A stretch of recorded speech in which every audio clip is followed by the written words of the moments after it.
Hello, this is Rebecca, Life with the Fritz, and today I am going to be reading the first chapter of a book that I feel is very important. I have recommended it over the course of the last 10 years to people that I know. I don't know how many people have read it, but I just feel the need to basically have an educational on this. The book is Preventing Violence by James Gilligan. And I'm going to read the inside of the cover just to give you a quick rundown on what it's about. And then I'm going to start reading the first chapter. And I guess I'll just give a little synopsis of how I feel about the first chapter, what I think about it at the end. And you'll have to excuse the background noise because I live on a busy street and I have children. It's very hot. I have the fan on. I'm sweaty. No better time than the present, though. It's something I've been wanting to do for a while. Okay. In this controversial and compassionate book, the distinguished American psychiatrist James Gilligan proposes a radically new way of thinking about violence and how to best prevent it. Violence is most often addressed in moral and legal terms. How evil is this action and how much punishment does it deserve? Unfortunately, this way of thinking, the basis for our legal and political institutions, does nothing to shed light on the causes of violence. So it's basically treating the symptom, not the cause. Violent criminals have been Gilligan's teachers, and he has been their student. Prisons are microcosms of the societies in which they exist, and examining them in detail, we can learn about society as a whole. Gilligan suggests treating violence as a public health problem. He advocates initiating radical social and economic change to attack the root causes of violence, focusing on those at increased risk of becoming violent, and dealing with those who are already violent as if they were in quarantine, rather than simply incarcerating them for reasons of punishment and revenge. The 20th century was steeped in violence. If we try to understand the violence of individuals, we may come to prevent the collective violence that threatens our future far more than all the individual crimes put together. Now, I think that this is an especially relevant book. Today is the 21st of June, and there's been rioting, there's been protesting all over the country in regards to the death of George Floyd. And in that respect, I think that this is the perfect time to start examining the whys and the root causes underneath the societal problems that we're experiencing right now. Okay. Introduction: two approaches to preventing violence. For the past 4 millennia, since the time of the first lawgivers, Hammurabi and Moses, Dracon and Solon, Plato and Aristotle, Cicero and Justinian, humanity has been engaged in a great social experiment, testing the hypothesis that we could prevent violence, or at least diminish its scale and intensity, by labeling it evil and criminal, ordering people not to engage in it, and then when they commit acts of violence anyway, retaliating with more violence of our own, which we call punishment and justice. Now, 4,000 years is long enough to test any hypothesis. And the results of this experiment have been in for a long time.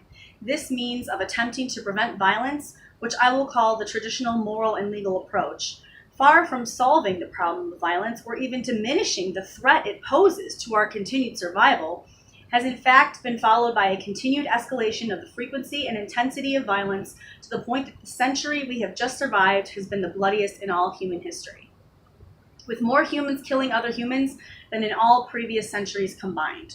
Worse yet, we have now achieved, through a deliberate effort, the technological ability to kill everyone on Earth, thus becoming the first species in evolutionary history to be in danger of bringing about its own extinction, unless we can increase our ability to prevent violence far more effectively than we have for the past 4,000 years.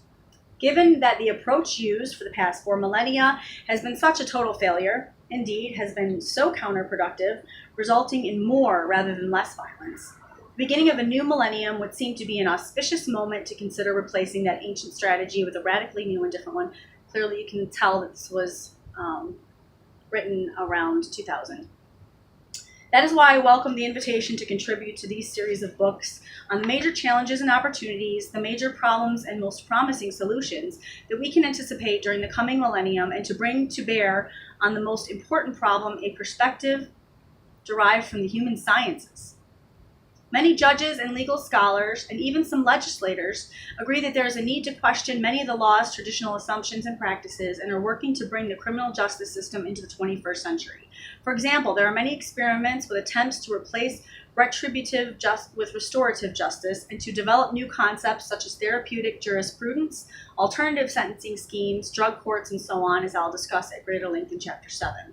On a larger scale, many national governments and even international bodies like the United Nations and the International Criminal Tribunal in The Hague are trying to discover or invent new bases for negotiating an end to collective violence in all its forms: genocide, war crimes, totalitarianism, racial discrimination, ethnic cleansing, and so on, for repairing the physical and psychological trauma those forms of violence leave in their wake, and for preventing new outbreaks of them through truth and reconciliation commissions, selective amnesty policies, peacekeeping missions, abandonment of traditional notions of national sovereignty, and so on. They are engaging in these social and legal experiments in the only way that we have ever been able to develop successful new strategies for living together, namely, slowly, painfully, controversially, by trial and error, and in an atmosphere of humility and open debate rather than of vengeance and self-righteousness. In other words, the issue I'm raising here is not a debate between law and psychiatry, as much as a debate that is going on within the law itself, which, to its credit, has given it more attention than most psychiatrists have, with many judges, law schools, and schools of government and public policy welcoming contributions from several different disciplines. And here I'll stop to say that crimes followed a pendulum, or how to handle crime has followed a pendulum pattern, where it's tough on crime, then it's soft on crime, tough on crime, soft on crime, going back and forth, depending on how long the cycle is and all that kind of stuff. Sorry. Many of the judges, attorneys, government officials, legislators, law enforcement professionals, and prison administrators with whom I have worked over the past 30 years are clearly aware of the massive shortcomings and failures of our traditional ways of attempting to cope with the dangers to which the human propensity for violence exposes us all. The only question is, with what can we replace them? That is what I will try to outline in what follows. In this short book, I will make no attempt to provide a comprehensive survey of the many specific community initiatives proposed for preventing violence. Excellent compendia and summaries are already available. They can also be found increasingly on the internet. For example, the Center in Colorado for the Study and Prevention of Violence at the University of Colorado Boulder has identified 10 highly effective violence prevention programs sufficient to provide a nucleus for a national violence prevention initiative and 17 promising programs. Nor have I attempted to write a how-to or a cookbook approach summarizing step-by-step recipes for putting together any one program. I have two worries about much of what passes for violence prevention in the literature on this subject, apart from such thoughtful treatments as those referred to above. The first is that we are in danger of forgetting that when we talk about preventing violence, we are not talking about something that can be solved with gimmicks. We are not talking about techniques. We are talking about whether and how we and other human beings can learn to live with each other, and even to want to live with each other. And I mean live as opposed to die, for that is the only other choice where violence is concerned. But that is too profound a question to be answered by anything other than a radical rethinking of the most basic principles on which our social life is based. We are in danger of not seeing the forest, or more to the point, of not noticing that the forest as a whole is being destroyed as we talk, if we get distracted by examining 1,000 different little trees. As David Downs has written in Crime, 1995, some social crime prevention projects have been mounted, but despite some successes, they tend to be too localized, short-term, and underfunded to make a lasting impact. Tony Blair's formulation, tough on crime, tough on the causes of crime, is greatly to be preferred, but rests on the premise that we can sort out the confusion about what those causes are and then agree on how to tackle them. Meanwhile, being tough on crime, the traditional moral and legal approach, which is more expensive and, if anything, exacerbates the problem, takes priority by default. You cannot stop a hemorrhage with Band-Aids, however many you apply. For a hemorrhage, you need major surgery. And this is why people talk about abolishment instead of reform, by the way. And I worry that as we fritter away our time and energies debating the minutiae of small-scale, do-it-yourself type community initiatives, the patient will bleed to death. Naturally, those who do not want major change would prefer to restrict the conversation to timid, half-hearted preventative efforts. They maintain that we cannot afford to do what preventing violence will require, or that the voters, who in the meantime are not being educated, will not support it, so that this whole argument becomes a self-fulfilling prophecy. Meanwhile, no expense or cruelty is spared in the effort to inflict as much pain as possible on those whom we use as scapegoats for our own massive failure to create a real family of humankind, namely a viable social and economic system. As the authors of one of the best and most comprehensive evaluations of violence prevention programs put it, communities are the central institution for crime prevention, the stage on which all other institutions perform. Families, schools, labor markets, retail establishments, police, and corrections must confront the consequences of community life. Much of the success or failure of these other institutions is affected by the community context in which they operate. Our nation's ability to prevent serious violent crime may depend heavily on our ability to help reshape community life. The causes correlated with serious crime are basic and interconnected, while the programs are superficial and piecemeal. For most of this century, community crime prevention programs have failed to tackle the governmental policies and market forces that fuel inner-city violence. Ironically, a central tenet of community prevention programs has been the empowerment of local community leaders to design and implement their own crime prevention strategies. This philosophy may amount to throwing people overboard and then letting them design their own life preserver. The scientific literature shows that the policies and market forces causing criminogenic community structures and cultures are beyond the control of neighborhood residents, and that empowerment does not include the power to change those policies. It is one thing, for example, for tenants to manage the security guards in a public housing project. It is another thing entirely to let tenants design a new public housing policy and determine where in a metropolitan area households with public housing support will live. Thus, the major causes of community crime problems are like handcuffs, locking a community into a high crime rate. The most frequently evaluated community-based crime prevention programs do not attempt to break those handcuffs. Rather, they operate inside those constraints, attempting small wins within the limited range of risk factors they can manipulate. But until the handcuffs of race-based politics themselves are unlocked, systematic racism, many analysts expect relatively few major improvements from programs addressing only the symptoms of those constraints. Or, to paraphrase Jeremiah, our false prophets cry, community, community, but we have no community. Our first task then, before we can even begin to think about preventing violence, is to learn how to create something that would actually be a community. That is why I've concentrated in this book on developing a new way of thinking about preventing violence, rather than simply providing recipes as to how to replicate one program or another that's been tried somewhere already. The gift of a fish only feeds us for a day, and we really need to learn how to fish. So instead of limiting myself to the facts of what people have done so far, I will attempt to see if we can discover some basic principles underlying the causes and prevention of violence so that we will all be in a better position to originate new ideas and approaches and to evaluate those that have already been proposed or implemented by others, as well as those that will only exist in the future. One more century in which the human capacity to commit individual murders and other crimes, and also mass murder, genocide, and war crimes, increases as explosively as it did during the past century, and we may not survive for as long as another millennium. Either we will learn to end violence as a means of resolving disputes and pursuing goals during the coming century, or it will end us. So very true. The old approach, the traditional moral and legal approach, has not only failed to solve the problem, it has actually made it worse. Its failure is so total that the question of whether or not we should continue it is no longer even debatable. The moral and legal approach is not merely bankrupt theoretically, it is positively dangerous in practical terms. Why has the traditional approach been such a total failure? There are many reasons, of which I will mention two. Is the criminal law based on a huge mistake?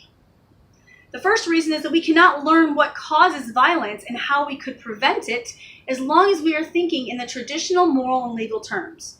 The only questions that this way of thinking can ask take the form: how evil or heroic was this particular act of violence, and how much punishment or reward does the person who did it deserve?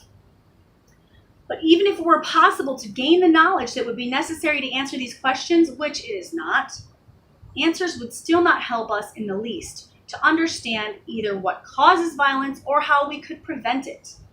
These are empirical, not moral questions. It is only by approaching violence from the point of view of empirical disciplines as a problem in public health and preventative medicine, including social and preventative psychiatry and psychology, that we can acquire knowledge as to the causes and prevention of violence by engaging in clinical, experimental, and epidemiological research on violent and non-violent behavior, the people who behave in those ways, and the circumstances under which they do so. I have devoted much of my professional life to doing exactly that, and this book about preventing violence, like its predecessor on the causes of violence, Gilligan, Violence, 1996, will consist of summarizing for you what I saw and heard in the course of more than 30 years of participating in, directing, and evaluating violence prevention programs with the most violent people that our society produces. In order to conduct this research, I used my laboratory, so to speak, one institution in our society, I used as my laboratory, one institution in our society which contains, by deliberate purpose, a pure culture of violence, namely the prison. Prisons are intended, after all, as the receptacles in which we isolate those individuals, mostly men, whom we have identified as the most extremely and unacceptably violent. My friends and colleagues often ask me why I chose to work in such terrible places as prisons and the prison mental hospital, and with patients who are dangerous and with whom it is hard to sympathize, when I already had a comfortable private practice and a teaching position at the Harvard Medical School. I would answer by paraphrasing the bank robber Willie Sutton, who replied when asked why he robbed banks, because that's where the money is. I worked in the prisons because that's where the violence is. It's where the violent people are. And that was what I was interested in and wanted to understand better. I do not know how one could learn why people become violent or what we can do to prevent violence, except by working on those problems with violent people. I can think of no better laboratory in which to investigate those subjects and in which to observe at first hand, from the inside, literally, the whole apparatus of crime and punishment in the criminal justice system. So when I contrast the traditional moral and legal way of thinking with the approach of public health and preventative medicine, I am not speculating or speaking as a philosopher engaging in abstract theorizing. This is an intensely practical and down-to-earth difference with real consequences for real people, with which I was confronted on a daily basis for many years. For example, I have testified in scores of courtroom trials of people charged with murder and other violent crimes as an expert witness whose job was to perform psychiatric evaluations of the defendants. I could not have had a more intensive exposure to the differences in the kinds of questions that are asked by the legal system when we approach violence as a moral and legal problem. For example, does this defendant have an evil mind, a mens rea? The moral value judgment that is a precondition for finding of legal guilt, versus the kinds of questions we are prompted to ask when we think of violence as a problem in public health and preventative medicine. For example, what led this man to commit such a violent act? And or what interaction of biological, psychological, and social forces caused him to harm someone, and what can we do to decrease the likelihood that he and others will behave that way in the future? There were times in the courtrooms and prisons in which I did my work when I felt as though I had somehow been transported by mistake back into the Middle Ages, when people still thought that evil, like its mythical embodiment and namesake, the devil, was an objective thing that actually existed independently of our subjective feelings.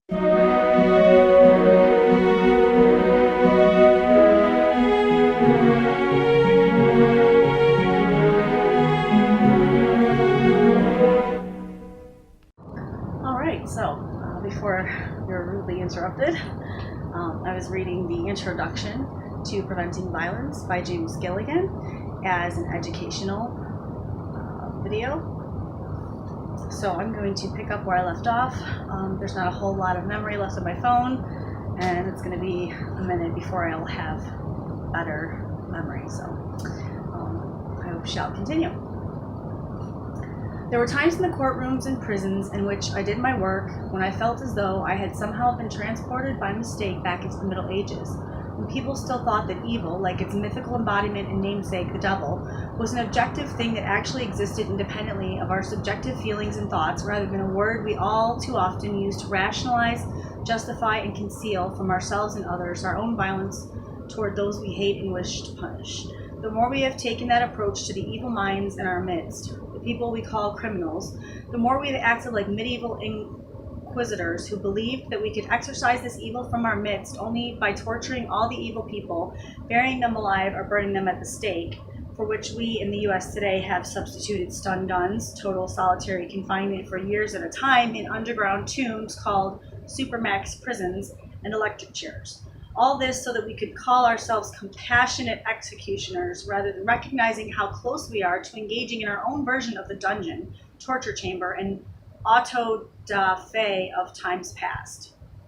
Once we've labeled someone as evil, there is often no limit to the cruelty and violence we can feel justified in administering to him, including the forms of torture and human sacrifice to which I have just referred, all of which are increasingly widely mandated by American legislatures, enforced by American courts, and practiced in American prisons toward men, women, and increasingly children and the retarded, all in the name of morality, law, and justice. Because of its continuing and even increasing use of prolonged total solitary confinement, stun guns, and capital punishment, the U.S. criminal justice system was condemned in May 2000 by the United Nations Committee Against Torture and has many times been found in violation of the UN's minimum standards for the treatment of prisoners. Ironically, the criminals I see evaluate and justify their own violence, the torture and hostage-taking and human sacrifices they commit, by means of exactly the same kinds of moral value judgments that our legal system uses. The bitch deserved it, or the son of a bitch deserved it. For a quarter of a century, from 1967 through 1992, I worked in the Massachusetts prisons, first as a psychotherapist as part of my training in psychiatry, then as medical director of the prison mental hospital for the criminally insane, and finally as director of mental health services for the prison system as a whole. During the 1970s, I directed a team of mental health professionals from a teaching hospital of the Harvard Medical School, where I was director of the Institute of Law and Psychiatry in providing psychiatric evaluations and treatment at the prison mental hospital. During that same time, the Massachusetts prisons in which we had no presence were a virtual war zone. In the 600-man maximum security prison, or maximum insecurity prison as we called it, in addition to riots, there were periods in which there was an average of a murder a month and a suicide every 6 weeks. The decade as a whole ended with a total of more than 100 violent deaths at that one prison alone. And throughout all the prisons, there was an epidemic of homicides, suicides, riots, arson, gang rapes, hostage-taking, and self-mutilation, prisoners gouging their eyes out, cutting off their genitals, pulling out their toenails, swallowing razor blades, in which prisoners, prison staff, and visitors were being killed or grievously injured. In response to those conditions, lawyers representing inmates who had been injured or killed sued the state prison authorities in federal court. The investigation that followed determined that much of this violence was precipitated by untreated, undiagnosed mental illness, much of which was itself precipitated or at least exacerbated by conditions within the prisons, the sensory deprivation and social isolation produced by prolonged solitary confinement, the pervasive atmosphere of terror and overwhelming stress leading to post-traumatic symptoms and syndromes, and a great deal of pre-existing chronic mental illness that had simply never been diagnosed or treated. Many of those who committed homicide and or suicide had been actively hallucinating, delusional, or showing other symptoms of psychosis at the time of their violence. But it would hardly be an exaggeration to say that in such a violent environment, the prisoners would almost have to be paranoid in order to be in touch with reality. They really did have enemies and they really were in danger. In fact, if one were trying to design a system for deliberately making people paranoid and violent, one could hardly have come up with a more successful model. Because of the self-fulfilling nature of persecutory delusions, the person who believes he is surrounded by enemies behaving in such a hostile, aggressive way that others see him as their enemy and respond in kind, the whole situation became a vicious circle, violence leading to paranoia, leading to more violence. A familiar scenario for anyone who follows international relations and world politics, which is one reason why lessons learned in this microcosm may be relevant on a macrocosmic scale. The outcome of the class action suit was a consent decree in which the Department of Correction asked us to expand our provision of psychiatric services from the mental hospital to the entire prison system, and I became responsible for directing this program. Because of that complicated history, our mandate included not only the treatment of mental illness, but in effect, the prevention of violence. And our patients became not only the individuals whom we evaluated and treated, but the prison system itself. That is, the whole project became an exercise not just in clinical, but also in social, community, and preventative psychiatry, aimed at healing the pathology at the heart of the criminal justice system itself. I directed the program for 10 years, setting up a system of psychiatric emergency rooms and mental health clinics in each prison, and staffing them with members of the medical school faculty who are available in person or on call around the clock to provide crisis interventions, protective custody, suicide precautions, psychotherapy, psychopharmacology, transfers of prisoners to and from the prison mental hospital, and constant consultations to and training of the correctional staff. What were the results? We found that it is possible to prevent violence virtually anywhere, even in the most violent of environments, if you want to badly enough and are willing to devote sufficient time and effort to the task. During the first 5 years of our program, while we were still recruiting and training staff to work in this unique environment and learning from our own mistakes, there were no riots at any prison, though there were 2 serious hostage-taking incidents, both of which we were able to resolve without any deaths. No staff members or visitors were killed, though 7 inmates throughout the prison system as a whole died from homicide or suicide. During the second 5 years, there were no riots, no hostage-taking, and a total of 1 homicide and 2 suicides throughout the state prison system. That is, there were some full years with no violent deaths in any of the prisons. We can consider this program as an experimental confirmation of the hypothesis that it is possible to prevent all or almost all occurrences of the most serious forms of violence year after year, even in the most violent environments and among the most violent people in our society. That is the first principle it illustrated. The second principle is that it is possible to succeed at preventing violence only to the extent that we abolish the traditional moral and legal approach, which the prisons had been following up to that time. The more violent an inmate was, the more severely he would be punished, and the more severely he was punished, the more violent he would become. This endless, mutually self-defeating vicious circle kept both inmates and prison officers in a chronic state of war with each other, which was the opposite of what they both said they wanted. And of course, we make the same mistake on the scale of society as a whole, as in that microcosm of our society called a prison. The more violent people are in the community, the more severely we punish them, even killing some of them as an example to the others, and the more severely we punish them, the more violent they become, since they have learned to follow our own violent example. In place of moral condemnation and punishment, we attempted to learn how to understand why the prisoners and officers were behaving as they were, and to use that as the basis for all our interventions. Over time, we evolved several basic principles that governed our interactions with them, the most important of which I have summarized in Chapter 7. The second reason that the traditional moral and legal approach to violence actually stimulates violence rather than preventing it is because it is based on one huge mistake, namely an unquestioned assumption, which is not merely a factual error, but actually reverses the truth. The criminal justice system and all other institutions in our society, to the extent that they are based on moral ways of thinking, have not recognized or been capable of recognizing that this assumption is mistaken because it cannot be examined, criticized, or tested as long as one is thinking in moral terms, for it is not a moral assumption. Rather, it is an empirical assumption, namely the assumption that punishing those who commit violent acts will deter them and others from committing such acts in the future. In other words, the assumption that punishment, the deliberate infliction of pain, prevents violence. As long as we restrict ourselves to thinking in the traditional terms about punishment as a response to crime and violence, including war crimes, we find that the only kinds of questions we can ask are those that employ moral categories rather than empirical ones, such as, did the person deserve that punishment, or was it a just punishment? However, when one tests against empirical data, the assumption that punishment will prevent violence, by examining how people who are punished actually behave, one finds that far from preventing violence, punishment is the most powerful stimulus to violent behavior that we have yet discovered. I'm going to repeat that because it's really, really, really important. Punishment is the most powerful stimulus to violent behavior that we have yet discovered.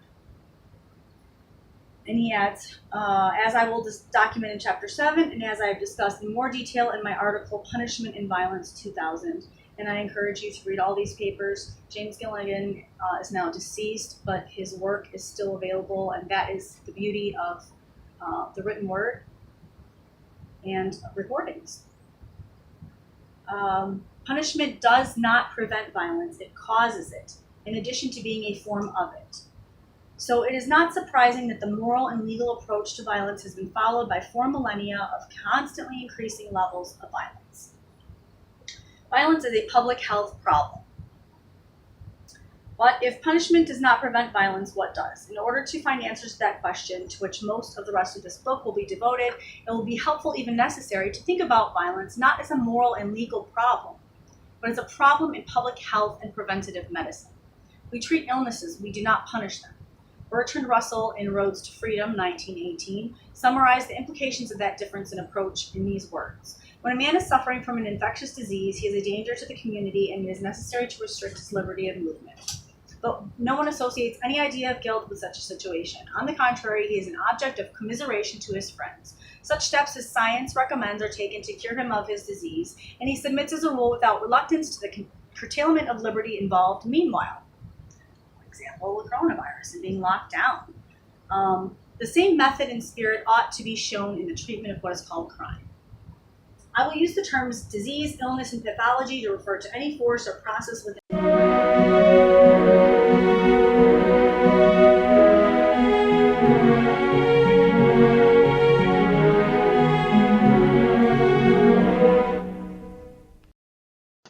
So I'm going to continue reading Preventing Violence by James Gilligan. This is an educational, and I'm using my laptop, so hopefully it will last this time.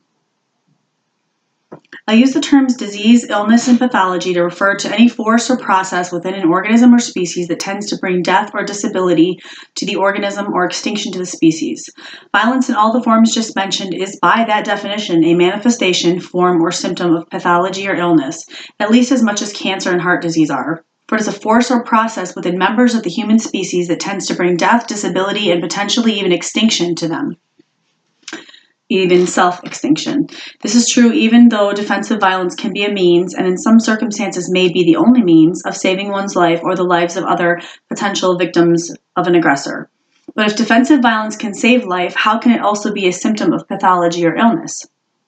The answer is that it is a symptom of the pathology of the aggressor. It is caused and made necessary by the aggressor's behavior. The aggressor's violence meets my definition of pathology.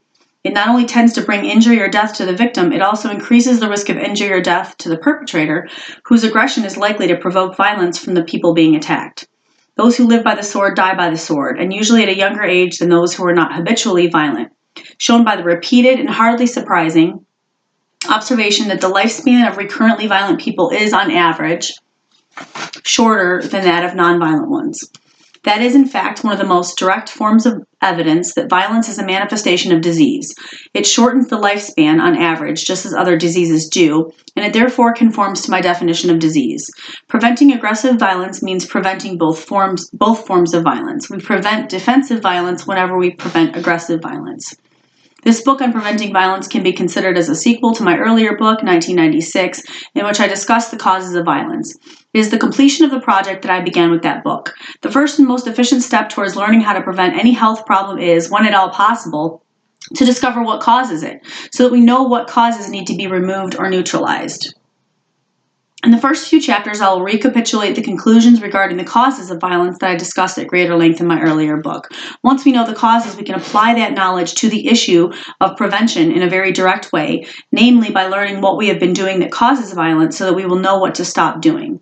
Implicit in this is the conclusion that violence does not occur spontaneously or without a cause. It only occurs when somebody does something that causes it. Therefore, all we need to do to prevent violence is to stop doing what we have been doing to cause it. If that idea seems strange at first, I would suggest that this is primarily because the causes of violence have not been sufficiently clearly recognized up to now. Like all illnesses, violence is caused by the interaction between biological, psychological, and social determinants. A point that has important implications for prevention, namely, since there are multiple causes, there can also be multiple forms of prevention.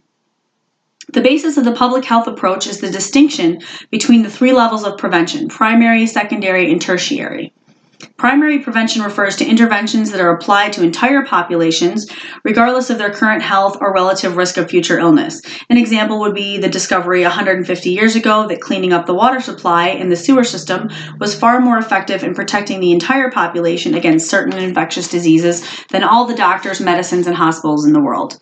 It has also been shown that reductions in absolute poverty, raising populations above the subsistence level, and once this has been achieved, reductions in relative poverty, achieving greater equality of wealth and income, have been far more responsible for the dramatic decreases in death rates and increases in longevity that have occurred over the past 2 centuries than improvements in medical treatment. It is still true, even in developed nations such as the UK and the US, that decreasing the degree of economic inequity between the rich and the poor is more effective in improving the health and longevity of the entire population than money spent on medical and surgical treatments. The US, for example, has the largest gaps in income and wealth between the rich and the poor of any developed country. One result of which is that even though it spends twice as much on healthcare as any of the others, it has among the lowest average life expectancies and the highest incidence of several major health problems. Exactly the same principles apply to the prevention of violence. I will summarize in Chapter 5 a number of social, economic, and political policies that have been shown to be far more effective in both absolute and relative cost-effectiveness terms in protecting the population against epidemics of violence than all the police, prisons, and punishments in the world. These are the principles of the primary prevention of violence. Secondary prevention consists of interventions that are aimed at these subgroups in the population that are at higher than average risk of a particular illness, although they have not yet developed any actual symptoms or disabilities. Examples from preventative medicine would be intervening to lower high serum cholesterol or high blood pressure before the people being treated have had heart attacks or strokes.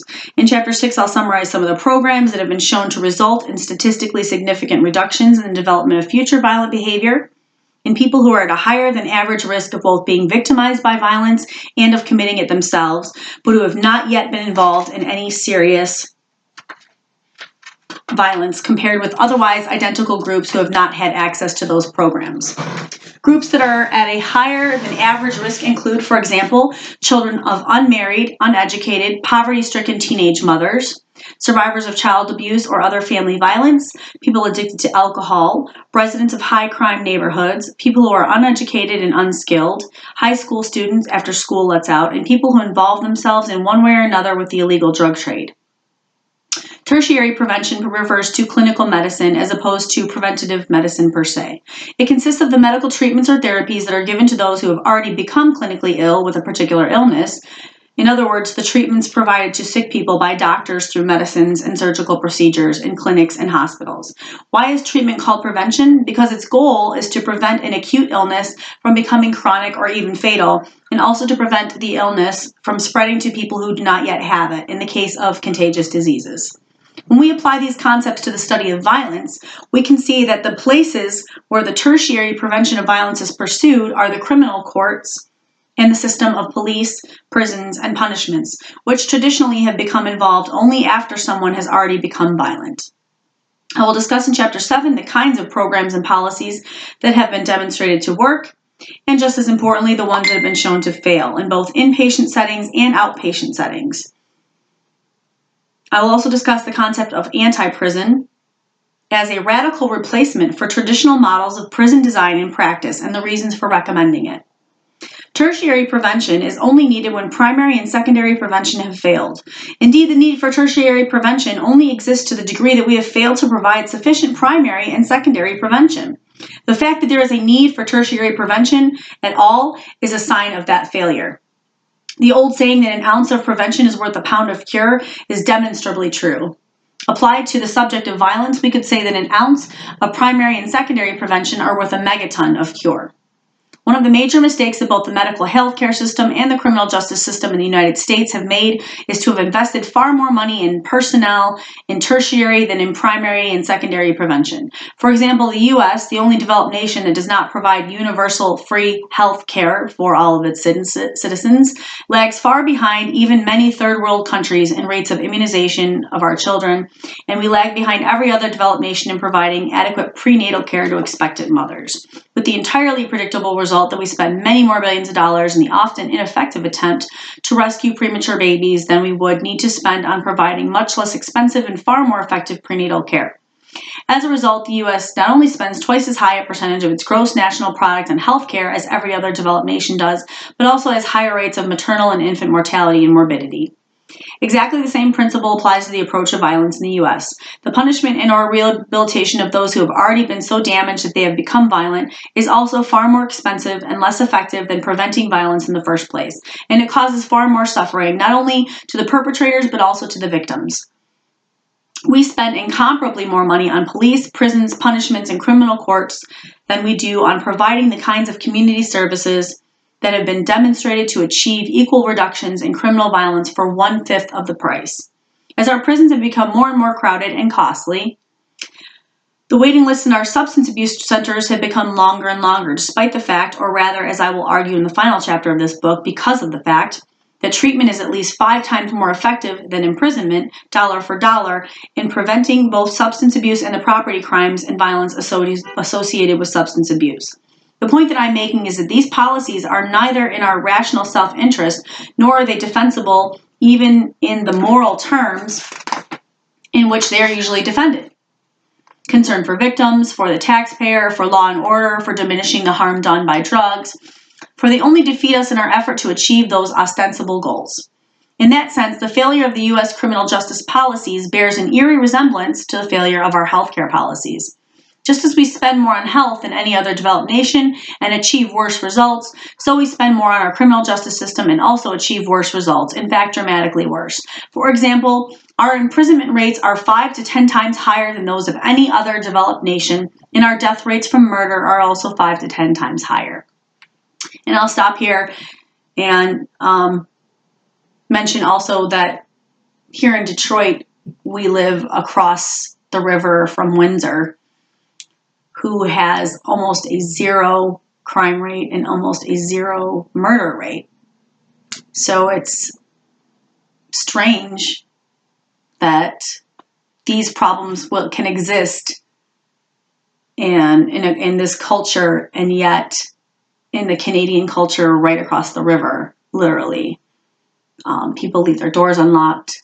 They have just as many guns as we do, but they don't use them like we do. So these are culture differences and differences in governmental policy and treatment that essentially create schisms, and that's where we're at. Now, what are the practical implications of applying the tripartite model of preventative medicine to the problem of violence? The first is that there are many different approaches to preventing violence, all of which help and all of which are worth pursuing. Unfortunately, the more powerful and efficient, cost-effective they are, the more they are opposed by powerful political and economic forces, which is the major reason why violence continues to be such a major unsolved problem, especially in the U.S. and the developing world. For example, the political forces that oppose redistribution of wealth and income in the United States, not to mention the world as a whole, are much more powerful than those that support it, notwithstanding or perhaps in part of because of the fact that no policy has been found to be more effective in preventing violence. Does that mean we cannot do anything unless or until the political climate changes? The implication of the tripartite model of prevention that I am presenting here, which is simply the classical model of preventive medicine throughout the world, is that if you cannot implement one form of preventative medicine, you can implement another. In other words, if one or more of the strategies that I've listed under the category of primary prevention prove to be politically unfeasible for the foreseeable future, as I suspect almost all of them are at this point at the beginning of the third millennium, then we can always turn to those that might be more politically feasible now, including those categorized as secondary or tertiary. And if and when the various primary prevention strategies become more politically viable, they can again be pursued. But there is never a point at which we need to be so paralyzed as to do nothing. Another implication is that the prevention of violence is not an all or nothing matter. As with preventative medicine in general, success is almost always a matter of degree. Some illnesses, such as smallpox, it is true, have been completely eradicated throughout the world, and others, such as polio, in most developed countries. But even when we have not succeeded to that degree, anytime we reduce the incidence of a disease even partially, we have prevented all the cases of it that would have otherwise occurred. The same applies to violence, which is why the title of this book, Preventing Violence, is not meant to imply that we have to eradicate all violence in order to speak of having prevented some of it. On the other hand, I see no reason to rule out in advance the possibility of preventing at least the most dangerous and destructive forms of violence more or less completely, rather than merely reducing them. One reason I say that is because a few remarkable societies, if very few, but the fact that they exist at all shows that it is possible, have in fact succeeded in preventing virtually all lethal and life-threatening violence, as I will discuss in Chapter 5. And I will maintain that there is, in principle, no reason why we could not do the same thing on a worldwide basis, which is not at all the same as predicting that we will do it. The reason that there's a difference between what we could do and what we may, in fact, do instead is because preventing violence is not the only goal, or even the main goal, that many people want to pursue. There are costs we'd have to pay and benefits we would have to sacrifice in order even to attempt to prevent serious or lethal violence virtually completely, and we still might not know if our attempts were going to be successful until we'd already paid a very heavy price. Violence brings very real advantages to many people, as I will discuss in the final chapter. It is not surprising that many would oppose the adoption of policies that would reduce the rates of violence. Now let's think about that. If there is an agenda to depopulate, based on the fact that people believe that the population growth is unsustainable for the planet, which I don't believe it is, if we are living in conjunction with Mother Earth instead of raping and pillaging and destroying her. I think that population control is unnecessary. I realize that to many people, the idea that we know how to prevent violence at all, let alone the major and most destructive forms of it, may sound optimistic to the point of being utopian. That would be a misunderstanding of what I'm saying for two reasons. A question of human survival. The first is that I'm not talking about a utopia, I'm talking about survival. I'm suggesting that learning how to prevent violence, not just slightly, but far more successfully than we have to now, is not an option, a luxury, which we may decide that we cannot afford or that is not worth the price. Learning how to prevent violence is an absolute prerequisite for human survival during the coming century, the coming millennium, and the coming millennia. There may well be many different ways to succeed at this, and we already know that there are many different ways to fail. We have tried and are still trying many of the latter. But the research I will present in this book tends to support the conclusion that even though there may be a variety of potentially successful strategies for preventing violence, they are likely to have certain core principles in common, so that the variety of options may be compared to variations on a theme. And within the range of potentially successful options, it may well be that none would represent the kind of society that some people, even many people, would consider their idea of a utopia. But that is irrelevant to the point that I'm making in this book. I'm not designing a utopia, and not merely because one person's utopia is likely to be another's dystopia. I'm talking about certain minimal characteristics that a society must possess in order not to self-destruct. And that is a very different and much less optimistic question than how to construct a utopia. The second point is that I'm not at all optimistic with regard to the likelihood that we will in fact mobilize the political will to do the things that I believe we would need to do in order to prevent further increasingly genocidal catastrophes. When I say I'm not optimistic about that, I do not mean that I pretend to know that it will happen. I simply mean that I see no basis for making the assumption that it will not. Japan and the nations of Western Europe had to go through unimaginable horrors before they mobilized the political will to make the radical changes in their political and economic systems that have enabled them, for the half century since the end of the last World War, to prevent wars among themselves completely and to prevent individual murders within their societies more completely than any other large-scale civilizations in history. This they could only do by eliminating both poverty and dictatorship from their societies. The inequities of wealth and power that are among the main factors that lead men and nations to start wars and commit murders more completely than any previous nations in history. Will the U.S., together with the rest of the developed and developing world, have to go through even more unimaginable horrors before we mobilize the collective political will to make the massive changes on a worldwide scale that will be necessary in order to prevent increasingly unsurvivable wars and genocidal massacres? I do not pretend to know the answer to that question. I will only say that whoever has the confidence, the optimism, and the utopianism to answer it in the negative must know something that I do not. We have, for all practical purposes, eradicated some forms of violence completely, at least in most places most of the time, such as cannibalism and slavery. Well, I would not even count slavery because I believe that we are all modern-day slaves if we are poor. And a few remarkable small-scale societies, as I will discuss in Chapter 5, have succeeded in almost totally eradicating the major forms of lethal violence, such as murder and war, for decades or even centuries. But the major question that confronts us now is not whether we can be successful as those societies have been in preventing violence. It is whether we can learn to prevent enough of it to ensure the survival of our societies themselves. To say that we need to prevent violence if we are going to survive is altogether different from predicting that we will survive. And describing the steps we will need to take if we want to prevent violence is altogether different from saying that we will take those steps. My purpose in this book is neither to attempt to predict the future, nor to tell other people what they should do. It is simply to summarize what our choices are and to mention that each of those choices has costs and benefits so that people can choose what they want with as much knowledge as possible of what they are choosing, what it is likely to cost them, and what they will get in return. I'm hoping that some of the lessons I have learned from years of work devoted to preventing violence within the most violent institutions and among the most violent individuals and groups in our society, my laboratory for the study of violence, can prove to be relevant and helpful to us in our attempt to understand what we can do and will need to do in order to prevent violence wherever it occurs, on whatever scale and in whatever context, from homicide and suicide to terrorism and race riots to war and genocide.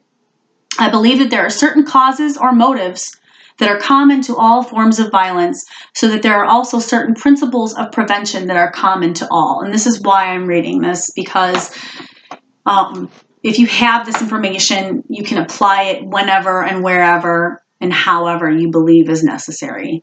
And so that's why I feel like I'm compelled to do this painstaking reading aloud on YouTube, so that anybody who wants to have this information, even if they don't have the money to purchase this book, can still have this information and be educated and be able to use this stuff.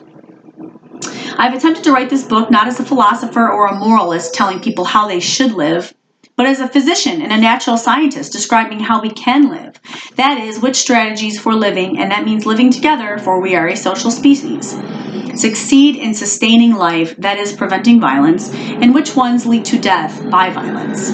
Darwin wrote about the origin of the species, all species. I am writing about how to avoid the extinction of a species, our species. I believe that General MacArthur was profoundly correct and farsighted when he said that the ultimate outcome of modern war in this era of thermonuclear weapons was mutual total annihilation. It is ironic that he of all people should have said that, given that he was the same general whom President Truman had to relieve of his command in Korea because he was unwilling to settle for a limited war, even implying that we should not rule out the use of atomic bombs. Was he motivated to warn us about the dangers of modern weapons because he came so close to using them? Many thinkers have recognized for a long time now that if we do not eliminate war, war will eliminate us. Preventing violence, then, is simply the necessary prerequisite for the survival of our species. It is a project of evolutionary significance. All right, Chapter 1, Shame and the Death of the Self.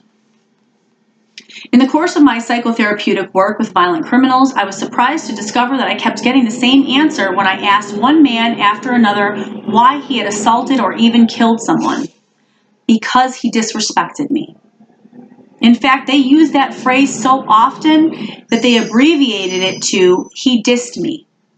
Whenever people use a word so often that they abbreviate it, you know how central it is in their moral and emotional vocabulary.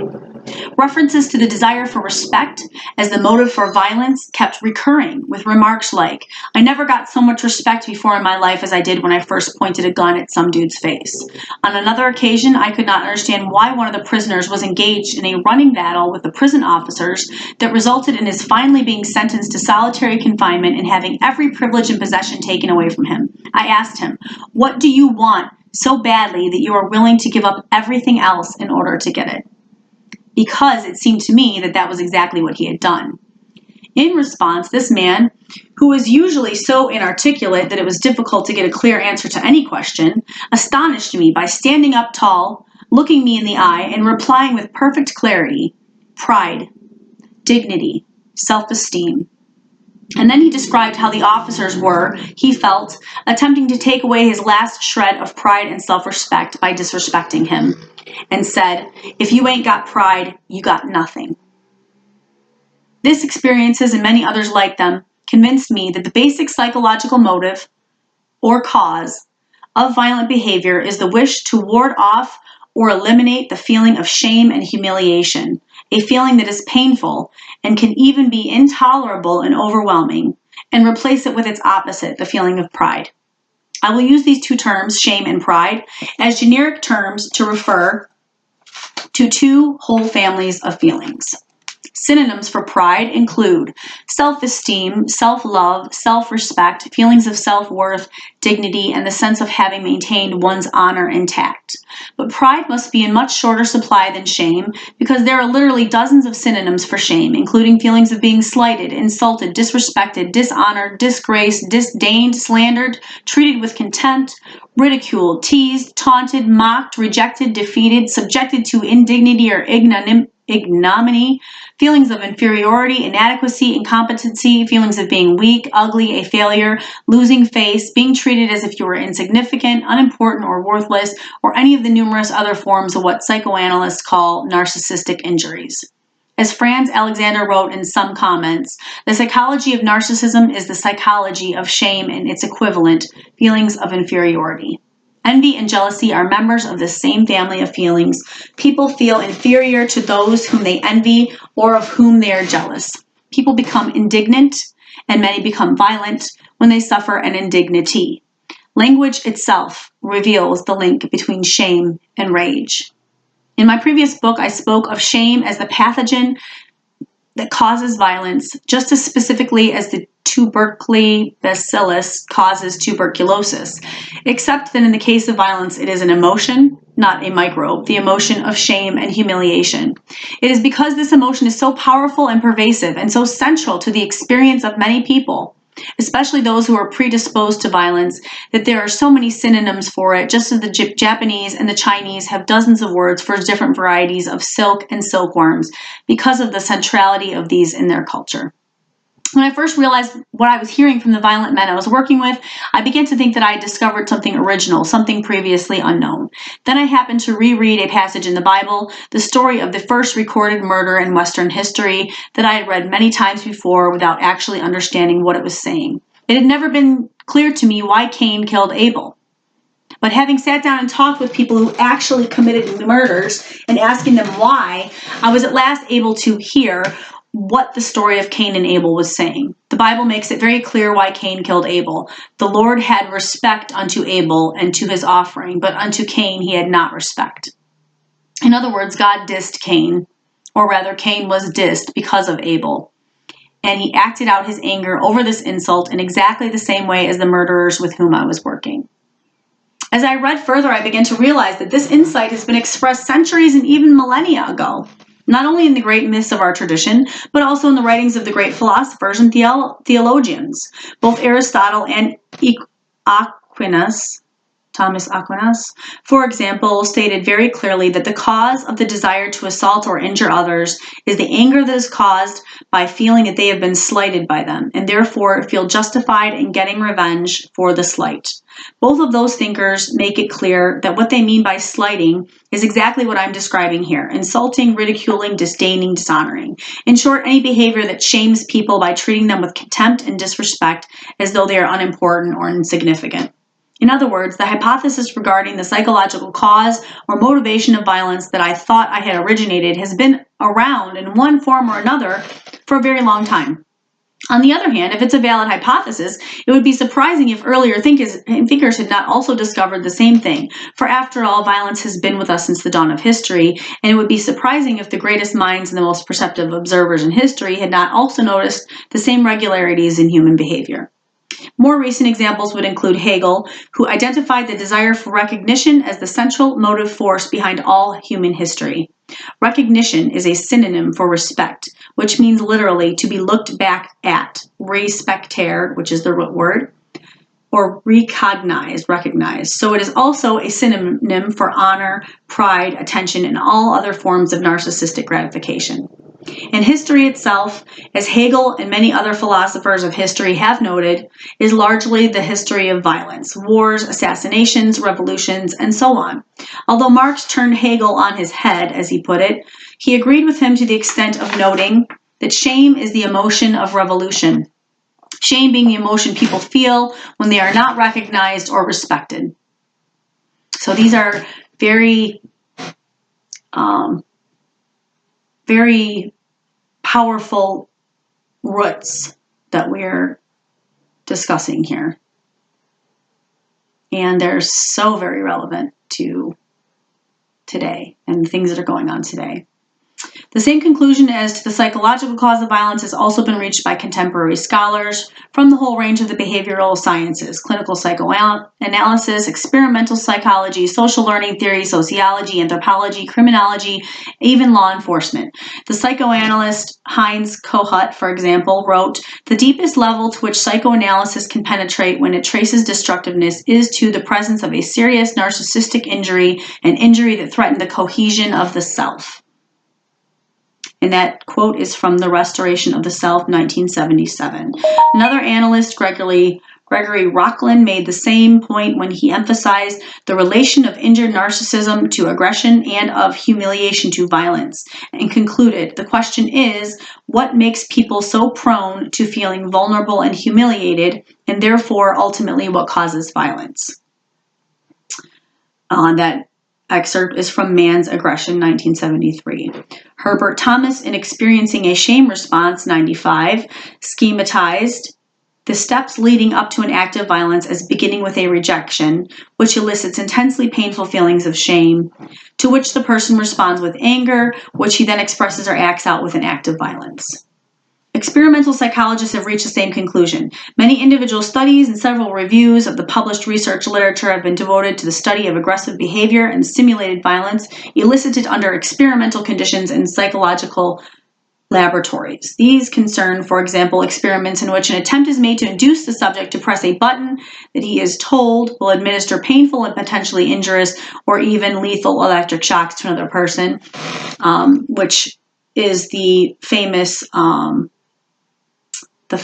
I can't remember the name of it, but people know what it is. The consensus that has emerged from this work is that the most potent stimulus of aggression and violence, and the one that is most reliable in eliciting this response, is not frustration per se, as the frustration-aggression hypothesis had claimed, but rather insult and humiliation. In other words, the most effective way and often the only way to provoke someone to become violent is to insult him.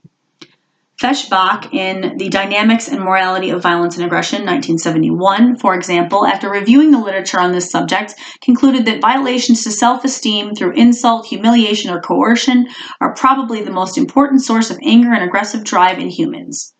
It should be stressed that coercion as a violation of autonomy also produces feelings of shame. As Erik Erikson stressed, pride is dependent on being independent. Geen, in Effects of Frustration, 1968, concluded that personal insult was more powerful in provoking aggressive behavior than frustration. Sabini, in another review of the literature, generalized, frustration per se does not lead to anger. If frustration is not the cause of anger, what is? According to Aristotle, the perception that one has been insulted leads to anger. Curiously, when psychologists have tried to produce anger in the laboratory, even when they have written about their results in terms of the consequences of frustration, they have not relied very much on frustrating people, but have much more commonly insulted people, possibly because it is very difficult to make adults angry just by frustrating them. The only situation in which frustration without deliberate insult was found to elicit anger was when the frustration was unjustified. For example, a bus driver deliberately bypassing a bus stop. This does not constitute an exception to the principle that anger and violence are caused by feeling shamed. However, for the perception that one has been a victim of injustice elicits feelings of shame over being valued so little by the other person or establishment, and for being too weak to make him treat one fairly, which is why Marx's insight into the motivation for violent revolution mentioned above makes psychological sense. In fact, the Latin word for injustice, ineria, also means insult as well as injury. One does not need to add insult to injury or to injustice. It is already contained within both of those experiences, as it is in the words used to refer to them. The perception that one has been a perpetrator of injustice, by contrast, elicits feelings of guilt. A number of sociologists have arrived at the same explanation of the psychological roots of human violence. Thomas Scheff and Suzanne Retzinger, for example, in Emotions and Violence, 91, wrote that a particular sequence of emotions underlies all destructive aggression. Shame is first evoked, which leads to rage and then violence. The criminologist David Luckenbill in Criminal Homicide, 1977, analyzed the step-by-step escalation of the confrontations between victim and perpetrator that led to all 70 murders that occurred in one California county over a 10-year period of 63 to 72, and found that in all cases the murderer had interpreted his violence as the only means by which to save or maintain face, and to demonstrate that his character was strong rather than weak, and in a situation that he interpreted as casting doubt on that assessment of himself. The opening move that started this process was some behavior by the victim that the perpetrator interpreted as insulting or disparaging to him, and that would cause him to lose face if he backed down rather than responding with violence, even when the victim was only a child who refused to stop crying when ordered to. Whew. Another sociologist, Elijah Anderson, has been conducting ethnographic fieldwork in ghetto areas of Philadelphia for many years, studying the causes of violence currently devastating many urban neighborhoods. He discovered that the street culture has evolved a code of the street, which amounts to a set of informal rules of behavior organized around a desperate search for respect that governs public social relations, especially violence. At the heart of the code is the issue of respect, loosely defined as being treated right or being granted one's proper due, or the deference one deserves. Respect is viewed as almost an external entity, one that is hard won but easily lost, and so must constantly be guarded. Something extremely valuable on the street, respect, is at stake in every interaction. For people unfamiliar with the code, this concern with respect in the most ordinary interactions can be frightening and incomprehensible. Many feel that it is acceptable to risk dying over issues of respect. There is a general sense that very little respect is to be had, and therefore everyone competes to get what affirmation he can from what is available. The resulting craving for respect gives people thin skins and short fuses. All this occurs against the background of life among the ghetto poor, who suffer the absence of jobs that pay a living wage and the stigma of racial discrimination. He adds that in a society where so much economic inequality exists, for the severely alienated and desperate, a gun can become like a bank card, an equalizer, in the contest for respect, and for the material status symbols that serve as one of the main bases of respect. Nor is it only behavioral scientists and academicians who have reached these conclusions. The same findings have been reported by law enforcement officers who have investigated the motives of murderers and other violent criminals. John Douglas was a profiler with the FBI whose career was devoted to studying the personalities and attempting to discern the motives of the most violent and dangerous criminals in the United States. What he concluded was that any ultimate violent act is the result of a deep-seated feeling of inadequacy. and that these men attempt to diminish their low self-esteem by blaming others for their own real or imagined shortcomings, which were often caused, he discovered, by the way they were treated by overly authoritarian fathers. The degree to which a person experiences feelings of shame depends on two variables: the way other people are treating him with admiration and respect, or with contempt and disdain, and the degree to which he himself already feels proud or ashamed. The more a person is shamed by others from childhood, by parents or peers who ridicule or reject him, the more he is likely to feel chronically shamed and hypersensitive to feelings and experiences of being shamed, sometimes to the point of feeling that others are treating him with contempt or disdain even when they are not. For such people, and they are the rule among the violent, even a minor sign of real or imagined disrespect can trigger a homicidal reaction. The purpose of violence is to force respect from other people. The less self-respect people feel, the more they are dependent on respect from others, for without a certain minimal amount of respect from others or the self begins to feel dead inside, numb and empty. That is how the most violent criminals told me they felt, and it is clear that it is the most intolerable of all feelings, though it is actually an absence of feeling, lack of the feeling of pride or self-love. When people lack self-respect and feel that they are incapable of eliciting respect from others in the form of admiration for their achievements or their personalities, they may see no way to get respect except in the form of fear, which I think of as a kind of ersatz substitute for admiration. And violence does elicit fear, as it is intended to. For example, I've spoken to many violent criminals who spoke of how gratifying it was to see fear in the eyes of their victims. All right, I'm going to take a break here and post this up, and I will post up part 4 shortly. All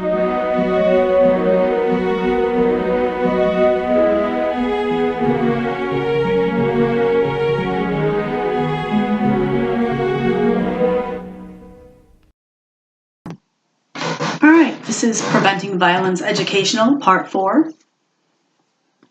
Picking up where I left off here.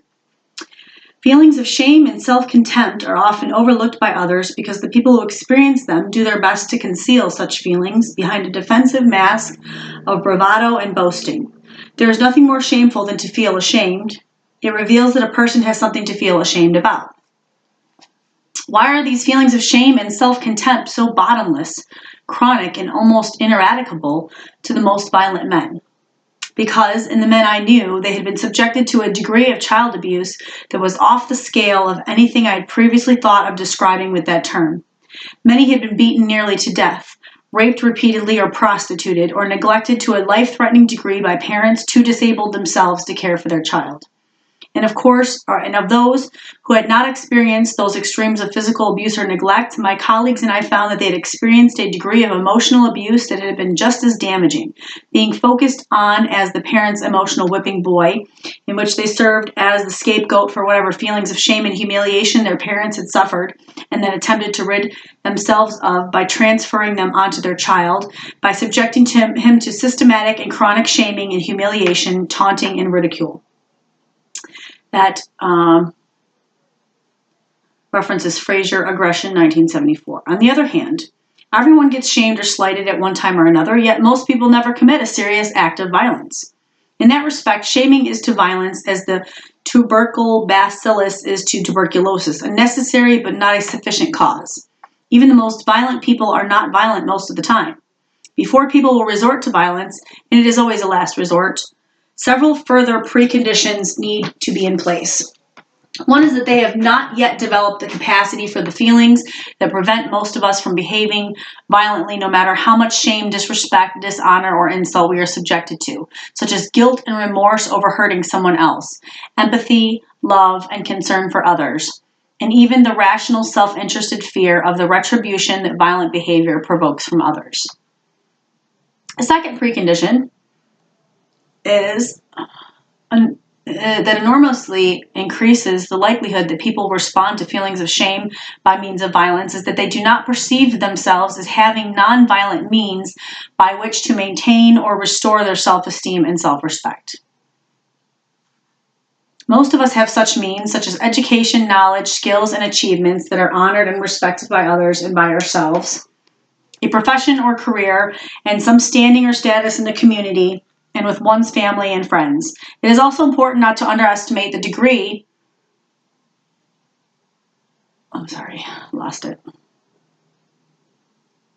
to which the self-esteem of many, if not most people in the very materialist, capitalist culture in which we have all been raised and in which we have to live is dependent on having whatever minimal degree of wealth or income they need in order to feel that their net worth, in the accountant's sense, reinforces their self-worth in the psychological sense. The people who become violent criminals and end up in prison are notably lacking in all of those nonviolent sources of self-esteem. They are overwhelmingly poor, uneducated, many are illiterate, lacking in any skills that they or others could respect, and of the lowest possible social and economic status in society.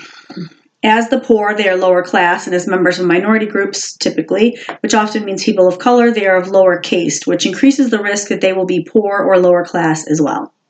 So when they are shamed, they do not have enough nonviolent internal or external sources of self-esteem with which to compensate. Violence is their last resort in the literal sense that it is their last resource. And that brings us to another category among the multiple, but related, causes of violence. Chapter 2, the social causes of violence. In order to understand the spread of contagious disease so that one can prevent epidemics, it is just as important to know the vector by which the pathogenic organism that causes the disease is spread throughout the population as it is to identify the pathogen itself. In the 19th century, for example, the water supply and the sewer system were discovered to be vectors through which some diseases became epidemic. What is the vector by which shame, the pathogen that causes violence, is spread to its hosts, the people who succumb to the illness of violence? There's a great deal of evidence, which I will summarize here, that shame is spread via the social and economic system. This happens in two ways. The first is through what we might call the vertical division of the population into a hierarchical ranking of upper and lower status groups, chiefly classes, castes, and age groups, but also other means by which people are divided into in-groups and out-groups, the accepted and the rejected, the powerful and the weak, the rich and the poor, the honored and the dishonored. For people are shamed on a systematic, wholesale basis, and their vulnerability to feelings of humiliation is increased when they are assigned an inferior social or economic status. And the more inferior and humble it is, the more frequent and intense the feelings of shame, and the more frequent and intense the acts of violence. The second way is by what we call the horizontal asymmetry of social roles or gender roles to which the two sexes are assigned in patriarchal cultures, one consequence of which is that men are shamed or honored for different and in some respects opposite behavior from that which brings shame or honor to women. That is, men are shamed for not being violent enough, called cowards or even shot as deserters, and are more honored the more violent they are, with medals, promotions, titles, and estates. Violence for men is as successful as a strategy. Women, however, are shamed for being too active and aggressive, called bitches or unfeminine, and honored for being passive and submissive. Violence is much less likely to protect them against shame. Relative poverty and unemployment. The most powerful predictor of the homicide rate in comparisons of the different nations of the world, the different states in the United States, different counties and different cities, in census tracts is the size of the disparities in income and wealth between the rich and the poor. Some 36 studies at least have found statistically significant correlations between the degree of absolute as well as relative poverty and the incidence of homicide. Hussey and Pugh in 1993 did a meta-analysis of 34 such studies and found strong statistical support for these findings, as have several other reviews of this literature.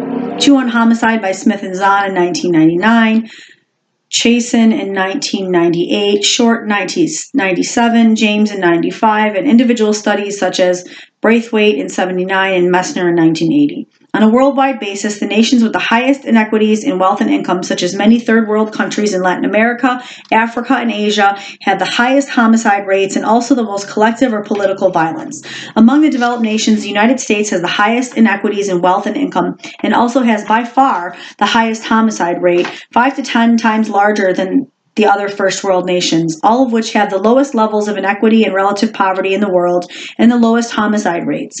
Sweden and Japan, for example, have had the lowest degree of inequity in the world in recent years, according to the World Bank's measures. But in fact, all the other countries of Western Europe, including Ireland and the United Kingdom, as well as Canada, Australia, and New Zealand, have a much more equal sharing of their collective wealth and income than either the United States or virtually any of the second or third world countries, as well as the lowest murder rates.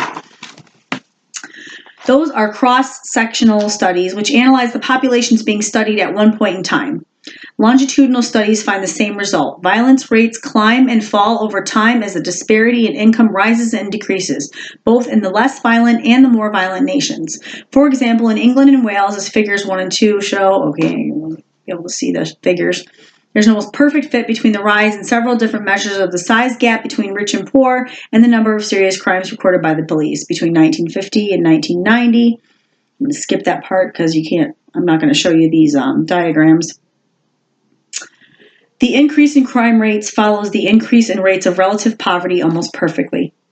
As both inequality and crime accelerated their growth rates simultaneously, the annual increases in crime from one year to the next became larger than the total crime rate had been in the early 1950s. Okay.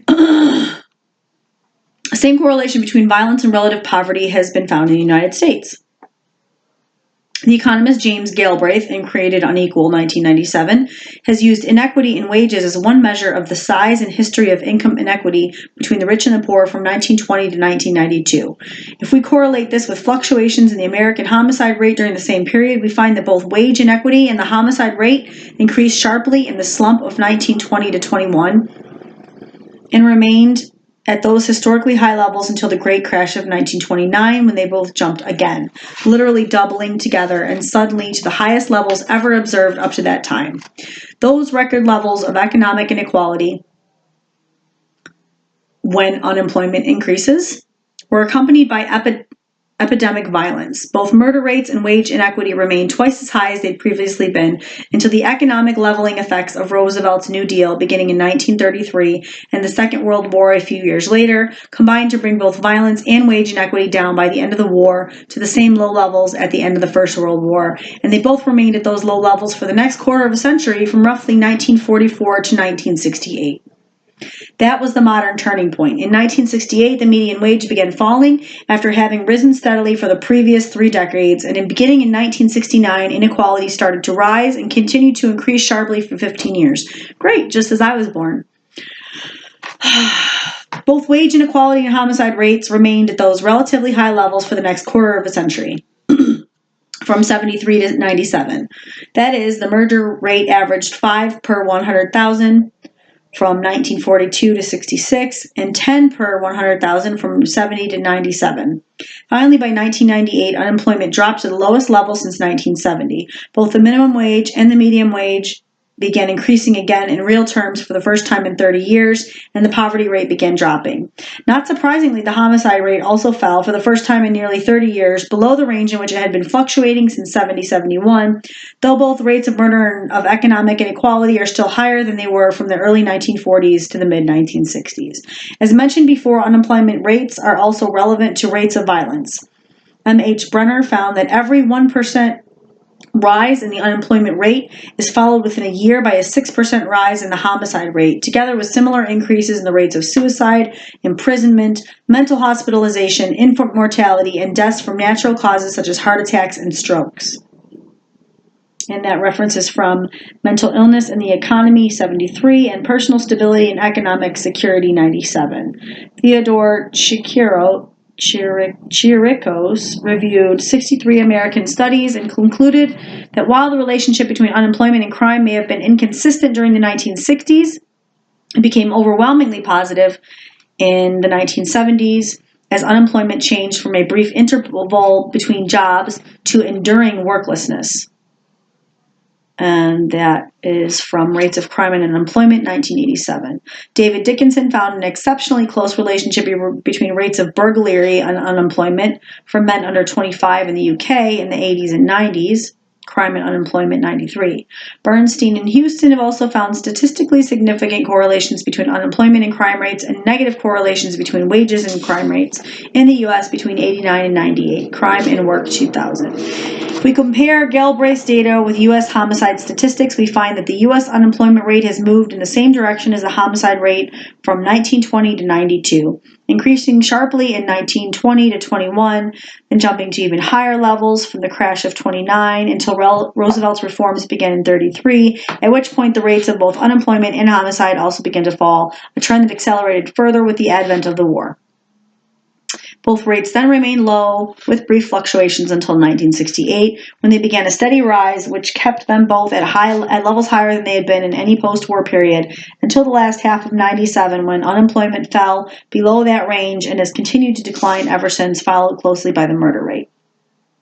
Why do economic inequality and unemployment both stimulate violence? Ultimately, because both increase feelings of shame.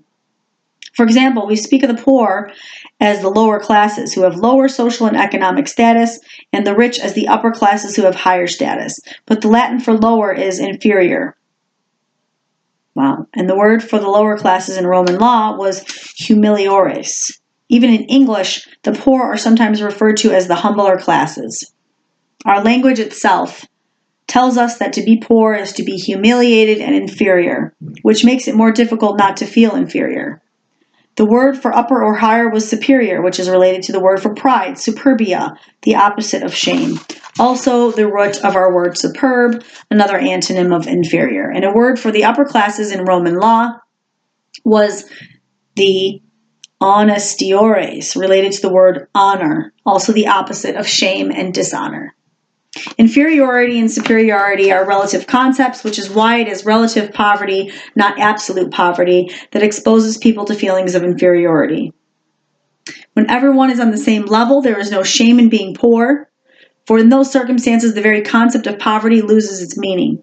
Shame is also a function of the gap between one's level of aspiration and one's level of achievement. In a society with extremely rigid caste or class hierarchies, it may not feel so shameful to be poor, since it is a matter of bad luck rather than of any personal failing. Under those conditions, lower social status may be more likely to motivate apathy, fatalism, or passivity, or passive aggressiveness, and to inhibit ambition and the need for achievement. Caste-ridden cultures, however, may have the potential to erupt into violence on a revolutionary or even genocidal scale once they reject the notion that the caste or class one is born into is immutable and replace it with the notion that one has only oneself to blame if one remains poor while others are rich. This we have seen repeatedly in the political and revolutionary violence that has characterized the history of Indonesia, Kampuchea, India, Ceylon, China, Vietnam, and the Philippines, and many other areas throughout Asia during the past half-century.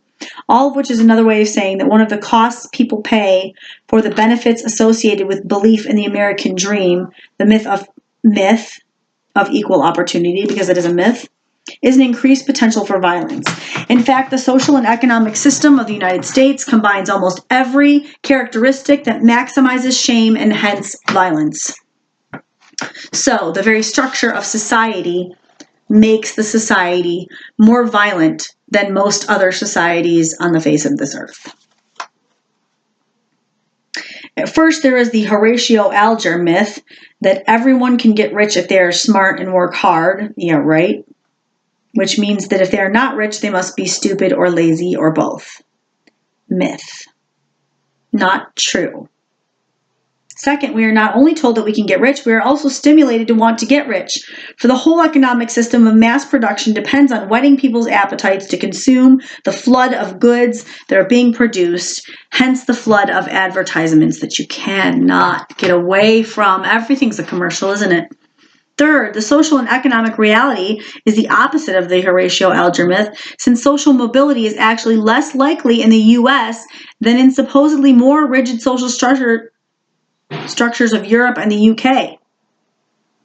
Contrary to widely held perceptions, the U.S. offers less economic mobility than other rich countries. In one study, for example, low-wage workers in the U.S. were more likely to remain in the low-wage labor market 5 years longer than workers in Germany, France, Italy, United Kingdom, Denmark, Finland, and Sweden, all the other countries studied in this analysis. In another study, poor households in the U.S. were less likely to leave poverty from one year to the next than were poor households in Canada, Germany, the Netherlands, Sweden, and the United Kingdom. All the countries included in the second analysis. And that comes from the State of Working America 2000-2001. Fourth, as they also mentioned, the U.S. has the most unequal income distribution and the highest poverty rates among all the advanced economies in the world. The U.S. tax and benefit system is also one of the least effective in reducing poverty. The net effect of all these features of U.S. society is to maximize the gap between aspiration and attainment, which maximizes the frequency and intensity of feelings of shame, which maximizes the rates of violent crimes. It is difficult not to feel inferior if one is poor when others are rich, especially in a society that equates self-worth with net worth, which is a lie. Because it doesn't matter if you have $0 in your pocket and you have nothing to your name.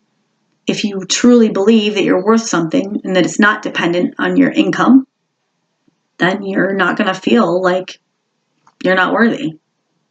But our society tries to make you feel that way, don't they? It is difficult not to feel rejected and worthless if one cannot get or hold a job while others continue to be employed. Of course, most people who lose jobs or income do not commit murders as a result, but there are always some men who are just barely maintaining their self-esteem at minimally tolerable levels, even when they do have jobs and incomes. And when large numbers of them lose these sources of self-esteem, the number who explode into homicidal rage increases as measurably, regularly, and predictably as any epidemic does when the balance between pathogenic forces and the immune system is altered.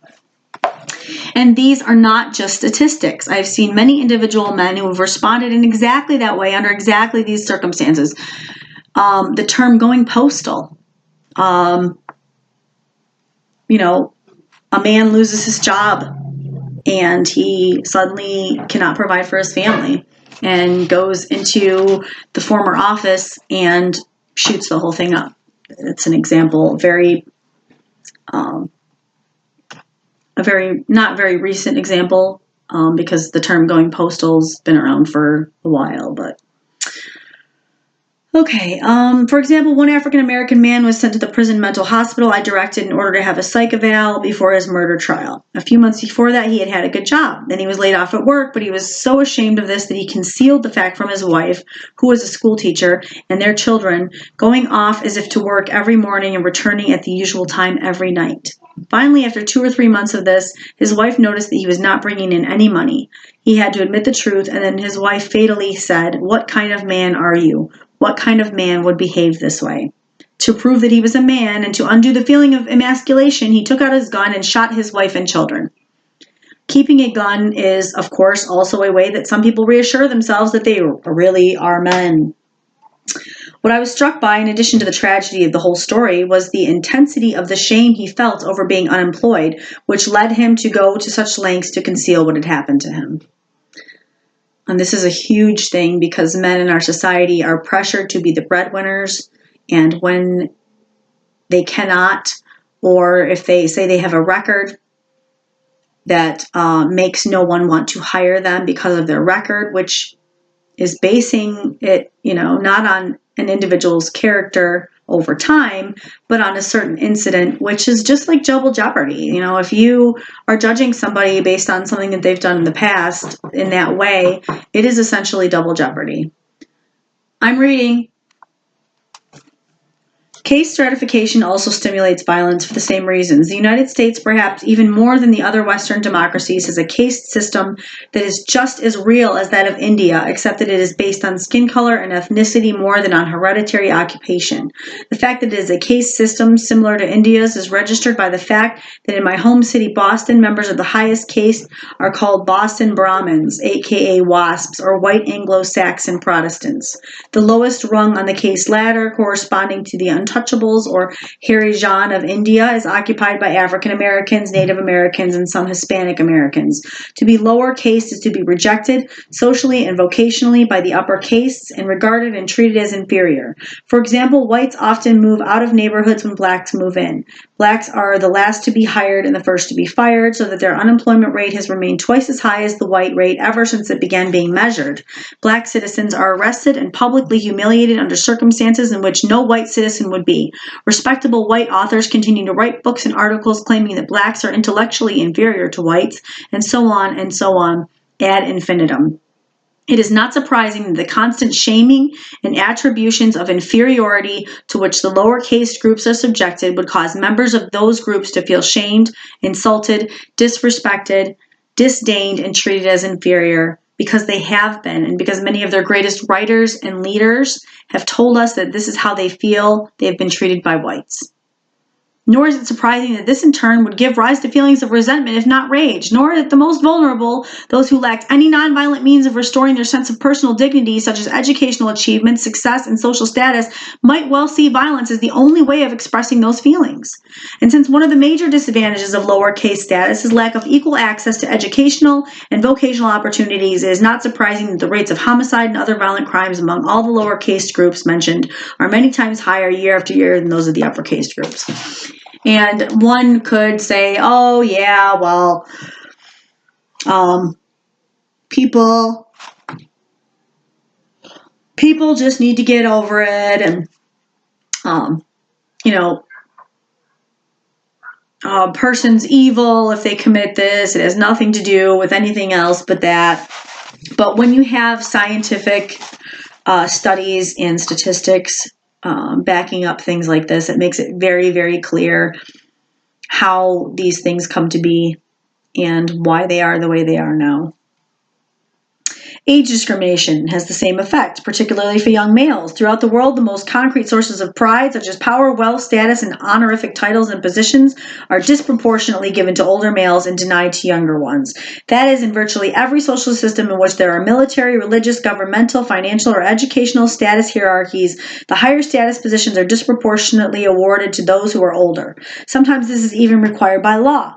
In the United States, for example, one has to be 25 to become a congressman, 30 to become a senator, and 35 to become president. The lowest incomes are paid to those who are just beginning their careers, whereas the highest are found among those who are older. Of all age groups in the U.S., the highest rates of poverty are found among those under the age of 18, and unemployment rates are higher for young males than for older and middle-aged ones year after year. In fact, ever since the values of Western culture were first codified in the dawn of history in the Ten Commandments, the elderly have been accorded more honor than the young.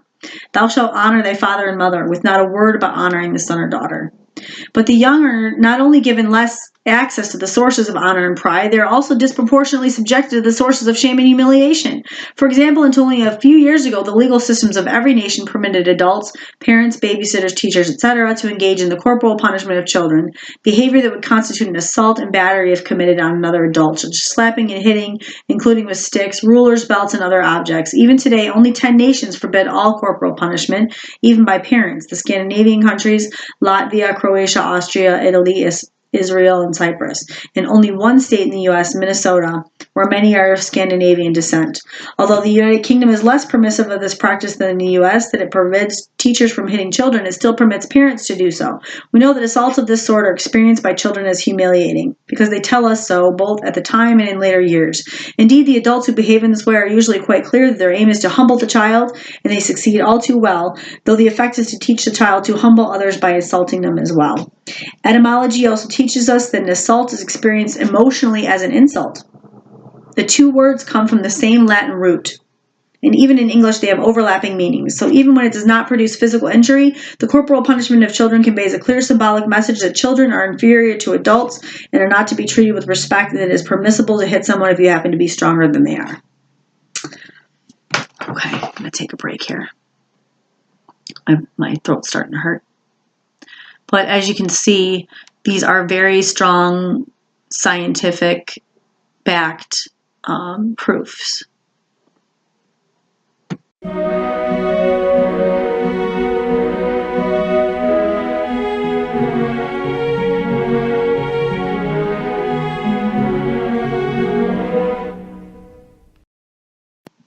Okay. This is Preventing Violence, Educational, Part 5. Singling out of the young for legally permitted degrees of violence and humiliation does not end with childhood. It continues and even intensifies after they reach puberty and young adulthood. For only the young, throughout history and in every nation on earth, have been forced to fight each other, killing and being killed in the wars that are declared by the middle-aged and elderly, wars in which they themselves are exempt from the obligation to risk their lives by engaging in frontline combat. The old saying that war is the revenge of the old on the young captures a deep psychological truth, one that is reflected in the revenge that the young adults themselves then take, first by committing most of the murders and rapes that are recorded, and then, after they reach middle age themselves, by inflicting the same violence on the young that was inflicted on them, whether as parents assaulting their own children, as political and military leaders sending the young to their deaths, in the endless vicious circle, and in this instance it really is vicious, of violence that repeats from one generation to the next. My point here is not to argue that there are never rational reasons for differentiating in law and custom between the rights and responsibilities that are accorded to people of different ages. The younger children are, the more helpless and dependent they are, and it would also be a form of child abuse not to recognize those differences. But it is one thing to distinguish between real differences in needs and abilities, and another to single out one group for disproportionate honor and deference, and another for disproportionate shaming and humiliation. My point here is simply to demonstrate how high is the price we pay any time we give respect to one group and deny it to another. One consequence of the way the old treat the young is that the highest rates of violent behavior occur among young males from when they first attain adult size and strength during adolescence until they reach the age at which they finally begin to accumulate some of the signs of status, which usually occurs around the beginning of middle age, 40 years or older. That age group alone, 14 to 39, commits more than 90% of the murders, assaults, and rapes in the world, and almost all of the military and political violence as well. Shame cultures versus guilt cultures. The frequency and type of violence vary enormously from one culture to another. Can we identify any characteristics that determine these differences? Yes. There is a great deal of evidence that the cultures whose members commit the most violence against others are those whose value systems, socialization practices, and major institutions have the effect of making their members especially sensitive and vulnerable to feelings of shame and humiliation. Expose them to situations that evoke those feelings and do not facilitate their developing the kinds of feelings that tend to inhibit violent impulses, such as feelings of guilt and remorse in response to harming others. And this, I think, is a big problem with the police right now. What's going on with the killing. Conversely, there is also much evidence that cultures that do the opposite have the least interpersonal and collective violence, but may suffer from the opposite problem, excessive feelings of guilt, sin, and responsibility with a vulnerability to depression, masochism, martyrdom, and suicide. In other words, violence towards the self. This categorization of cultures derives from Ruth Benedict's concept of shame cultures and guilt cultures, which she introduced in the study of Japanese culture and personality that she prepared during the Second World War, The Chrysanthemum and the Sword, 1946. As I will use these terms, I do not mean to imply that this difference between cultures is an either-or dichotomization, rather that it occurs along at least two major polarities. First, we can differentiate between those that are more or less pure. Hold on, I gotta shut this door.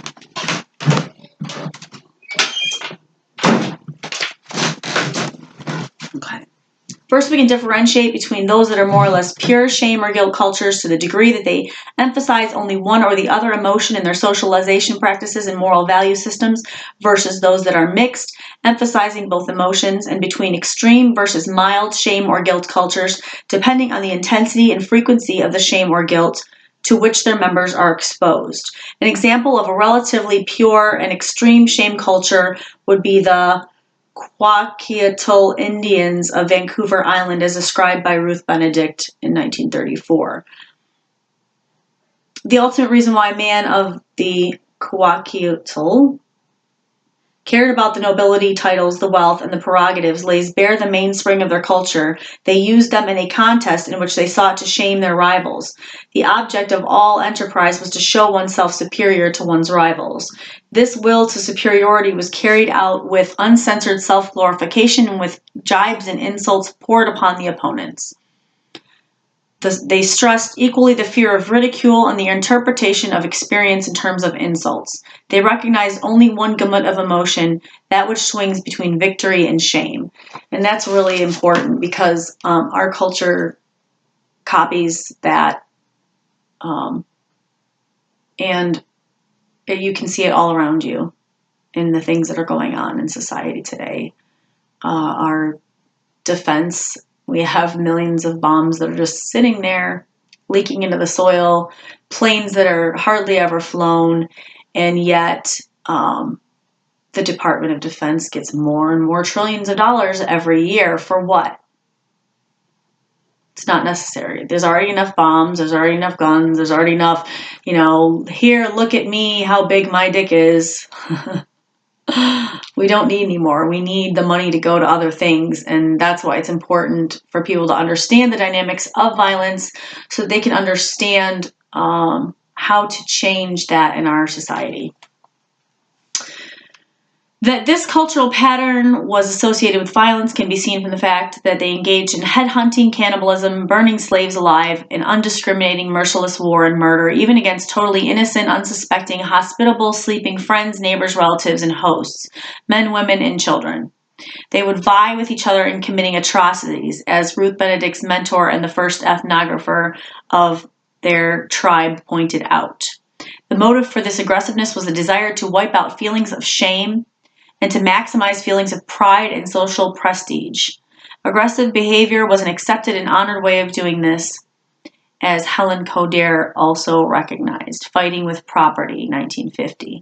A shame culture is one in which the source of moral sanctions and authority is perceived to reside in other people, in their ridicule, criticism, or contempt, so that one is shamed in other people's eyes. The feeling of shame actually occurs in oneself, of course, and can occur when one is alone, but is characteristically perceived as something that occurs before an audience, an external judge in whose eyes, and by comparison with whom, one appears weak, failed, foolish, incompetent, ridiculous, rejected, inferior, contemptible, in short, shameful. Thus, shame motivates concealment of those traits in oneself, and I can think of a head of state to which this is very, very applicable.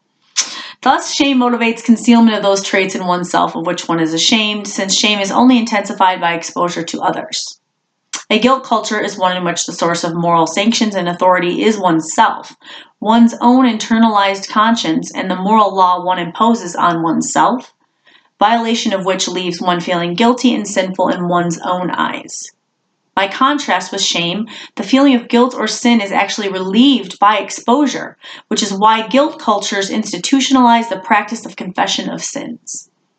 This is understandable since the person who feels guilty perceives his sin evil as being inside himself, so to speak, so letting it out through confession can feel like draining a moral abscess, bringing a relief of painful pressure. And this is where guilt versus shame is very, very important to understand, and how these dynamics occur or do not occur within a particular individual, which would make them violent or not violent, because most people who feel guilt do not feel violent, but most people who feel shame have a higher propensity to violence. But why would the perceived source of moral sanctions and disapproval affect either the likelihood or the direction of violent impulses? The answer, I believe, is that what the feeling of shame motivates most directly is the wish to eliminate the feeling of shame, since it is a very painful feeling, and since shame is seen as emanating from other people, that can be done most directly by eliminating other people. It is true that one could also eliminate the feeling of shame at lower cost to oneself and others by means of achievements of which one could feel proud and which would elicit approval, admiration, respect, and honors from others. But that is not always possible, and when it is not, eliminating others may be seen as the only alternative. What the feeling of guilt motivates correspondingly is the wish to eliminate the feeling of guilt, since it is a very painful feeling, and since the feeling of guilt emanates from the self, the only way to eliminate it may be by eliminating the self, as in suicide, or by provoking or passively submitting to martyrdom. So shame is more likely to elicit violence towards others. Extreme guilt towards the self is more likely to elicit self-harm. Another way to understand why shame motivates anger and violence toward others and why guilt directs those same feelings and behaviors toward the self is to remember that in a shame ethic, the worst evil is shame, the source of which is perceived as other people, the audience in whose evil eyes one is shamed. Therefore, evil resides in other people, and to the degree that one feels shame, it is other people who deserve punishment. And this is why people who strike out feel justified in their violence. Punishing others alleviates feelings of shame because it replaces the image of oneself as a weak, passive, helpless, and therefore shameful victim of their punishment, i.e. their shaming, with the contrasting image of oneself as powerful, active, self-reliant, therefore admirable and unshameable. In a guilt ethic, by contrast, the worst evil is to be guilty or sinful, and guilt and sin, to the degree that one feels guilty and sinful, are perceived as residing within oneself. Thus, people who feel guilty see themselves as deserving punishment, and receiving punishment, whether from oneself or from others, relieves guilt by expiating it. Indeed, that is the purpose of punishment, both in the criminal law, in which punishment is the means by which the criminal pays his debt to society and thus discharges his guilt, and in the religious sacrament of penance, the self-punishment by which the sinner expiates his sins, that is, relieves his guilt feelings. Thus, whereas punishment intensifies feelings of shame, it relieves feelings of guilt. I'm going to read that again because it's so important. It is the crux of the dynamic of everything that I'm trying to explain here. Thus, whereas punishment intensifies feelings of shame, it relieves feelings of guilt. A psychological fact that has important implications for the effect that punishment has on the level of violent crime in a society, as I will discuss further in Chapter 6. To feel shamed is to perceive oneself as being disrespected. And the most direct and rapid way to make others respect you is to make them afraid of you. And people who are bullied sometimes find this to be true, and then they become the bullied, or the bulliers, rather. They turn into what has been done to them because they feel it is the only way for them to protect themselves, is to become that which is plaguing them. This is, of course, an ersatz and costly form of respect, which people have no need of when they receive genuine respect from others, or when their feelings of self-respect are strong enough to maintain their self-esteem independent of respect from others. Genuine respect is earned. Genuine respect has nothing to do with fear, or might is right, or force, or shame. The feeling of shame is also the feeling of being ridiculed or of being vulnerable to ridicule. The most direct and certain way to stop people from laughing at you is to make them cry instead. In Shakespeare's Henry V, the French dauphin ridicules Henry by making him a gift, not of royal treasure, but of tennis balls, to which Henry responds by threatening such violence against the French that thousands shall weep more than did laugh at it. This same principle still causes wars, as well as the kinds of violence that the legal system labels as criminal. Hitler, for example, was elected to power on the basis of the campaign promise to undo the shame of Versailles. Violence occurs when people see no means of undoing or preventing their own humiliation except by humiliating others and using force. Indeed, that is the underlying purpose of inflicting violence on others. That the values and socialization practices of pure and extreme shame cultures lead to violence is well documented by the cross-cultural data in the human relations area files. A quantified, computerized summary of the past century of research in cultural anthropology in which several measures of shame show highly significant correlations with several indices of violence. The measures of shame included cultural traits such as extreme boastfulness, sensitivity to insult, and tell me if anybody that you know rings a bell with this. Boastfulness, sensitivity to insult, invidious display of wealth, and a complete narcissism index. I know somebody very high up in government that resembles all of this.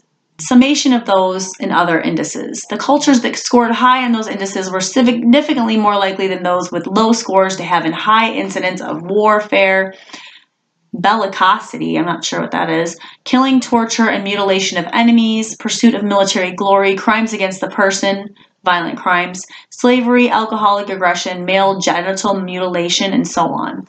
Since pure and extreme guilt cultures tend to prevent rather than cause violence towards others, I will discuss them in Chapter 5.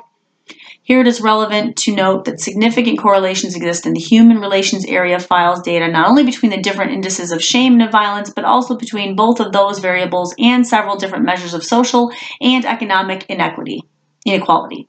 Cultures that have social classes, those that have caste systems, and those that have still practice slavery all show significantly more of both shame and violence than cultures whose institutions do not divide people in those hierarchical ways. So, division of people in hierarchical forms, a division of people in any form, by any label, is an act of violence. Because it is a cause of violence, it becomes an act of violence because it directly impacts. The existence of inequality exposes everyone to the risk of being inferior, which in turn stimulates aggressive competition to inflict the inferior status on others, such as by enslaving, impoverishing, or degrading them. In other words, inequality stimulates shame, and shame stimulates the creation of inequality. Shame stimulates violence, and violence stimulates shame. These are vicious circles that until our country, until the mainstream understands very intimately this dynamic, which is why I'm reading this, to educate. These things are going to continue to happen because it's a vicious circle that you're going through and you're not examining the cause and dynamics of it or trying to stop it.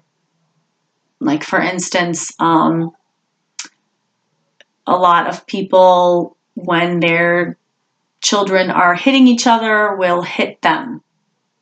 So this is trying to teach nonviolence by using violence. It's crazy. It doesn't make any sense. And yet this is the way that a lot of us are conditioned and taught to teach our children. Inequality leads to violence, and violence leads to inequality. These are all mutually reinforcing vicious circles or positive feedback loops. War and democracy. One of the most remarkable findings of recent scholarship in political science is that during the past century there have been no wars between well-established democracies. That's a study, the reference is Never at War, 1998. In the modern world, wars have only occurred when at least one of the combatants has been ruled by a dictatorship, oligarchy, or some other non-democratic form of government, or one that's masquerading as a democratic form of government, of which I believe I am a citizen of. Professor Jack Levy, Domestic Politics and War, 1989, has written that this absence of war between democracies comes as close as anything we have to an empirical law in international relations. This thesis, if it survives further empirical testing and theoretical analysis, of course has important implications for the prevention of war, which is why we'll return to it in the next chapter, but it also implies that a cause of war is an authoritarian political structure in which there is a high degree of inequality of power, which we are totally seeing today. Naturally, there is much room for debate about such a sweeping generalization, especially over definitions of democracy and of war, and over the theoretical understanding of why the correlation between democracy and peace exists. But the hypothesis seems to me to be plausible enough to pursue further, since it accords with the repeated and remarkably consistent findings in a variety of contexts that violence is associated to a statistically significant degree with higher degrees of inequity and hierarchy in the status systems of these social groups being studied, and becomes less frequent and intense the greater the degree of equality. So this is why you hear people going on and on about equality and Black Lives Matter and these kind of movements that are happening is because this is an implicit understanding that people can feel because they experience it in this situation around them. This is the scientific culmination and explanation of how and why that occurs. Even authoritarian individuals are more violent than those whose values are more democratic and egalitarian, as shown in Adorno, The Authoritarian Personality, 1950, and The Authoritarian Spectre, 96, Altmaier. In fact, the highest scores in Adorno's study of authoritarianism or potential fascism, potential my ass, were violent criminals in San Quentin. The only neo-Nazis I myself have ever encountered anywhere have been violent inmates in the maximum security prison and violent patients in the prison mental hospital. The Adorno study, referring to Ruth Benedict's contrast between shame and guilt cultures, also found that authoritarian personalities were notably sensitive to feelings of shame and insensitive to guilt feelings. What is true of governments and individuals also seems to be true of families. As Murray Strauss and his colleagues have found in their 1980 and 1986 studies of violence in the family, domestic violence is less common the greater the degree to which power and decision-making are shared equally by both spouses. This is so important because the family unit represents a microcosm of what's going on in the outside world, which is considered the macrocosm. It's a dynamic that's getting bigger in a societal way. Perhaps relations between nations, despite their greater complexity, do not follow totally different laws. That is, the values that lead people to create authoritarian, inegalitarian power structures also lead them to be aggressive toward others, and it may only take one such party to a relationship to bring about a violent conflict. Violence, this is chapter 3, violence as proof of masculinity.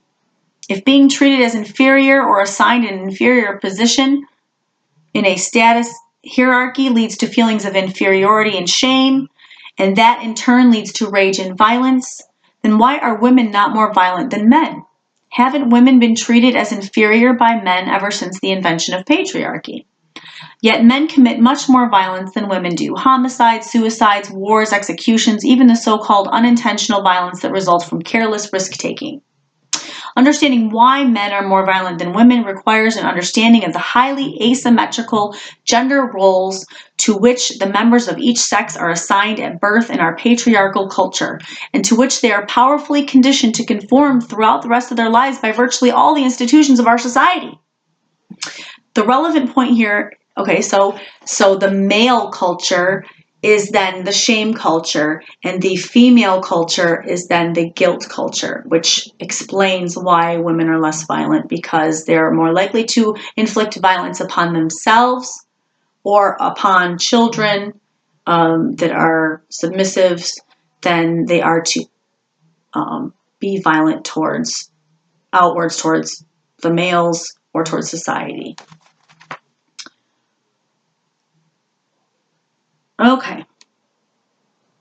The relevant point here is that the differences in those gender roles make it possible for men to ward off or undo feelings of shame, disgrace, and dishonor by means of violence, whereas that is significantly less true for women. Masculinity in the traditional, conventional, stereotypical sex role of patriarchy is literally defined as involving the expectation, even the requirement of violence, under many well-specified conditions, in times of war, in response to personal insult, in response to extramarital sex on the part of a female in the family, while engaging in all-male combat sports, etc. The Greek term for masculinity, andreia, the root of our word androgen, also means courage. The same is true of the Latin word for manliness and manhood, virtus, which also means bravery and courage. The word virtus itself derives from vir, which means both man and soldier. In other words, to be a man is to be a soldier. Virtus is also the word from which our word virtue derives. In the warlike culture of ancient Rome, the original and primary meaning of virtue was courage, an indispensable master virtue for soldiers. In other words, the primary meaning of virtue equals courage, equals manliness, equals soldier, was the willingness to risk one's own life in violent combat with other men. The result of that is that men can prove their manliness, their masculine sexual adequacy, when it has been called into question by an insult or a sign of disrespect by means of violence, and their failure or unwillingness to engage in violence can throw their manliness into doubt and expose them to shame. And this explains why domestic violence occurs in many instances too, because as soon as the woman starts to, and this also would explain why they say that women need to shut their mouths. It's taken as a sign of disrespect from man, which often is meant as a sign of disrespect. But when you're dealing with abuse and you're nice and the abuse is continuing to occur, you have to speak up, which is taken as a form of violence in and of itself. And it's responded to with more violence. Okay. Called into question by an insult or sign of disrespect by means of violence, and their failure or unwillingness to engage in violence can throw their manliness into doubt and expose them to shame. A woman's honor. How are things different for women? In order to discover the decisive difference between male and female gender roles and how they lead to differing rates of violent behavior, it will be helpful to ask what circumstances will augment or diminish shame or honor for a man, and are those the same as or different from the ones that will have that effect for a woman? And since I am a man, I thought it might be especially helpful to consult a woman. Virginia Woolf went some distance toward answering this question in 3 Guineas, 1938, her powerful polemic against patriarchy and male violence. She wrote, "External observation would suggest that a man still feels it a particular insult to be taunted with cowardice by a woman in much the same way that a woman feels it a peculiar insult to be taunted with unchastity by a man, in other words, called a whore. For example, if we ask what are the worst, in other words, most shaming insults that can be hurled at a man or woman, respectively, what are they?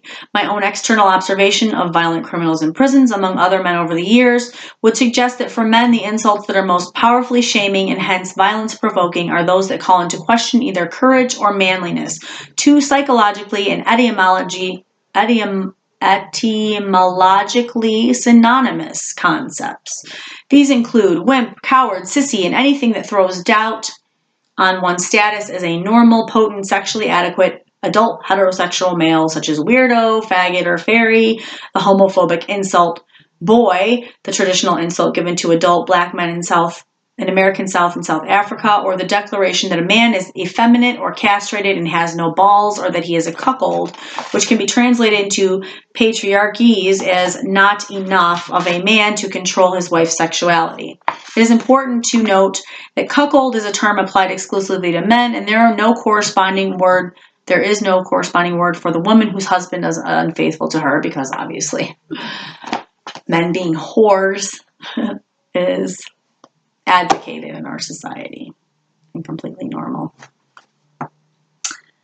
I'm not saying that those are the only insults that are so powerfully shaming that they can constitute what the legal system has called fighting words, but that they are the insults that throw the most light on the differential social psychology of men and women.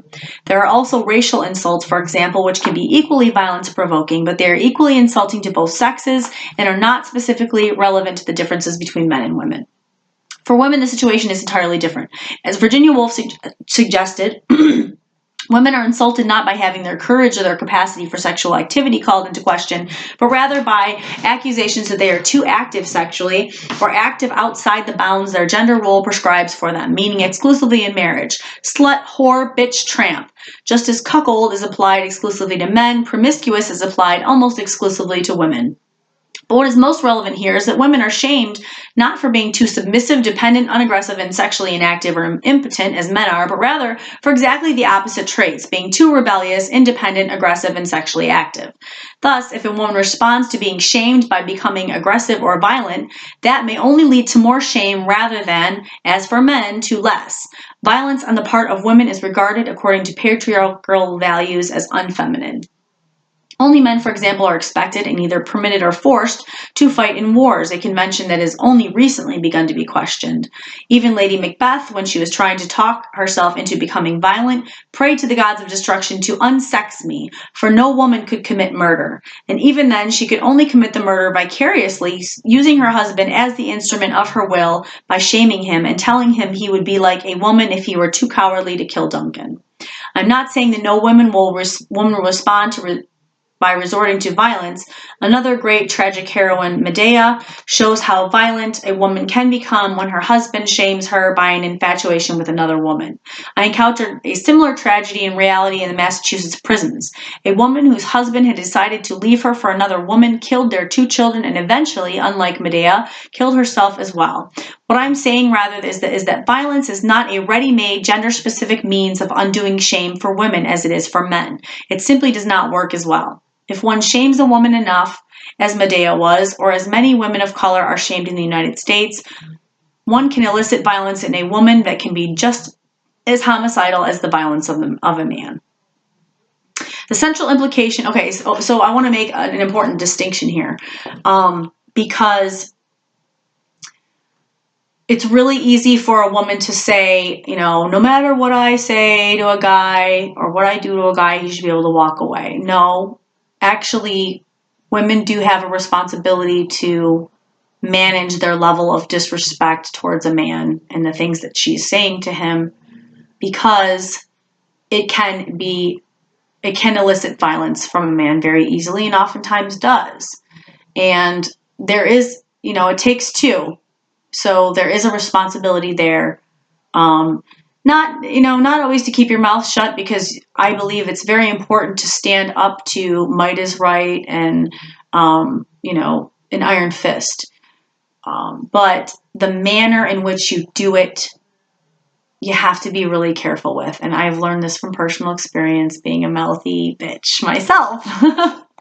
So, and also that's me taking responsibility. I have to take responsibility we all have to take responsibility for the things that we say and do. Freedom of speech is important, but also choice of speech is important.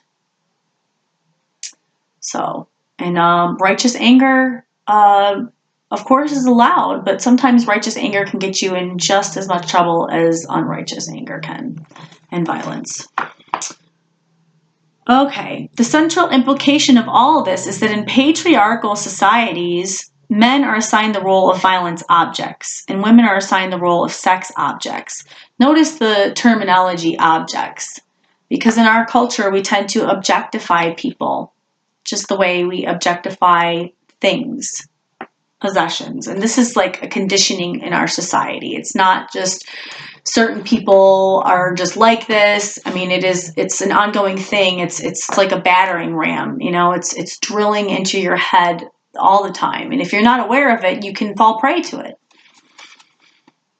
That is, men and only men are assigned the role of fighting in wars, and they are not given any choice about the matter. If they refuse to treat other men as objects of violence and thereby simultaneously become objects of those men's violence, they will be shamed and insulted, called cowards, and then turned into objects of their own army's violence. Okay, so this is really important too, because when a man is faced with fight or flight, if he doesn't want to fight and he wants to be peaceful, he's then shamed, which aimed at, which often elicits violence. So it's either be violent or be shamed into violence. So men often do not feel they have a choice in the matter.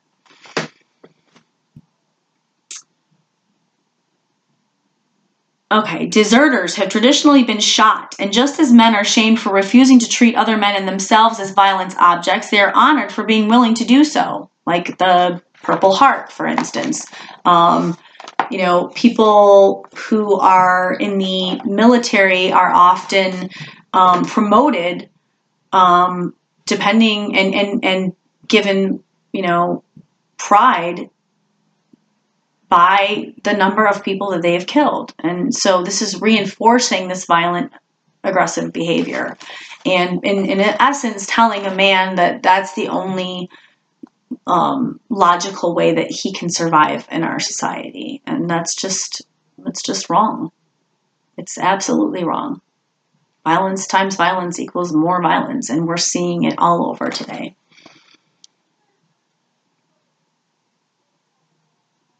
George Bernard Shaw said that if a man steals 100 pounds, he is sent to jail, but if he steals 1,000,000 pounds, he is sent to Parliament.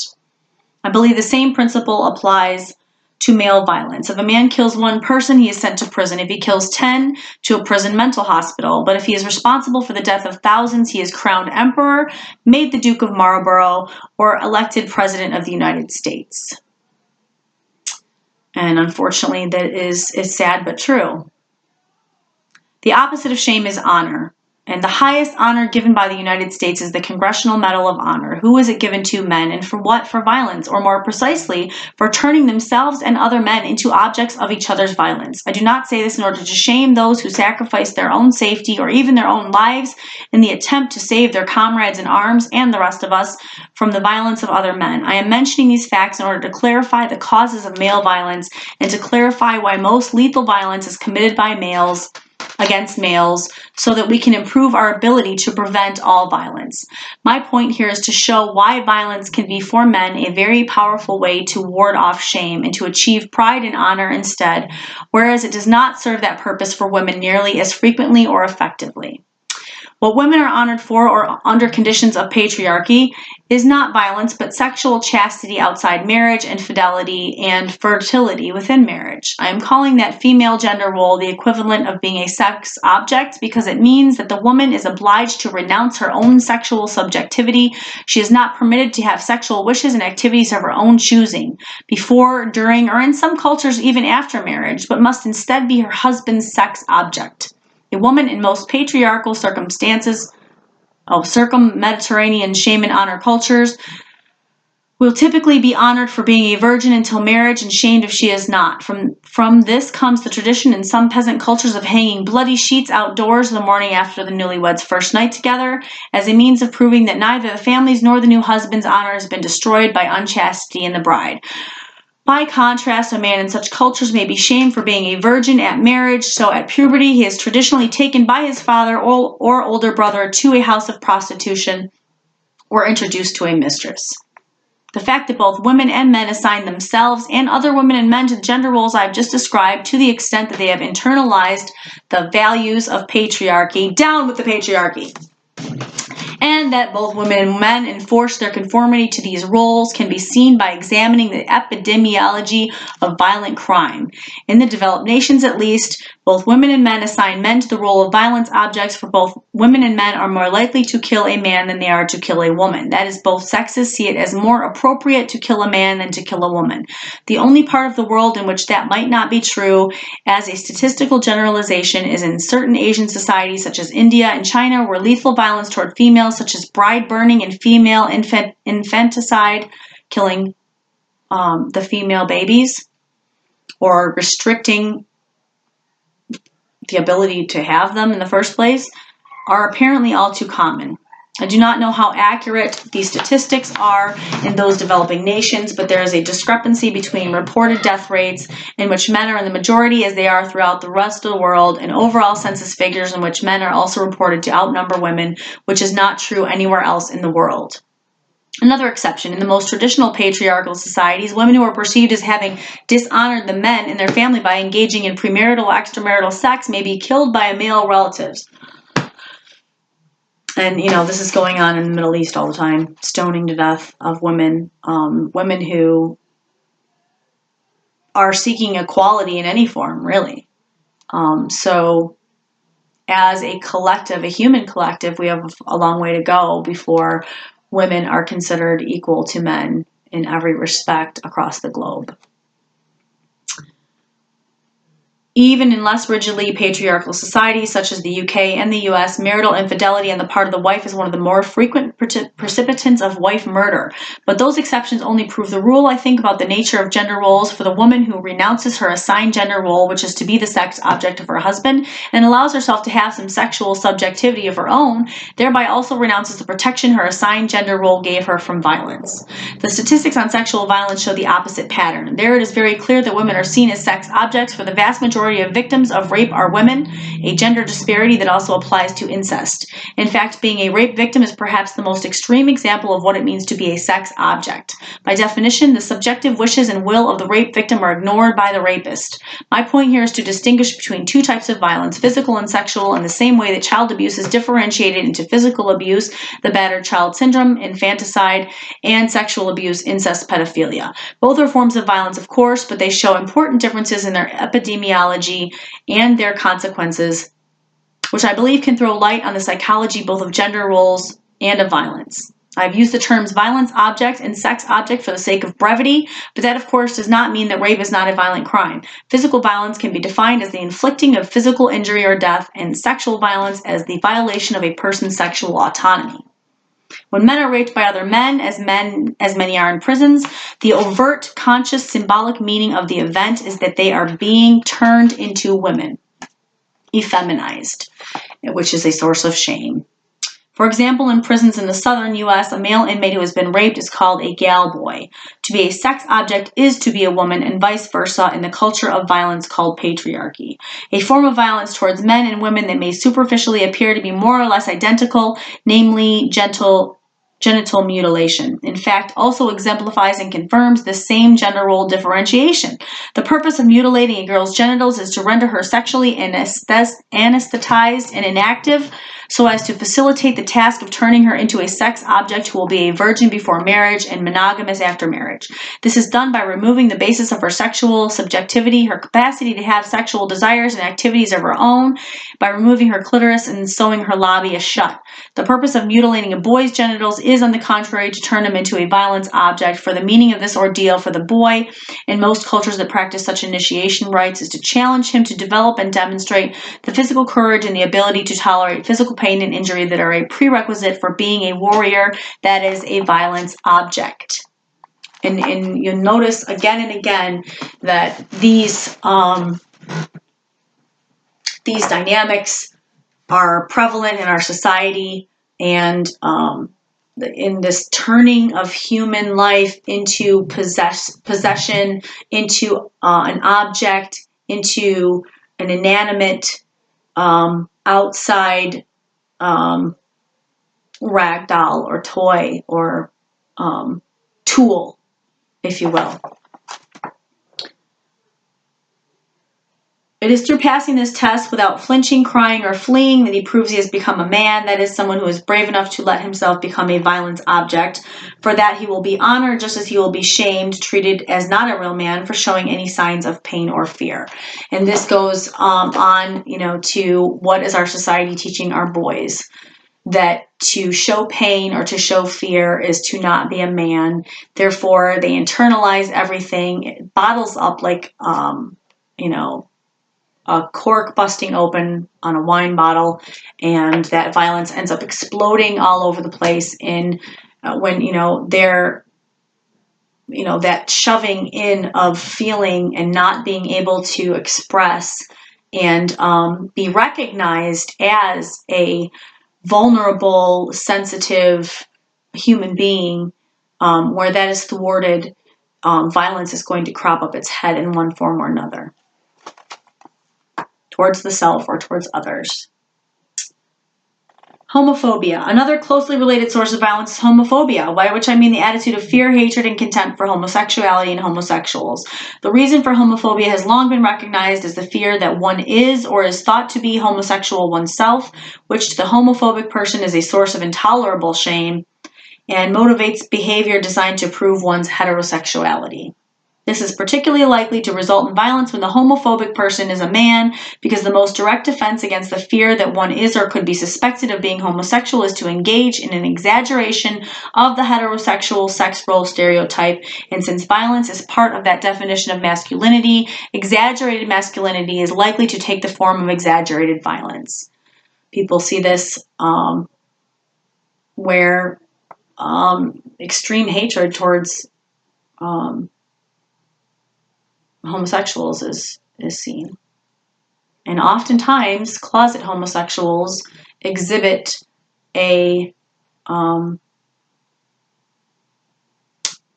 increased level of masculine behavior in order to try and cover up the truth of their real sexual orientation of homosexuality. Defenses against the fear of being or appearing to be homosexual may take a variety of other forms besides violence, of course, such as sexual promiscuity in men, the Don Juan syndrome, although it should be remembered that the original Don Juan committed both rape and murder, machismo, of which violence is only one component, and the avoidance of anything that resembles the feminine sexual stereotypes, such as tenderness, intimacy, nurturance, passivity, dependency, forgiveness, vulnerability, and the capacity to feel anything. Which means that our society is sends men the silent message that they have to be apathetic. They cannot care about anything. And I think that this really comes and hooks into the police brutality. And the capacity to feel anything, physical or emotional, including pain, fear, depression, love, compassion, vulnerability, sadness. The only feeling that many violent men will let themselves feel is anger, rage, and hatred. And here we find neo-Nazis in this category, police, heads of state. That this is the emotion that most closely and directly precedes and stimulates violent behavior is hardly surprising, of course. What I was surprised to observe, however, in the most macho and violent men I worked with, was that they would not allow themselves to even have that feeling. Perhaps this is because being angry reveals that you have something to be angry about, and is too revealing of the fact that you can be hurt by others.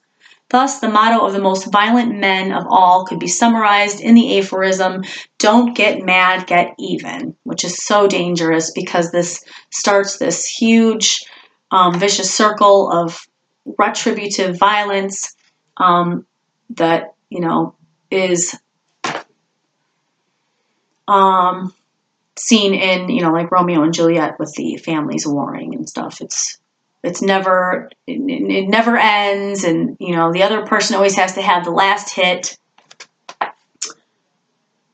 Violence is most common when both the shame and the rage that it causes are unacknowledged, even to the self, so that both feelings are effectively unconscious. So imagine pushing all of this down into yourself to such a degree that you don't even realize that you're feeling something. The only way it can come out is in some way that you are not even conscious of, but it ends up coming out. The psychodynamic logic that makes homophobia a generator of violence rests on the fact that the most direct and concrete ways to prove that one does not love men are to murder men and rape women. And you'll see this in war. Because it's all men usually together. They're gone for months at a time to another country. They don't have the ability to be affectionate or sexual with the women that they normally have. So they will rape the native women wherever they are at, and kill the men. These communicate the messages, "I do not love men, I hate them, and to prove that, I will show you how much I hate them by killing them." And "I do not desire men sexually, I desire women, and to prove that, I will show you how much I desire them by raping them." I emphasize the importance and centrality of homophobia as a cause of male violence because I was confronted with evidence of it on a daily basis in my work with the most violent men in our society produces in the most violent environment, the prison. This is an environment that stimulates homophobia, and it also stimulates homosexuality. Given the high incidence because everybody's all together and they're all males and they're all being denied their sexuality, giving saltpeter so they can't even get an erection, which in and of itself is a shameful experience because not being able to get it up is considered an unmanly thing, or that people are shamed for it. An environment that stimulates homophobia, given the high incidence of the rape of male prisoners by other male prisoners, most of whom would kill you if you made the mistake of imagining that their raping other men meant that they themselves were gay. So this is gets really twisted in people's minds, but this is how it operates, and this is why. For example, there are a few psychological crises in a male prisoner's life that are more likely to result in his going berserk and assaulting everyone in his environment than the phenomenon called homosexual panic, a mental state that includes the fear that he is surrounded by homosexual men who are bent on raping him or turning him into a homosexual or a woman. Which, is it so far-fetched to have a fear like that if you are surrounded by men who, if you don't exhibit violence towards them, will rape you and turn you effeminate? I mean, it's not imagined. It's very real in these instances. But it can be exaggerated in the mind of a person who is in that situation. Conflicts over homosexuality, both intrapsychic and interpersonal, have been reported by most observers, myself included, to be among the main causes of the homicides that occur in prisons. But it would be a mistake to think that the homophobia that these men experienced and to which they responded by becoming violent was simply a rational response to the real danger of being raped by other men in the unique environment of the prison. For many of the murders that these men had committed in the community before they had ever been inside a prison revolved around the same issue. So, like, again, the prison is a microcosm of the macrocosm of society. And that's why when he went into the prisons, he was able to relate this to all of society in a larger way, which is so important.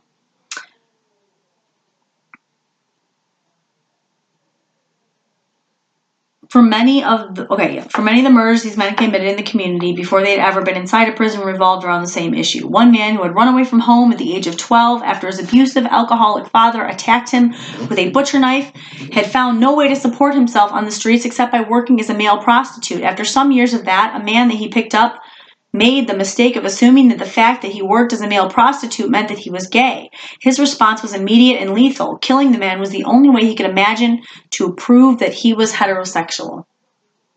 But even in cases where the link to homophobia is not so immediate and obvious, I am convinced that homophobia underlies most male violence.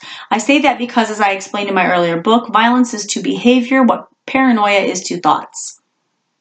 Violence is to behavior what paranoia is to thoughts. Violence is the behavioral equivalent of paranoia, the acting out of the core delusion that other people are dangerous to oneself and that one can only defend oneself by attacking or even killing them. And this is so important about police brutality, this right here. I'm going to read it again. Violence is the behavioral equivalent of paranoia, the acting out of the core delusion that other people are dangerous to oneself and that one can only defend oneself by attacking or even killing them. And this is basically what a lot of cops are feeling when they go out onto the beat, is that people are dangerous and that they can only defend themselves by attacking or killing them. And this is why these guns are being drawn and people are being killed so quickly. It is not a it is not a wait and see what happens and then pull your gun. It is not even a pull your gun and wait to see what happens. It is a pull the gun and kill the person before they even get words out of their mouth, while they're just reaching for something like their inhaler or their license, which the cop has asked them to provide.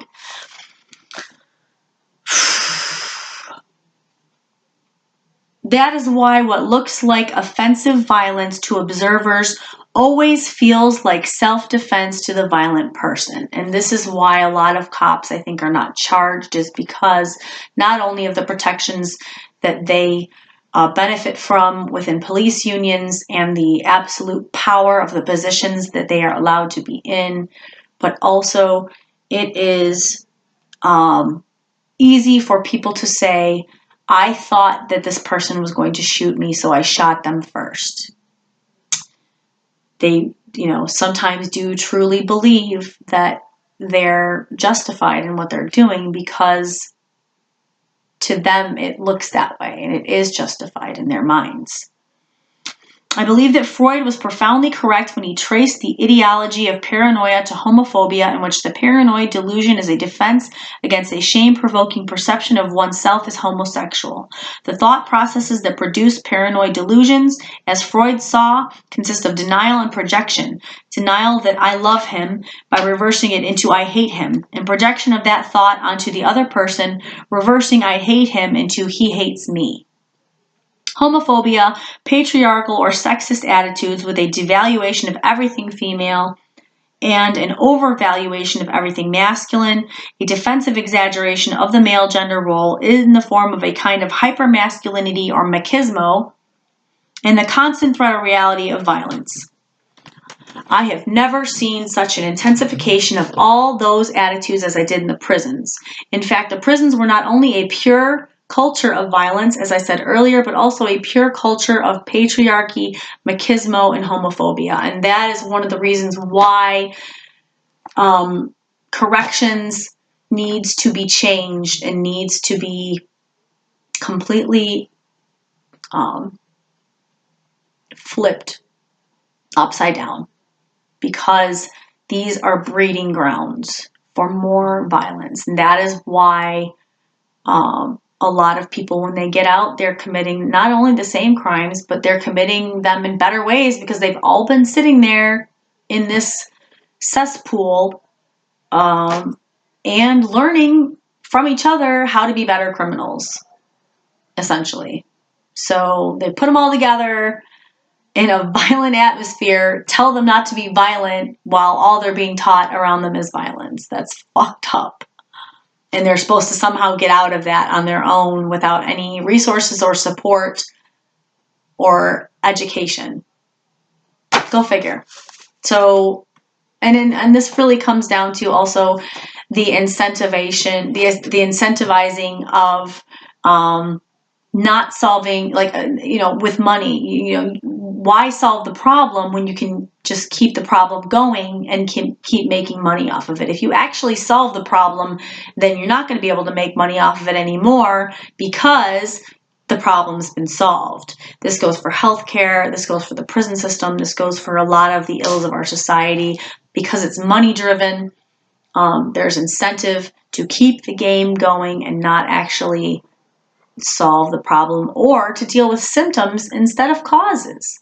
You can always deal with a symptom, but that's not going to stop the root cause. Homophobia, patriarchal, or sexist attitudes with a devaluation of everything female. Oh, okay, I already read that part. Since all these attitudes seem to group themselves together and to reinforce each other, thus forming a syndrome, and since their defensive purpose seems so transparent, namely to reassure the individual that he's a real man whose sexual adequacy as a man cannot be doubted, I could not help but conclude that perhaps homophobia also underlies the whole value system and cultural pattern that we call patriarchy. I'm going to read that again because it's so important. Could not help but conclude that perhaps homophobia also underlies the whole value system and cultural pattern that we call patriarchy. Now, this is really interesting because this explains why people of the cloth are often found to be pedophiles. It explains why people in the Boy Scouts, the heads of the Boy Scouts, have ultimately been revealed as pedophiles. It explains heads of government that are pedophiles, military that are homosexuals and pedophiles. Like, these things are the patriarchal structure of our society is homophobia, according to this guy, and it does make a lot of sense. Since all these attitudes seem to group themselves together and reinforce each other. Okay, this includes the exaggerated polarization of gender roles, the purpose of which is clearly to prove something that would need no proof if it were not doubted, namely that men are men and women are women and never the twain shall meet, okay? And this is why this aggression towards trans people, towards gay people, towards bisexual people even, is such a huge problem. Prisons are, among other things, a microcosm of the society that produces them, but a microcosm in which some of the problems that exist in the society at large are so concentrated, distilled, and exaggerated that we can see more clearly they're some of the uglier, or at least more dangerous and destructive aspects of our society. And I'm going to end this section. This is the end of chapter 3. And this just gives you something to chew on here and really think deeply about. That's why I'm doing this, is because nobody's talking about this. You'll see little parts of it here and there and snippets, but it most certainly isn't usually related to scientific inquiry or study, and usually is in such disarray when people are expressing it that the cohesiveness in the larger picture is not seen. So thank you so much for listening, and I hope that you continue to watch this series of preventing violence and educational. Thank you.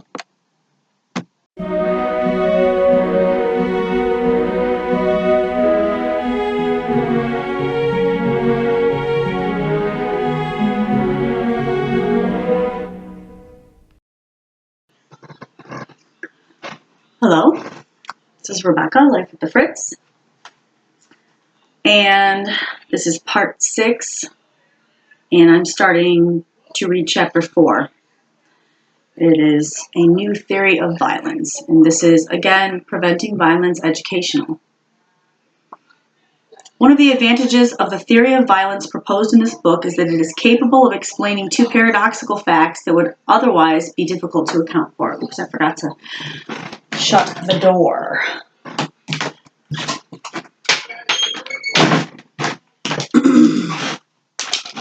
I'm soaking my feet while I do this. 2 birds with 1 stone. Okay. Explaining 2 paradoxical facts that would otherwise be difficult to account for. The first is that while there are correlations between lower social class and case status, youth, and masculine gender on the one hand, and violence on the other, it is clear that most of those who are poor, young, and or male never commit a serious act of violence in their entire lives. This paradoxical finding raises the question, are relative poverty, discrimination on the basis of age and race, and sexual asymmetry causes of violence, or do they merely correlate statistically with some other factor that does cause violence? The theory presented here implies that it is not poverty, racism, sexism, or age discrimination as such that actually causes violence. It is rather that each correlates with violence because each increases the statistical probability that individuals exposed to these social forces will be subjected to intolerable and potentially self-destroying intensities of shame, from which they do not perceive themselves as having any means of rescuing themselves except by violence, preferably towards others, as in homicide, but also towards themselves, as in suicide, when homicide is not perceived as being possible or likely to succeed in reducing the shame to tolerable levels. These pathogenic social forces can be considered risk factors for violence. They increase the risk that the person exposed to them will be subjected to a loading of disrespect that will overwhelm his capacity to find nonviolent means of maintaining his self-respect. These considerations are relevant to the search for means of preventing violence, for they suggest that we look not only for ways to reduce the degree to which people are exposed to those risk factors, but also for ways to identify and augment whatever psychological, social, or even biological protective factors could neutralize the risk factors. The second fact that this theory can explain is that some people who are not poor, young, male, or members of minority groups do commit serious violence. Clearly, therefore, some other factor must also be capable of causing violence. Thus, not only are poverty, racism, and the other risk factors not sufficient to cause violence, they are also not necessary.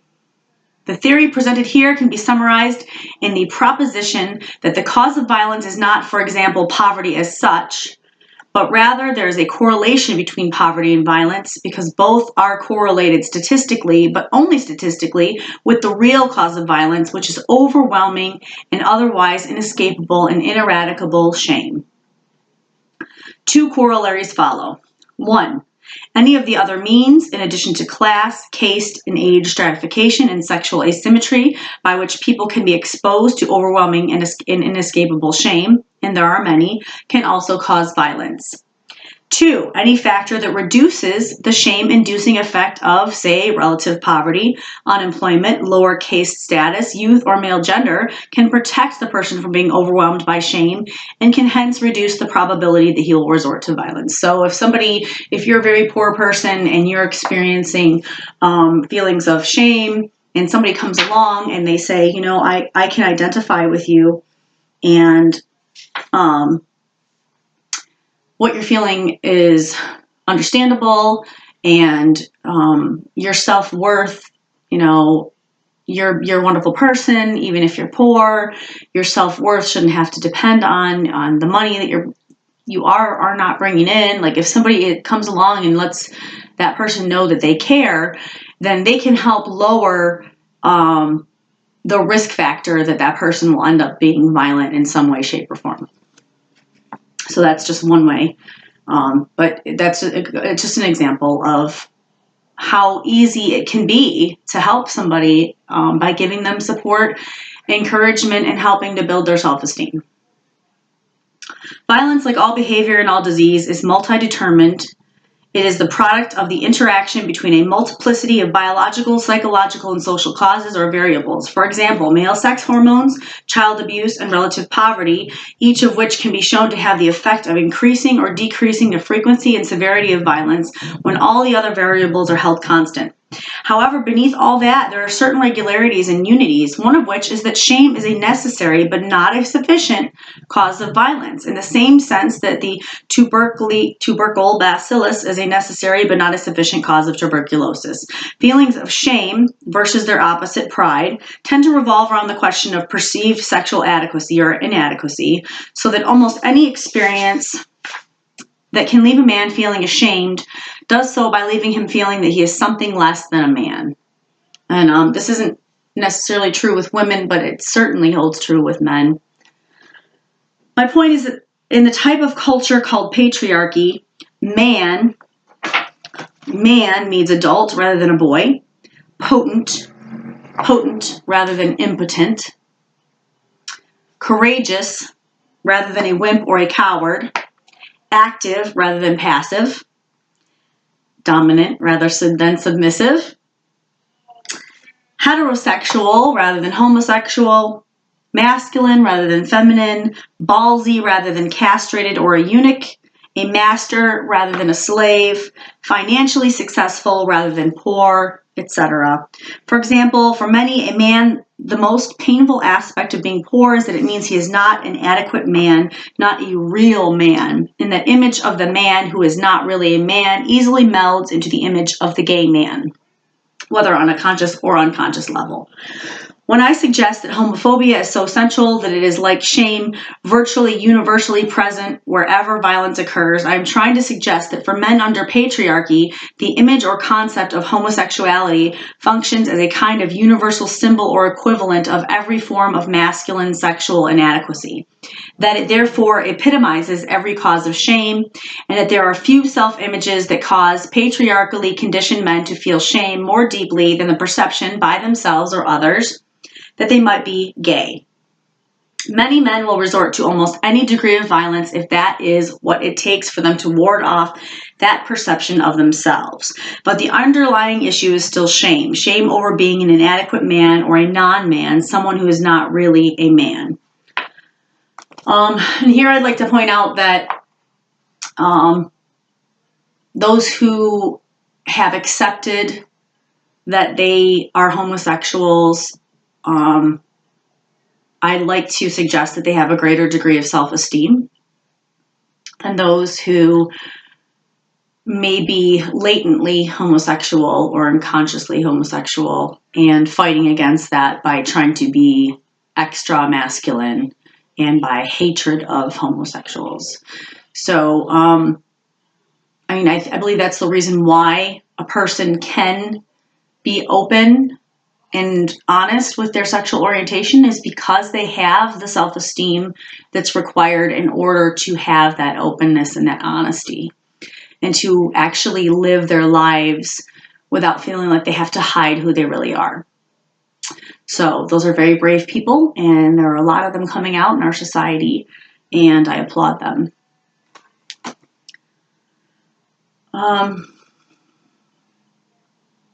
The American high school massacres.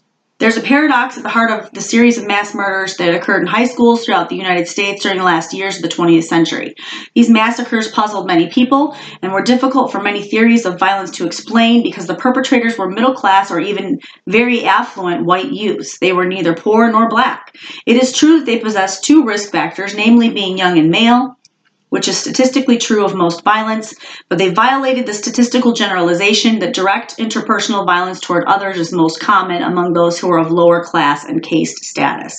So why did they commit such horrific violence? The answer is clear given the points made earlier. They felt overwhelmingly humiliated by being cast in an inferior role. In every single case, the high school mass murderers are described or described themselves as feeling shamed by being rejected, ostracized, taunted, teased, mocked, ridiculed, bullied, insulted, disrespected, and or publicly accused of possessing traits that they found shameful, such as homosexuality. For the sake of brevity, I will mention details from only 2 of these mass murders. I was personally involved in one of them after the lawyer of one of the perpetrators contacted me because his client walked right out of my book, Violence.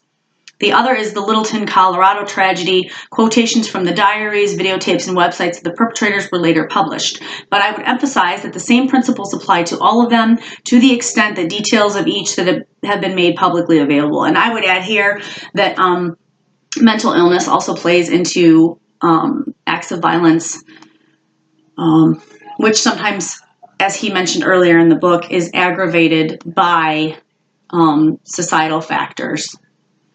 So, because some of these shooters were on medications or had recently come off of medications, and they had mental health issues. And that's the only reason I mention it, because the homosexual aspect and the shame is one factor, but mental health also can be as well.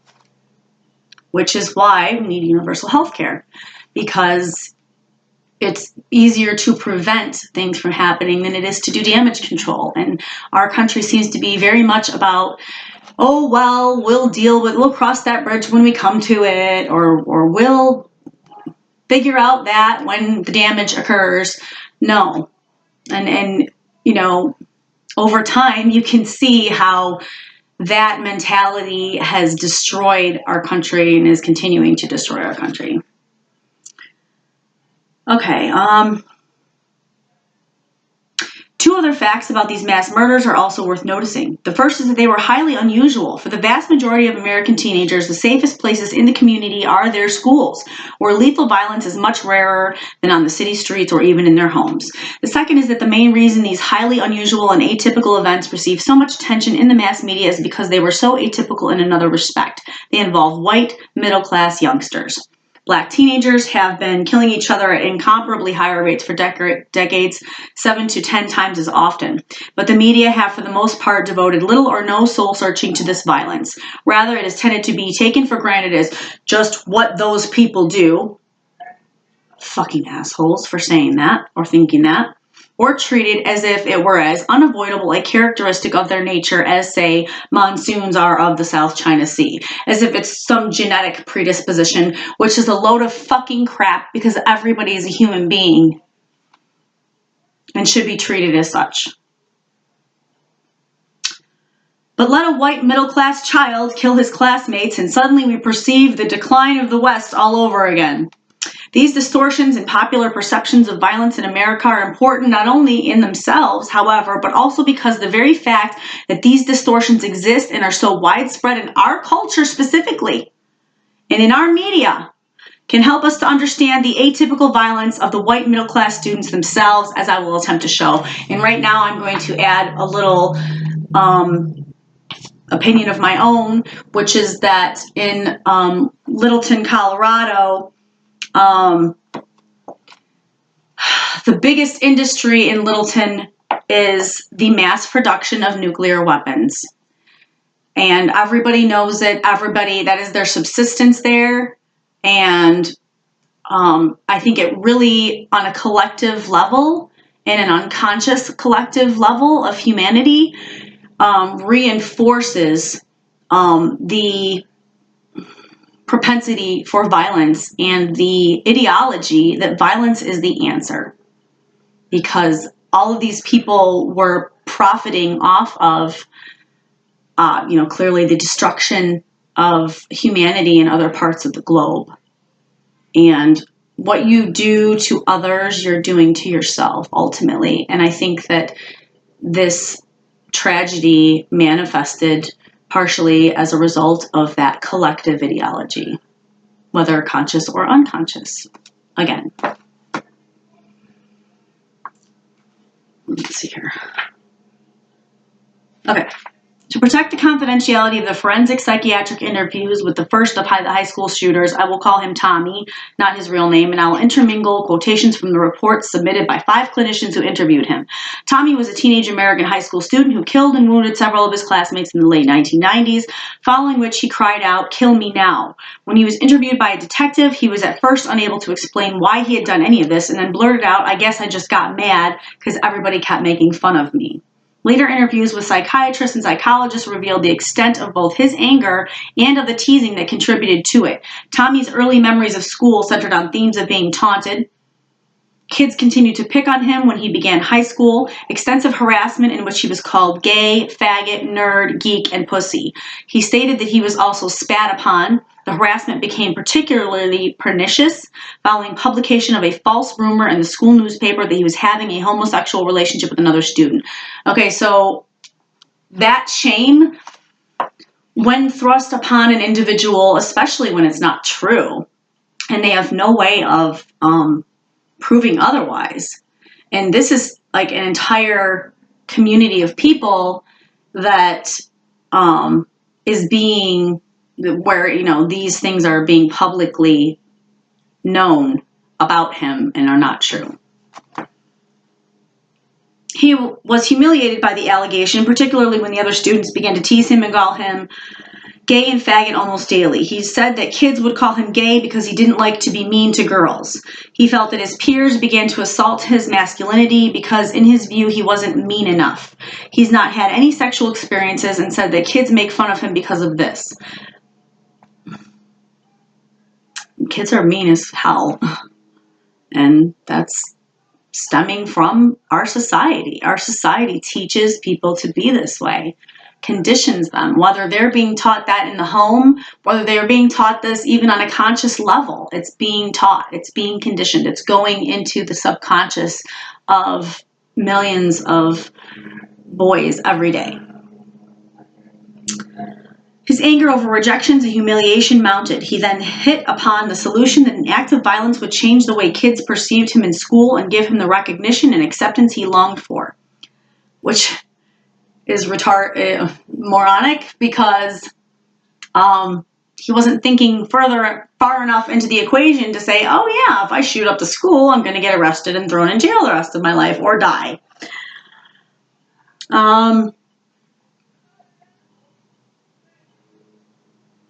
He found the idea of shooting students and taking over the school compelling. He imagined that he would gain the respect and awe, if not admiration, of other students. No one would tease him or humiliate him again. He said what he really wanted was more respect from the kids. He repeatedly said that at the time of the shooting, the thought which kept running through his mind was, you've got to do this for yourself. There's probably no better indication of the subjective distress Tommy experienced before the shooting than the statement he made that prison would be better than what he was going through.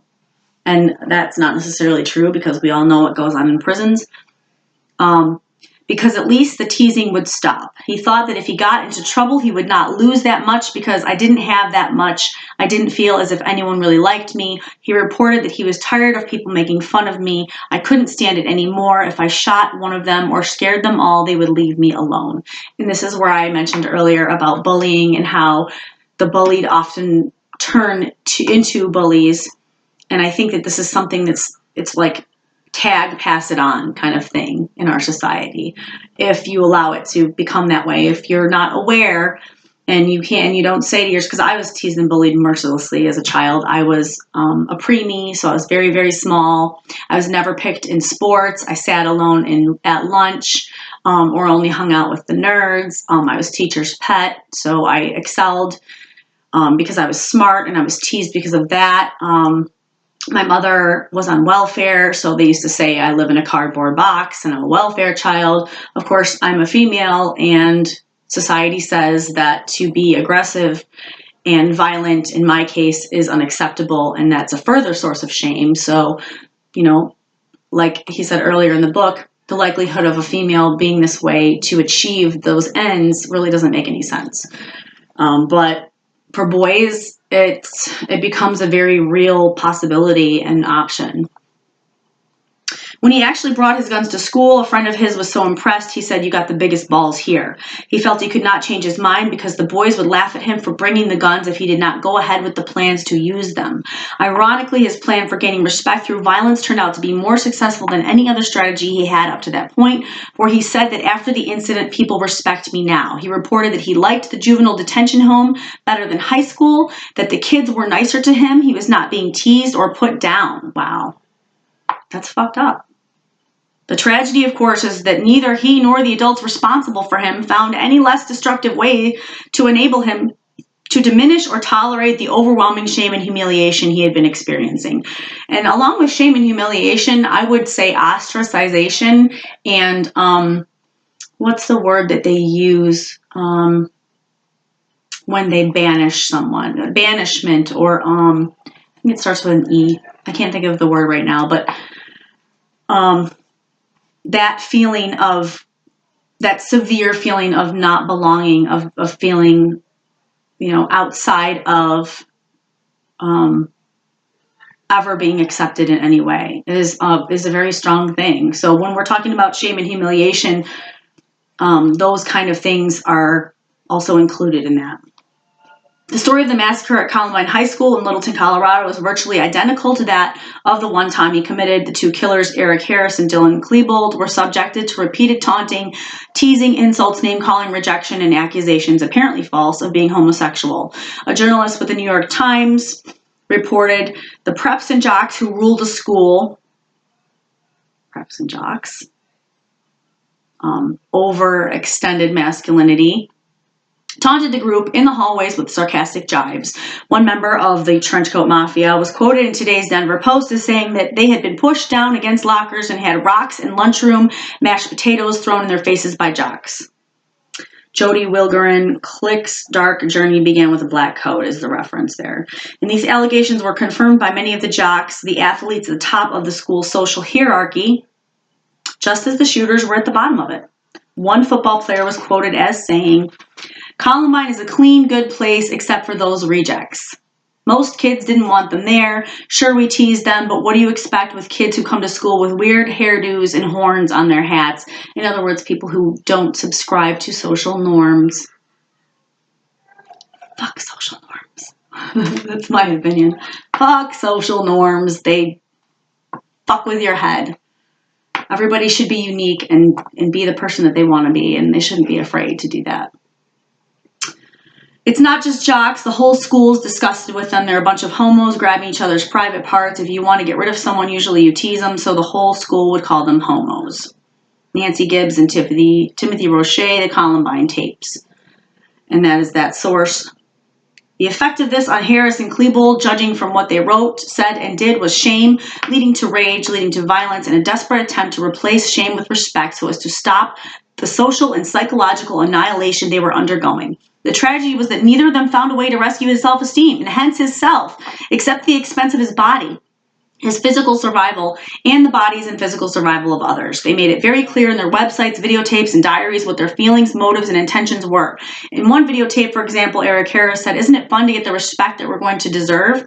while holding the sawed-off shotgun he would use at Columbine. And in his website, he wrote, "God, I can't wait till I can kill you people. I'll just go to some downtown area and blow up and shoot everything I can. Feel no remorse, no sense of shame. I don't care if I live or die in the shootout. All I want to do is kill and injure as many of you as possible." Wow. It is noteworthy that he combines 4 themes in these remarks. 1, the need to gain respect. 2, the absence of feelings of remorse or guilt. Violence always represents self-defense to those who engage in it. I'm going to say that again. Violence always represents self-defense to those who engage in it, which goes in conjunction with A Course in Miracles and Conversations with God that says all attack is a call for help. Defense of that vulnerable and threatened psychological construct, the self. Furthermore, any experience that specifically intensifies feelings of shame and simultaneously diminishes feelings of guilt and remorse. So you can't feel shame and guilt typically at the same time. Some people do, but it's not as prevalent. 3, Absence of feelings of shame over the plan to kill everyone. Violence from the point of view of those who engage in it does not intensify shame, it diminishes it and even reverses it into its opposite, namely self-respect and respect from others, which is why the most violent people boast of their violence rather than apologizing for it. That's a, typical thing. They are happy, they do not feel any remorse at all whatsoever, and people are, looking at them like, are you nuts? Well, it becomes a form of psychosis. The willingness to sacrifice, this is 4, the willingness to sacrifice one's body when that is seen as the only means by which one can rescue one's soul or psyche or self, or when oneself has already died, to kill one's body as well, along with other people's, since that may be seen as the only means of escape from an intolerable degree of shame. And also willingness to sacrifice one's body in the defense of one's family. Because, in this society, we are bombarded by people trying to tell us what to do and how to do it and where and when and how much. And we are bombarded and exploited by corporations and government entities. And these are all sources of pressure and ultimately sources of shame, because when you're pressuring somebody and they can't come up with the money for a bill or whatever, what have you, they end up having no other recourse in some instances, or they feel they don't have any other recourse other than to strike out in defense of themselves and their families. So these are, when he's talking about these smaller situations, there are other situations that you can apply this to in society where you see these dynamics.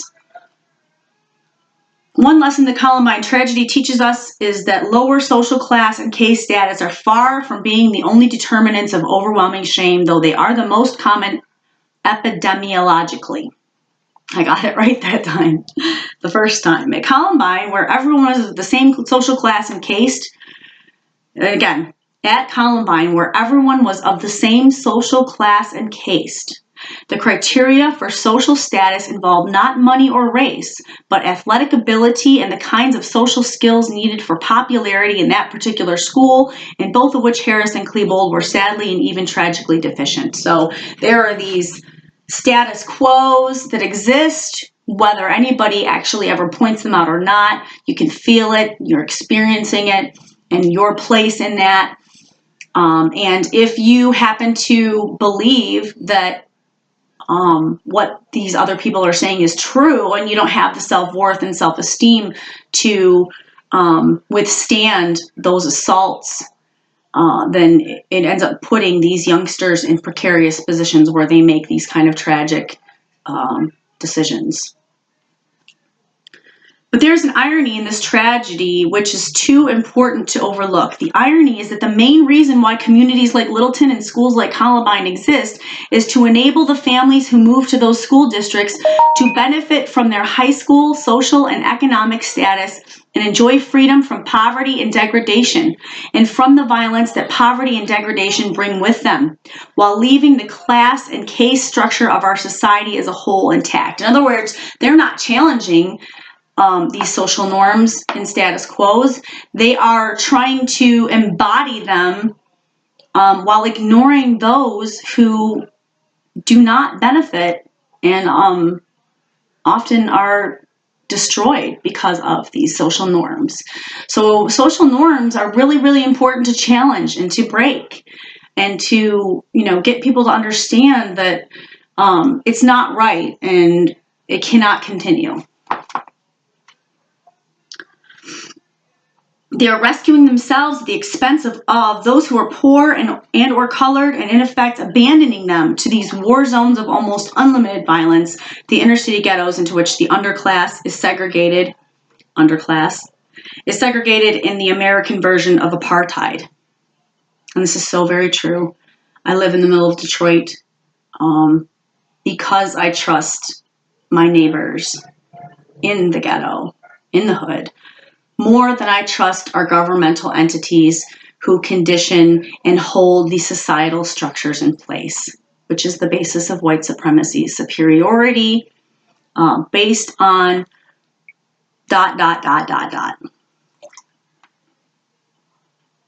So fuck that. And it needs to be abolished. As one of the Columbine football players said after the massacre, I thought we lived in a bubble. And they were living in a bubble, an enclave of privilege, affluence, and advantage from which the poor and weak were excluded. The problem was, however, that violence, which they had tried to eliminate by living only among others of the same class and caste status, followed them right into that bubble. And of course, it was inevitable, for even by calling Littleton a bubble, the student who used that word indicated that he knew something very different existed outside it, namely a world that was not so privileged. So Littleton, which superficially resembled a classless society, was in fact the product of the most extreme development of the system of class stratification, namely the rigid segregation of breathtakingly affluent suburbs from wretchedly poor, virtually uninhabitable inner city ghettos, while profiting off of the nuclear destruction of the world. Wow.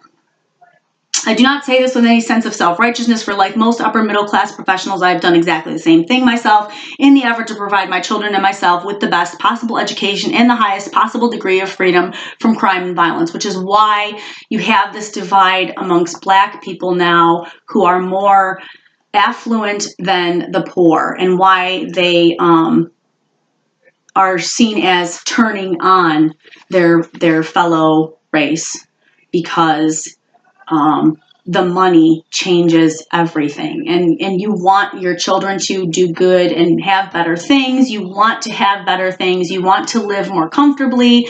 And these things are, obviously seen as positive things. But if you are moving outside of poverty in order to provide for and protect your family without acknowledging the issues in our society that exist and the class wealth aspect, not just the race issue, but the class issue.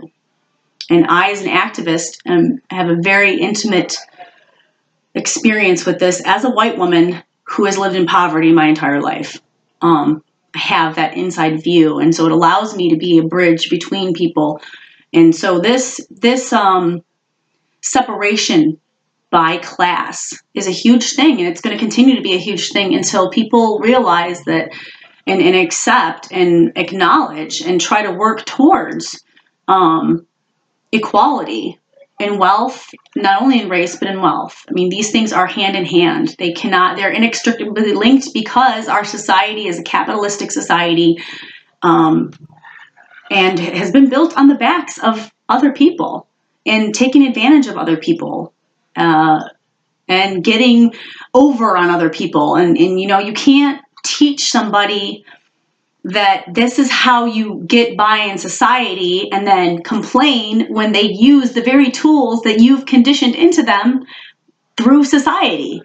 A guy sticks up a guy with a gun on the street corner and you say, oh my God, why did he do that? Maybe because he's watched greedy white businessmen in suits stealing from the American public his entire life. Like these kind of things, you can't expect people to act differently than the soup in which they exist.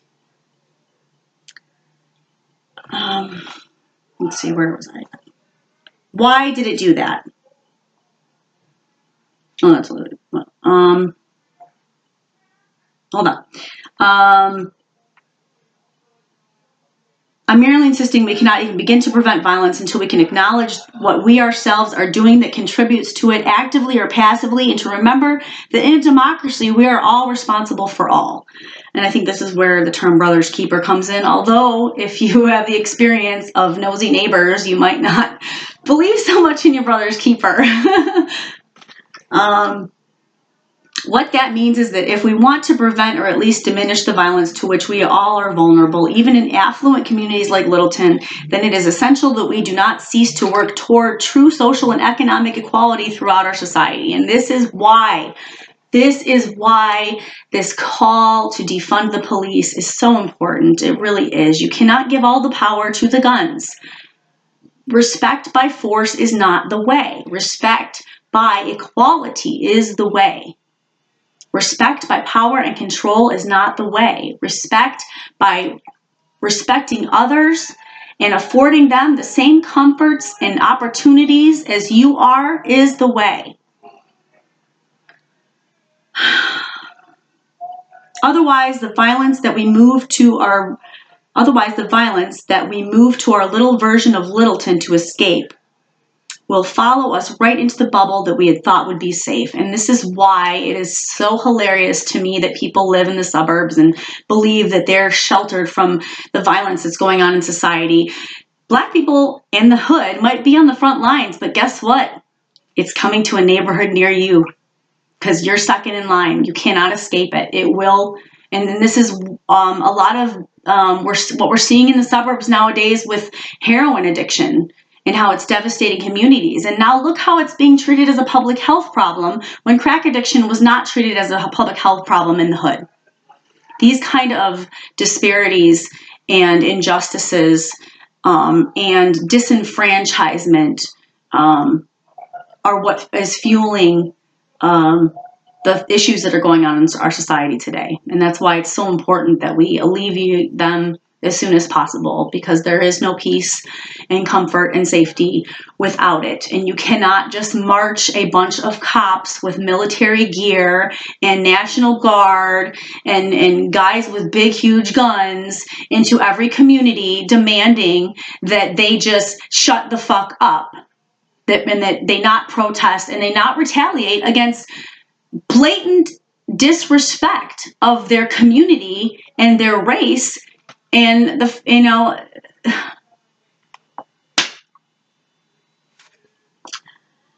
I digress. Okay. For what Littleton did was to reproduce the very status hierarchy that it was meant as an escape from, albeit one that was governed by different criteria. So you can't just pick up and make your own little world and expect that these issues are not going to follow you in when you're not addressing the root causes of the issues that you were trying to escape from to begin with, okay?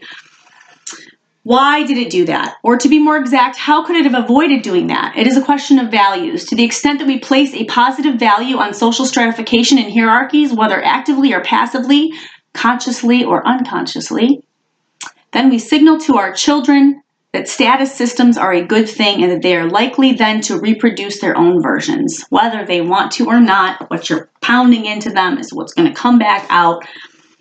Working to dismantle all status hierarchies, however, does not at all require that we stop making distinctions between better or worse quality work, whether in the arts, the sciences, or any other field of endeavor. Which is why I think some people have an issue with, what is it called? When they force them to hire in affirmative action, that's what it's called. This is why people have a problem with affirmative action. But I'm more qualified, I did the better job, but this person who is of a skin color gets the job, even though he's not doing as good of a job as me. These kind of distinctions are important to make. At the same time, that has to be a balance, because you can't just have a bunch of shitty people that are unqualified that are in those positions. And there are a lot of white people that are shitty and they do not do a good job also.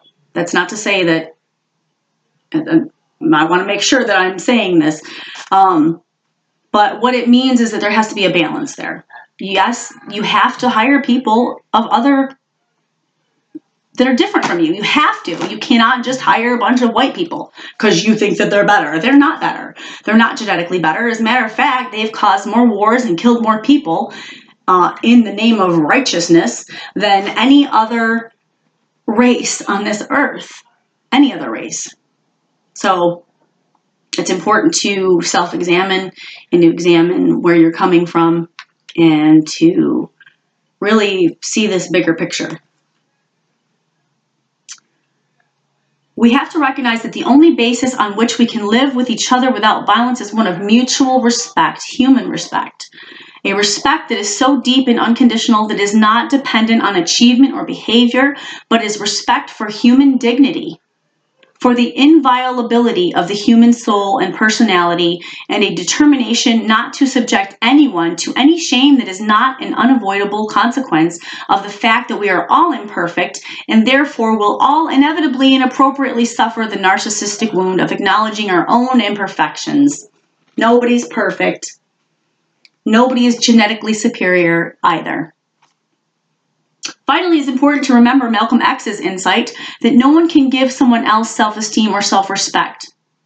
People can only acquire that for themselves through their own achievements and way of life, this is an interesting dichotomy, because I went to a parenting class many years ago and the lady was talking about building self-esteem in children.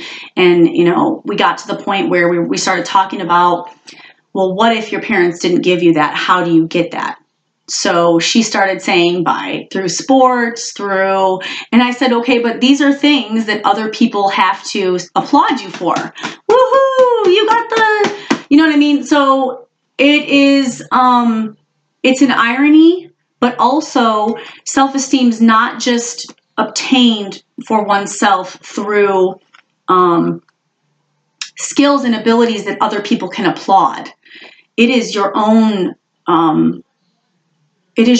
responsibility to say, wow, I did a good job, even if nobody else is there to tell you. It is your responsibility to be positive with yourself. Or if you realize suddenly that you're beating up on yourself, to say, you know what, I need to stop doing this. And I have to shift my thinking in that stupid little tape in my head, whether it was your parents or your school teachers or your coach or whoever outside of you may have given you that little shitty tape that goes through your head, to challenge that every step of the way.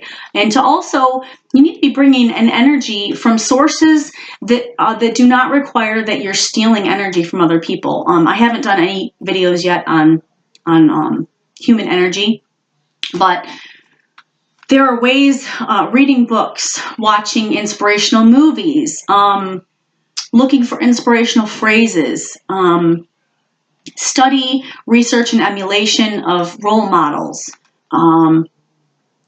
practicing of a skill, and the personal, private validation that you feel when you first start doing something. For instance, I'm just starting out doing the electric guitar and I only know a couple of chords and I feel stupid and like I don't know what I'm doing, but the only way I'm going to get better is by practicing. And then one day when I've actually learned an entire song, I can say to myself, like, wow, look how far you've come.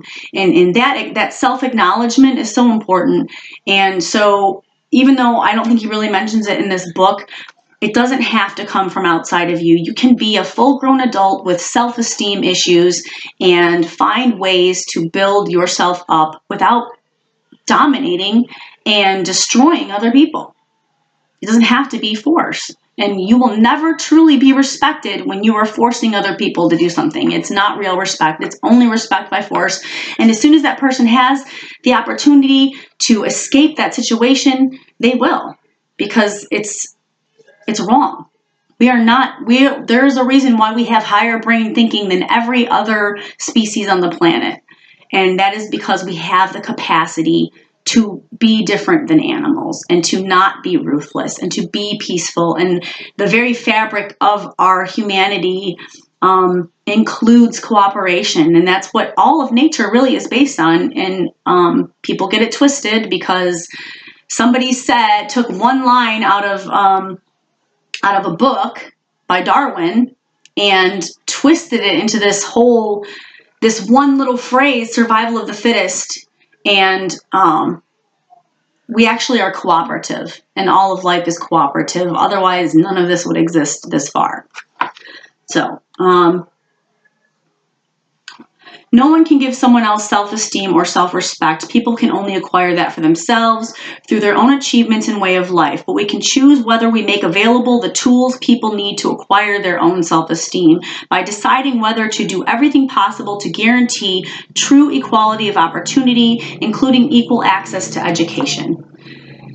And that's so important. There is only so much that you can do on your own to uplift yourself and give and build your self-esteem. There are times when my building of my own self-esteem hasn't worked, and I'm sitting here thinking, like, the old things that used to work, why aren't they working anymore? And it's because I don't have any economic advantages. I don't have a license, because every time I try to drive to go get the money, they punish me more by ticketing me, because all they are is greedy fucks who care about getting money. So I never have the license, I never have the money, I'm consistently living in poverty, and I literally had to squat in my house in order to obtain the deed to it. That is how I got my home, was because my family and I were homeless. I got out of a domestic violence shelter, which the domestic violence was caused, again, by everything that I'm explaining in this book. These pressures of society that you cannot escape, they're pervasive in personal relationships regarding money, employment, pride, and they cause issues that end up snowballing and causing a domino effect in your life. So at any rate, I took over this house and I still live in poverty. I'm still struggling to keep employment and raise myself up in the society and have the things I need for my children, because there are no opportunities for that advancement. They don't have a program for somebody like me who could get traffic tickets wiped. You know, they say, oh, amnesty at the 36th District Court if you have a pocket full of money. Well, when do I ever have a pocket full of money? Because I never saw any stimulus from Trump's shit, because I didn't file taxes the last 2 years. Or when I did file, it was too late. You know, like, I digress. Thus, it is not enough to provide schools like Columbine High only for the children of the affluent white upper middle class. It is just as essential to provide schools of equal quality for every child everywhere, for failure to do so sends a message to all of our children, both those in the ghetto and those in the Columbines of the world. This message is that creating status hierarchies that expose those at the bottom to soul-destroying, violence-provoking intensities of humiliation is acceptable human behavior, and it is not. It is not. Every single person on this earth, on this planet, deserves the same respect and opportunity as anybody else. And the fact that that is not happening is the reason for all of the violence. People holding on and hoarding and hiding and being greedy fucks at the top is what helps perpetrate this. And there are two ways to rectify this. You can lower your expenses, or you can try and make more money, or you can lower your expenses and try to make more money at the same time. When you have neither of those options available, or when you've exhausted all manner in which to do those things, that's when things start to get really dicey. Unemployment. This theory of violence can also explain why there is no one-to-one relationship between unemployment and violence, even though there is in general a statistical correlation between the two. For example, if unemployment is among the causes of violence, why was the murder rate 10 times higher in the United States than in the United Kingdom and the rest of Western Europe during the 1980s and most of the 90s, when the unemployment rate was 2 or 3 times as high in the UK and Europe as it was in the US? The answer, of course, is that it is not unemployment as such that causes violence. What causes violence, rather, is the loss of self-esteem and feelings of self-worth. The blow, especially to one's sense of adequacy as a man. Men are, after all, expected to be the breadwinners and to bring home the bacon. In all patriarchal cultures, and the shame brought on by rejection and enforced passivity and dependency, which can all be precipitated by being fired from one's job. Can be, but are not necessarily. For the psychological meaning of unemployment is shaped both by the psychological strengths and vulnerabilities of the individual. and by the meanings that it is given by the culture in which the individual lives, as embodied and symbolized, for example, by the way in which the society responds economically and in terms of moral value judgments to those who are unemployed. So you don't have a job, therefore you must be lazy or stupid. You can't get hired, so you must be lazy or stupid, or you're not trying hard enough.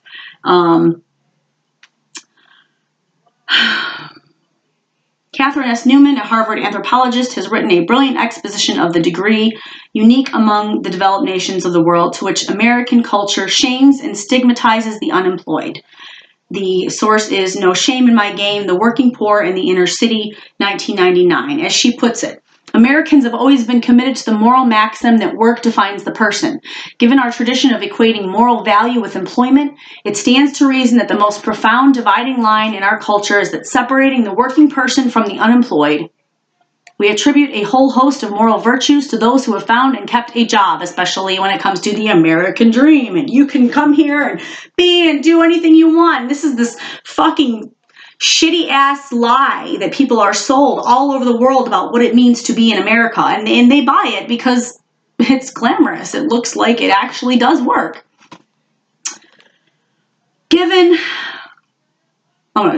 We attribute a whole host of moral virtues to those who have found and kept a job, almost any job, and dismiss those who haven't as slothful or irresponsible. We inhabit an unforgiving culture that is blind to the many reasons why some people cross the unemployment barrier and others are left behind. We express this view in a variety of ways in our social policies. Virtually all our benefits, especially health care, but including unemployment insurance, life insurance, child care, tax credits, etc., are provided through the employment system. And you can't get out of it unless you're working under the table or you're in business for yourself. And even then, it ends up catching up with you because then they take a huge chunk and put it towards guns and bombs to invade and destroy and create more violence. In the U.S., however, those outside employment system are categorized. In Western Europe, this is often not the case. Healthcare is provided directly through the tax system and benefits come to people who are political citizens, whether they work or not. In the U.S., however, those outside the employment system are categorized as unworthy and made to feel it by excluding them from these systems of support. And this started with Trump's new law that anybody who doesn't have a child under 5 has to work 80 hours a month in order to get food stamps and Medicaid. Or maybe not the Medicaid, but at least the food stamps. I'm not exactly sure about the rules with that, but it's ridiculous. It is shameful and wrong. Everyone should have food. Everyone should have shelter. Everyone should have warmth. Everyone should have transportation. Everyone should have the basic means that they need to live. And that's why universal basic income is so important.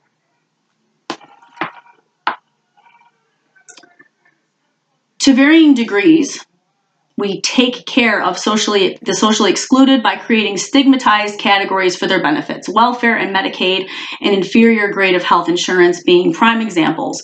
Yet we never confuse the approved, acceptable Americans with the undeserving, and we underscore the difference by separating them into different bureaucratic worlds. From the earliest beginnings of the nation, work has been the sine qua non of membership in the society. I don't know what that means. Work has been, in what context is it used? Work has been the sine qua non of membership in the society, the criteria. We are so divided in other domains, race, geography, and the like, that common ground along almost any other lines is difficult to achieve. The French, by contrast, are French whether they work or not. In other words, people who happen to be unemployed are shamed more severely in the U.S. than in Western Europe in 2 ways. Not only are they given relatively lower levels of financial support for shorter periods of time, but the very way in which that support is legally and bureaucratically structured and defined is more stigmatizing. This is not to say that it is not humiliating to be fired or laid off from one's job or unable to find employment in any society. Nor am I suggesting that the tendency within a nation for rates of criminal and political violence to increase or decrease over time as the unemployment rate rises or falls is exclusive to the United States. It is not. I'm merely suggesting that it is not surprising that the United States suffers vastly higher rates of violence than are seen in Western Europe, even when it is suffering lower levels of unemployment than they are, for there are many other social, economic, and cultural variables besides unemployment that influence the degree to which the members of any given society are exposed to shame. Single parent families. Here we go. This is me all the way. And this is because the father of my children has been so severely shamed and put in captivity and lockup. And the fact that he has been so societally shamed made him unable to find housing, unable to find work, caused domestic violence in our family, and now he's locked up again. And they brought him in on some other shit that he didn't even do. Just 55 grand a year, that's what they get for each prisoner. And they get that 55 grand even when the prisoner is released early. And they put somebody else in the cell, then they get another 55 grand. They have incentive to lock everybody up and fuck everybody over. I'm fucking sick of it. This is my way of fighting back. Single parent families. Another factor that correlates with rates of violence in the United States is the rate of single parent families. Children raised in them are more likely to be abused and are more likely to become delinquent or criminal as they grow older than are children who are raised by two parents. For example, over the past 3 decades, those two variables, the rates of violent crime and of one-parent families, have increased in tandem with each other. The correlation is very close. For some theorists, this has suggested that the enormous increase in the rate of youth violence in the U.S. over the past few decades has been caused by the proportionately similar increase in the rate of single-parent families. And when you're locking up all the men, that's what it creates. More violence, more violence. Don't lock them up and try to actually rehabilitate them or correct them, as the Department of Corrections is supposed to be doing, making our streets and communities safer. No, just lock them up, throw away the key, don't give them any help, and then expect them to come out and be better citizens. As a parent myself, I would be the first to agree that child rearing is such a complex and demanding task that parents need all the help they can get, and that's certainly true. And certainly having two caring and responsible parents available has many advantages over having only one. In addition, children, especially boys, can be shown to benefit in many ways, including diminished risk of delinquency and violent criminality from having a positive male role model in the household. So thank you, State of Michigan, for locking up their father and keeping us and keeping my license from me and keeping me in fucking poverty my entire goddamn life. Thank you. You're fucking awesome. I'd like to sue you. The adult who is most often missing in single parent families is the father. Some criminologists have noticed that Japan, for example, oh, and by the way, just to make it very clear, I am not a criminal. The only record I have is traffic tickets. But yet I have to walk around or drive, and when I'm driving, drive around feeling like I'm some kind of goddamn criminal when I haven't even done anything wrong. Nothing. I haven't done any. The only thing I've done wrong has been poor. And debtor's prison is supposed to be illegal in the United States, so. Some criminologists have noticed that Japan, for example, has practically no single-parent families, and its murder rate is only about 1/10 as high as that of the United States. Sweden's rate of one-parent families, however, has grown almost to equal that in the United States, and over the same period, the past few decades, yet Sweden's homicide rate has also been on average only about 1/10 as high as that of the US during that same time. To understand these differences, we should consider another variable, namely the size of the gap between the rich and the poor, which is getting bigger. The middle class is disappearing. Dear middle class, you are disappearing because of these horrible, destructive ways of being, and that is why the criminal justice system needs to be overhauled completely. It needs to be changed. Otherwise, you're just not going to exist anymore. It's going to be the super rich and it's going to be the super poor all at the bottom. And guess what happens then? Guess what? Every single society who ends up like that, guess what happens? It implodes. It ends up falling. You ever heard of the fall of Rome? Study the fall of Rome because it's happening here. This is Babylon.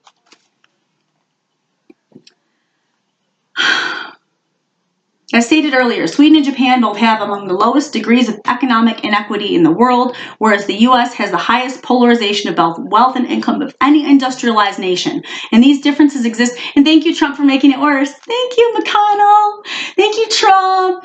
Thank you, Democrats. Thank you, everybody who's working and like shaking hands and eating lunch together after they pretend like they're all enemies because they're all really on the same team, the money team.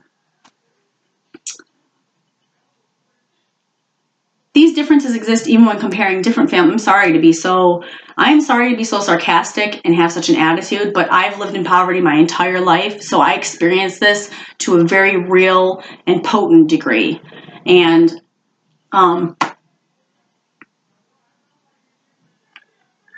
I have fought tooth and nail to get everything I've ever had.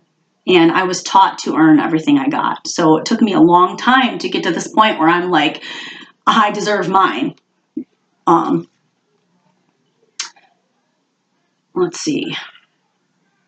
And these differences exist even when comparing different family structures. For example, as Timothy M. Smeating has shown, the rate of relative poverty is much lower among single-parent families in Sweden than it is among those in the U.S. Even more astonishing, however, is the fact that the rate of relative poverty among single-parent families in Sweden is much lower than it is among two-parent families in the United States. In other words, a single-parent family in Sweden makes more money than a two-parent family, the average two-parent family in the United States. This is because of the system of interest and inflation. They hold the cards, they make the rules, they pull it in and push it out and create housing bubbles and tell you to throw all your retirement into the stock market, and then they crash the market. The shit's got to stop. Wall Street's got to stop. The police have to stop. This power and control bullshit has to stop. And the only way to do that is by people becoming aware of the dynamics of power and control in our society and why these things occur.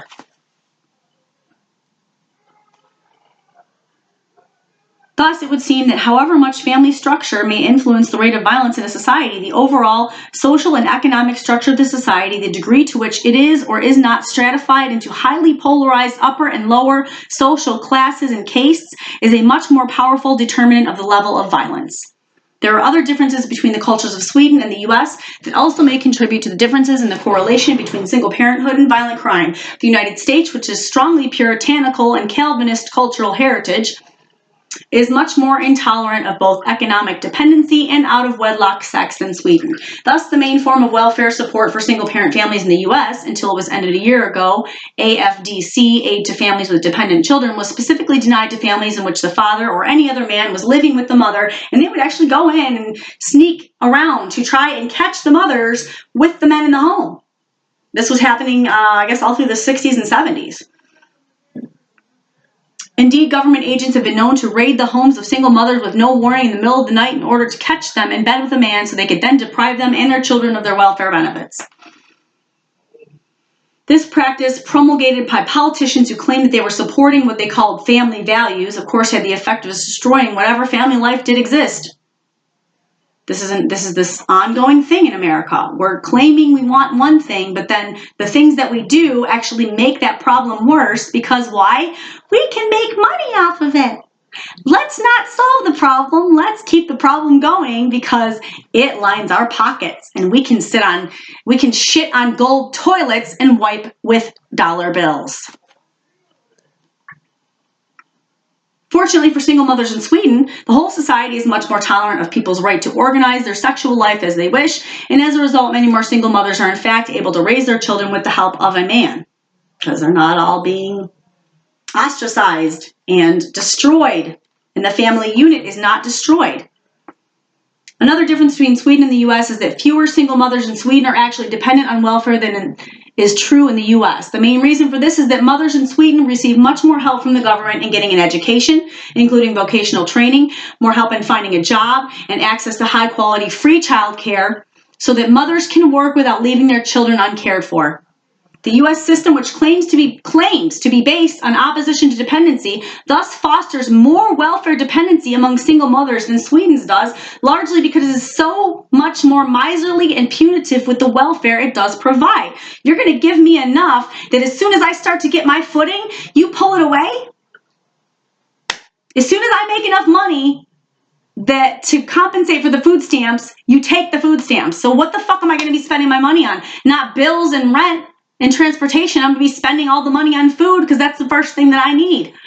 The fucking system is fucked up, and anybody who doesn't understand that needs to really actually crunch some goddamn numbers, because if you are getting food stamps and you get a job, you are penalized then for getting the job because they start taking the food stamps, and all you have then is the money to pay for the food. You're still homeless, you're still broke, you still got no transportation, and then they wonder why people lie on their taxes and don't report their incomes and like all this other shady shit that they, they accuse all welfare people of doing, or whatever, spending it on drugs and shit, which typically there's more people in our Congress that are snorting cocaine and doing fucking illicit drugs than there are welfare recipients, and they've actually proven that via testing with the welfare recipients, that like it's such a small percentage, it doesn't even make sense to test them to try to take their benefits, because they're not doing that.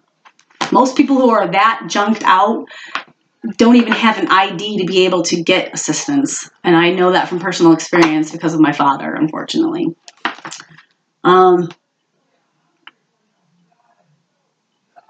Even more tragically, however, it also fosters much more violence. It is not single motherhood as such that causes the extremely high levels of violence in the United States, then. It is the intense degree of shaming and pressure, societal pressure, financial pressure, to which single mothers and their children are exposed by the punitive, miserly, puritanical elements that still constitute a powerful strain in the culture of the United States. And everyone around the world sees this. But when you're in the fishbowl, it can be harder to see it, but I see it, and I want you to see it. Okay, I'm going to take a break, and then I will start the next chapter.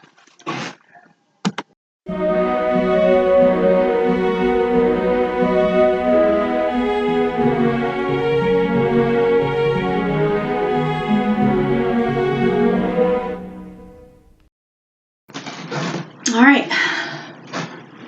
This is Preventing Violence Educational, Part 7, and we're at Chapter 5, and the name of the chapter is How to Create Less Violent Societies. We're really getting to the meat of the issue. We discussed causes.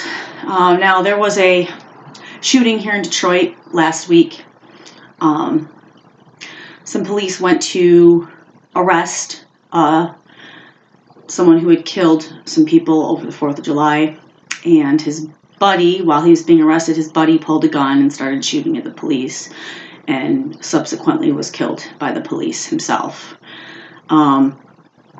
There was an outrage, even though the guy was armed and he, shot at the police.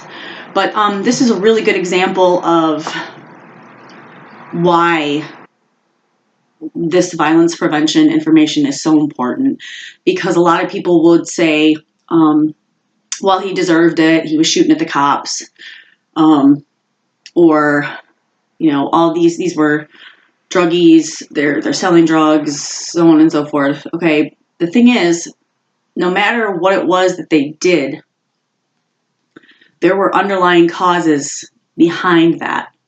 Why do a lot of inner city boys sell drugs? Because that's what there is to do.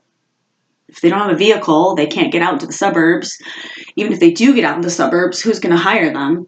They're less likely to be hired if they don't have a right education, if they haven't graduated high school.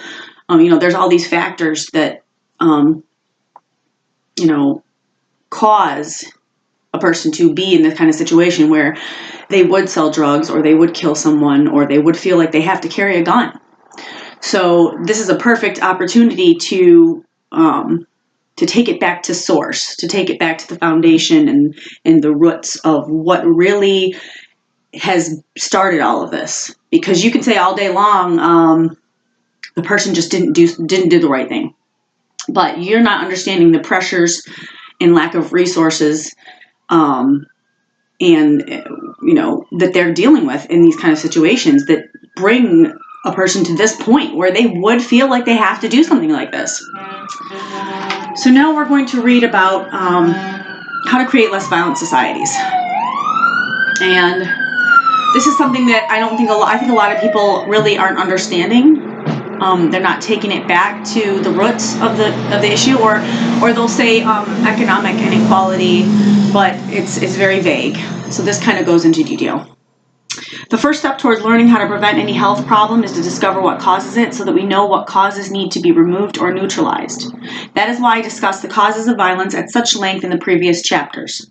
Once we know the causes, we can apply that knowledge to the issue of prevention in a very direct way. We can stop causing it. We know how to cause violence by shaming people.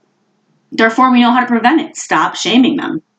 That does not mean that we either can or should eliminate shame from the world, for the capacity to experience feelings of shame is as necessary as the capacity to experience physical pain.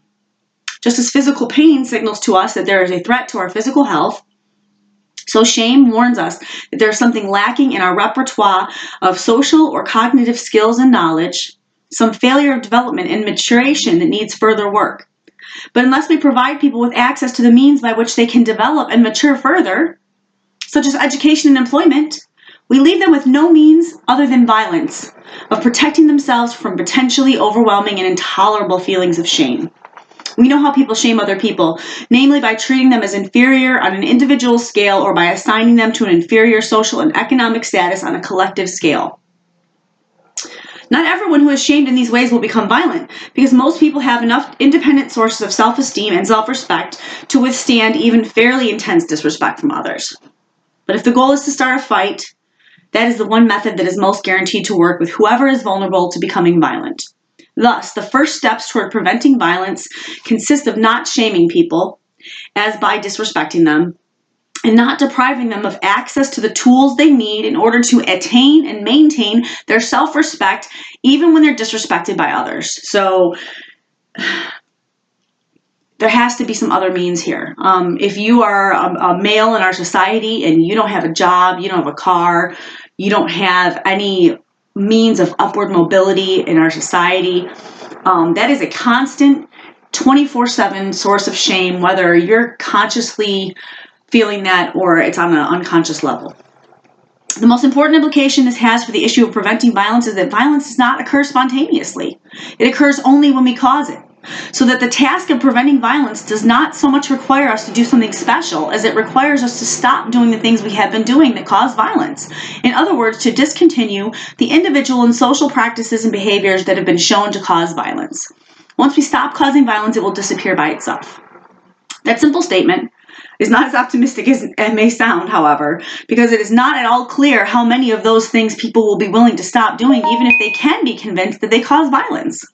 For preventing violence is not the only goal that many people value, and there are many other goals that some value more. As Elliot Curry wrote, we have the level of criminal violence we do because we have arranged our social and economic life in certain ways rather than others. The brutality and violence of American life are a signal that there are profound social costs to maintaining those arrangements. Money, money, money, money. Ask the courts, ask the police, ask the corporate interests.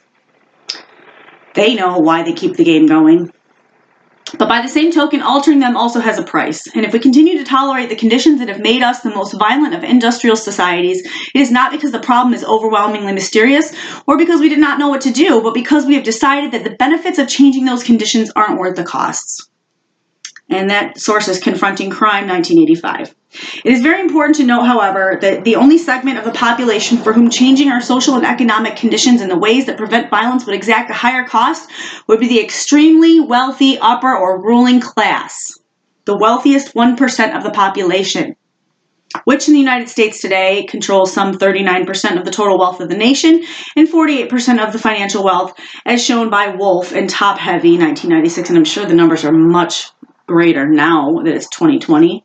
The other 99% of the population, namely the middle class and the lower class, would benefit not only from decreased rates of violence, which primarily victimize the very poor, but also from a more equitable distribution of the collective wealth and income of our unprecedentedly wealthy societies. Even on a worldwide scale, it would require a remarkably small sacrifice from the wealthiest individuals. They wouldn't even feel it. They could throw money up in the air all day long at you, and they would never feel it. They're that fucking rich. They're so rich they don't know what to do with their fucking money, but they don't want to spend it on making anything better. Or they want to act like they're spending it on making things better by donating to charities and what the fuck ever. Okay. Including the populations of the poorest nations above the subsistence level. I'm gonna repeat this. Even on a worldwide scale, it would require a remarkably small sacrifice from the wealthiest individuals and nations to raise everyone on Earth, including the populations of the poorest nations above the subsistence level, as the United Nations Human Development Report 1998 has shown. I emphasize the wealthiest individuals as well as nations because, as the UN report documents, a tiny number of the wealthiest individuals actually possess wealth on a scale that is larger than the annual income of most of the nations of the earth. For example, the 3 richest individuals on earth have assets that exceed the combined gross domestic product of the 48 poorest countries. The assets of the 84 richest individuals exceed the gross domestic product of the most populous nation on earth, China, with 1.2 billion inhabitants. The 225 richest individuals have a combined wealth of over 1 trillion, which is equal to the annual income of the poorest 47% of the world's population, or 2.5 billion people. Now, in the age of COVID-19, corporations and individuals that were already very wealthy have gotten even more wealthy due to the virus and small businesses being shut down and not being able to reopen. So if you think about the concentration of wealth, not only in this country, but in all the rich people in the world, and how easily and quickly these ills of society of the masses could be fixed. How quickly and easily. It is just disgusting that they don't. It really is. It has been shown throughout the world, both internationally and internationally, that reducing economic inequities not only improves physical health and reduces the rate of death from natural causes far more effectively than doctors, medicines, and hospitals, it also decreases the rate of death from both criminal and political violence far more effectively than any system of police forces, prisons, or military interventions ever invented. And this is a statistically proven fact, because we've been doing things the way we've been doing them for a long time, and is it changing anything? No, it's not. So, time for a change. If you're beating your head against the wall doing the same old thing, that's insane. And insanity is doing the same thing, expecting a different result. So let's appeal to those that we can to make changes, and let's try to make changes as we can. And there's 2 ways to do that: by lifting up of income and by reduction of expenses. And that's the route that I took when taking over my house, was reduction of expenses, because to live beyond your means is just futile. It's a never-ending battle. You never win. You're constantly stressed out. You're constantly in survival mode. And by the way, when you're in survival mode, you're operating from the reptilian brain, which means your higher thinking is pretty much cut off. If you want to look it up, there literally is scientific proof. When you are stressed and you're in fight and flight all the time, your higher brain functions are not able to operate properly. You're in survival mode. You're ticked off. You're anxious. You're fearful. You're worried, so on and so forth. It may seem obvious that violence can be caused, but what reason do we have to think that it can be prevented? One reason for believing that is because it is already being prevented or has been prevented in all those nations, cultures, and periods of history that have lower rates of violence than other nations or epochs. My goal in writing this book is simply to make sure that all who read it will learn which choices lead to more violence and which ones to less. So what works and what doesn't, so that whatever choices they make will at least be made with full knowledge of the costs and benefits. Now I'm going to skip this section on social and political democracy, other than saying that there are some societies who have instituted social democracy, or welfare states as they're sometimes called, and achieved an unprecedented decrease in the inequities in wealth and income between the richest and poorest groups in the population, one effect of which is to reduce the frequency of interpersonal or criminal violence. Germany, Japan, and Italy are examples of these countries. Wars and governments have always caused far more homicides than all the individual murderers put together. While the United States adopted political democracy at its inception, it is the only developed nation on earth that has never adopted social democracy, a welfare state. The United States alone among the developed nations does not provide universal health insurance for all its citizens. It has the highest rate of relative poverty among both children and adults and the largest gap between the rich and the poor of any of the major economies. Vastly less adequate levels of unemployment insurance and other components of shared responsibility for human welfare and so on. Thus, it's not surprising that it also has murder rates that have been 5 to 10 times higher as those of any other developed nation year after year. For instance, Canada is across the river, Windsor. They have just as many guns. They have just as many people in the city as they do here. They leave their doors unlocked over there. Their crime rate is almost zero compared to our crime rate, and it's just across the river. So what is the difference? The difference is they have safety nets in place to prevent pressure and lack of resources and shame. Another reason for concluding violence can be prevented and that we know how to do so can be found by contrasting the effects of the peace settlement that occurred after the First World War with that which followed the Second. As well known, the Versailles Treaty that the Allied powers imposed on Germany following the end of World War I included not only a statement condemning Germany, but also a series of financial penalties so punitive that they would have been ruinous had they been fully enforced. The effect of this was to give the right-wing revanchists, of whom Hitler emerged as the leader, an invaluable propaganda tool, namely the ability to win the elections on the campaign promise to undo the shame of Versailles, i.e. the humiliation to which the Allies had subjected Germany.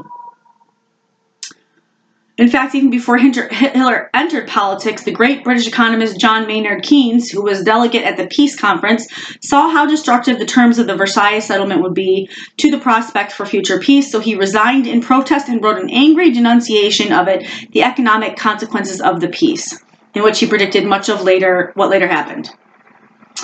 The point is simply that if one wants peace, then humiliating and punishing one's former enemy is not the way to reach that goal. I'm going to repeat that. The point is simply, if one wants peace, then humiliating and punishing one's former enemy is not the way to reach that goal. For, among other things, it only strengthens the hand of people like Hitler who already want revenge and will gladly use any pretext to get it. Okay, lessons we ourselves can learn from the difference between the results of the two peace settlements is not only that violence can be prevented, but that the worst form of violence can be prevented, namely world war.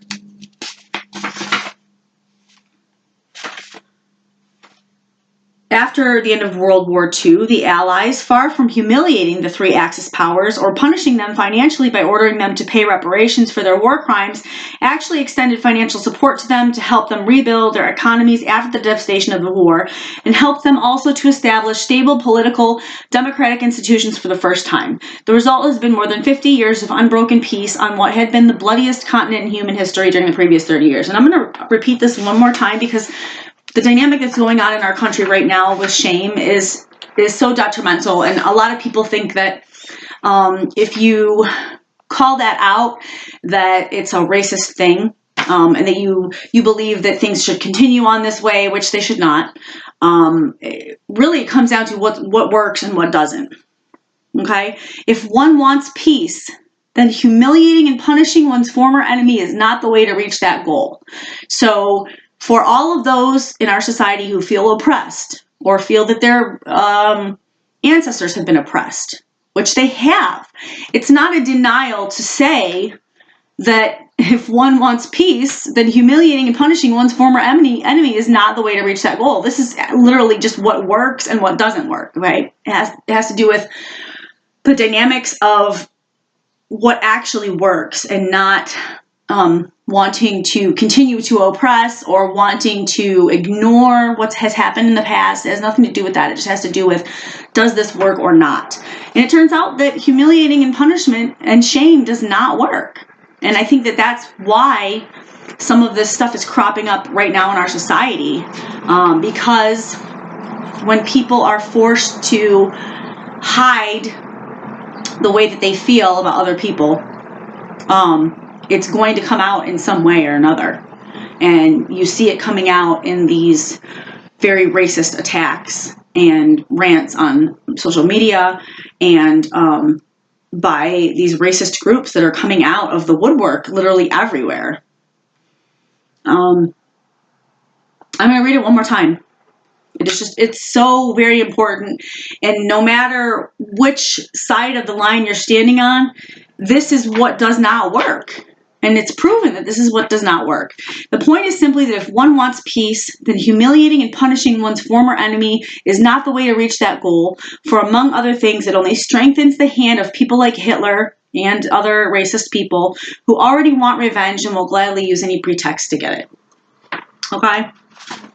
So either you want peace or you don't.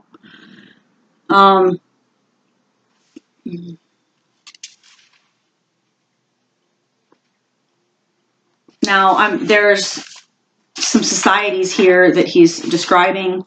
Most of them are not first world societies.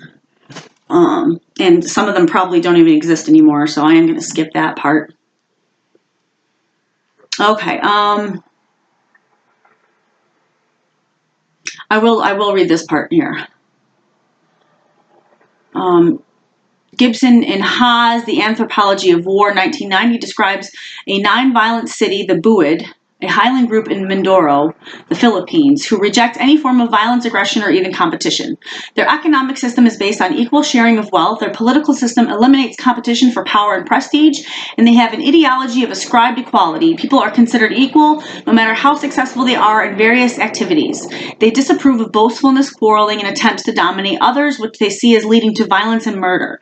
To the Buid Masag, aggressive behavior connotes everything of negative value in social life, and they regard it as typical of their lowland Christian and Muslim antagonists, both of whom have a historical tradition of exploiting the Buid through trading, raiding, and enslaving, whom they hold up as a negative example. Interestingly, the Muslims place a directly opposite value on that same concept. To them, Masug refers to all that is positively valued in men: virility, courage, and the ability to stand up for one's honor. And just as the two groups place opposite values on aggression, so they do on courage, fear, and flight. The Buid, by contrast, have no word for courage, in the sense of a positively valued aggressive attitude in the face of physical danger. There are many words for fear and flight from danger, neither of which is seen as being reprehensible. Indeed, they are the only rational responses to danger. They do not fight wars, and while even their extraordinarily anti-aggressive value system does not render them completely immune from lethal violence, the only known homicide in a 10-year period was committed by an atypical eccentric who had a fearsome reputation as a sorcerer. Perhaps no social system can guarantee absolute protection from the occasional isolated deviant, and we see this with school shootings and mass murders.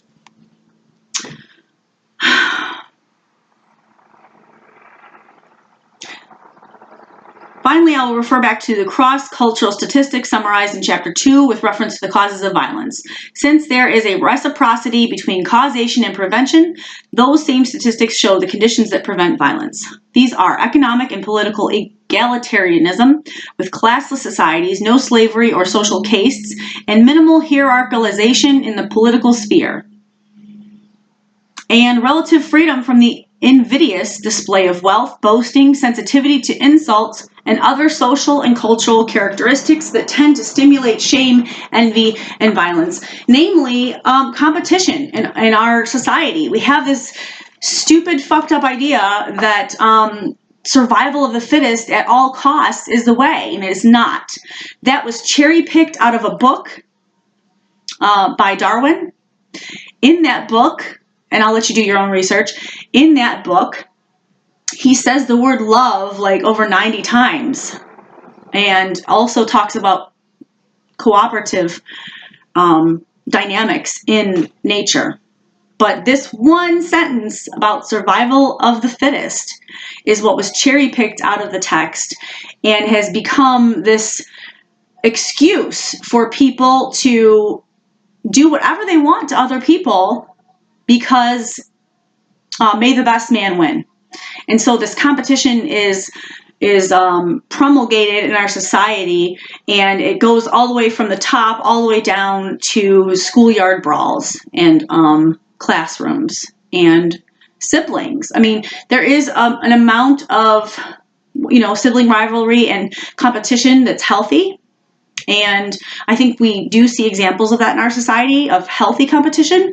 But this brutalization, this excuse for brutalization, in the name of survival of the fittest, is wrong. And I encourage you to do your research on it. It's not what everybody says that it is. Nature is inherently cooperative. It really is. And there's some other research you can do. There is a documentary called I Am that describes this perfectly. Okay.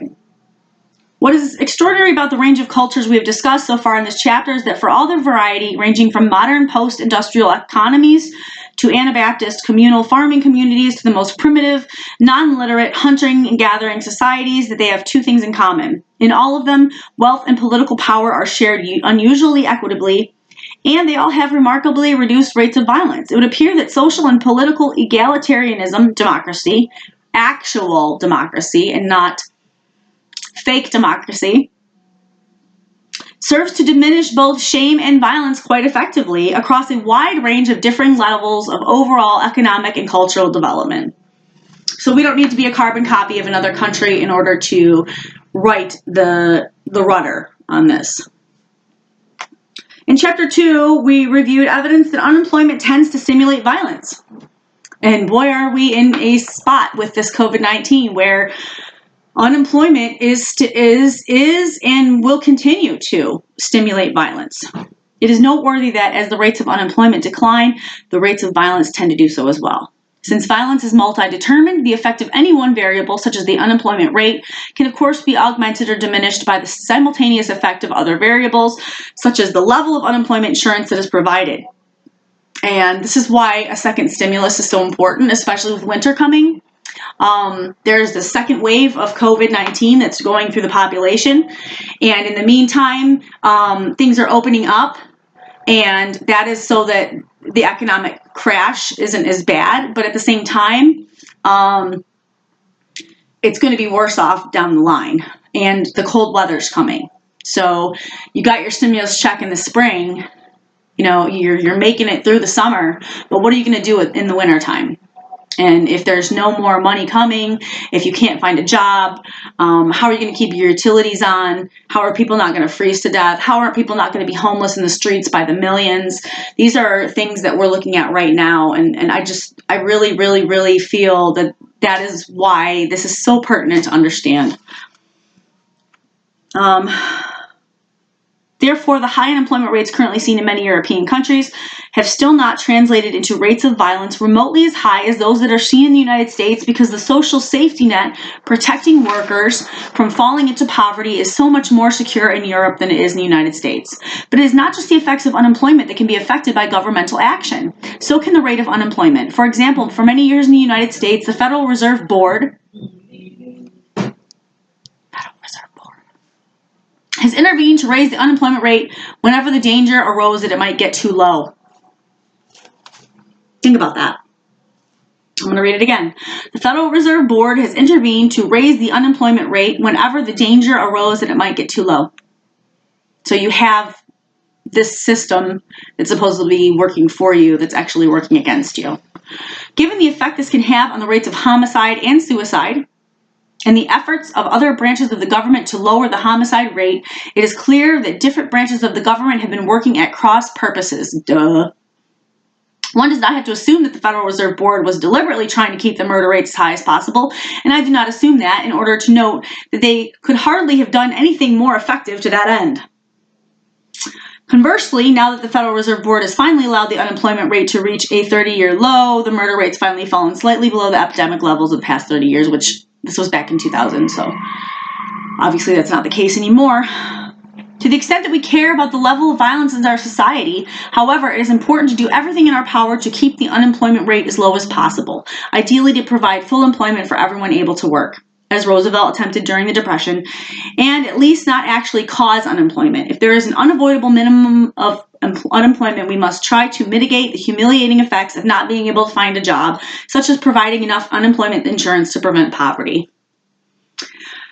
Gender roles and homophobia. The discussion of gender roles and homophobia in chapters 2 and 3 has implications for the prevention of violence that I want to emphasize here, because I think that it has not usually been noticed or acknowledged that decisions we make on these issues can have an impact on the level of violence in our society. The general principle here is clear. Anything that will reduce the artificial and exaggerated polarization of gender roles and the irrational fear, hatred, and contempt felt and expressed towards homosexuals will help to prevent violence, because those are among the main causes of violence, and not only or even primarily towards women or gays. In line with my contention that we simply need to stop doing the things we are doing that cause violence, it is relevant to notice that there are now several areas in our public life in which major institutions are actively supporting gender asymmetry and discrimination against homosexuals.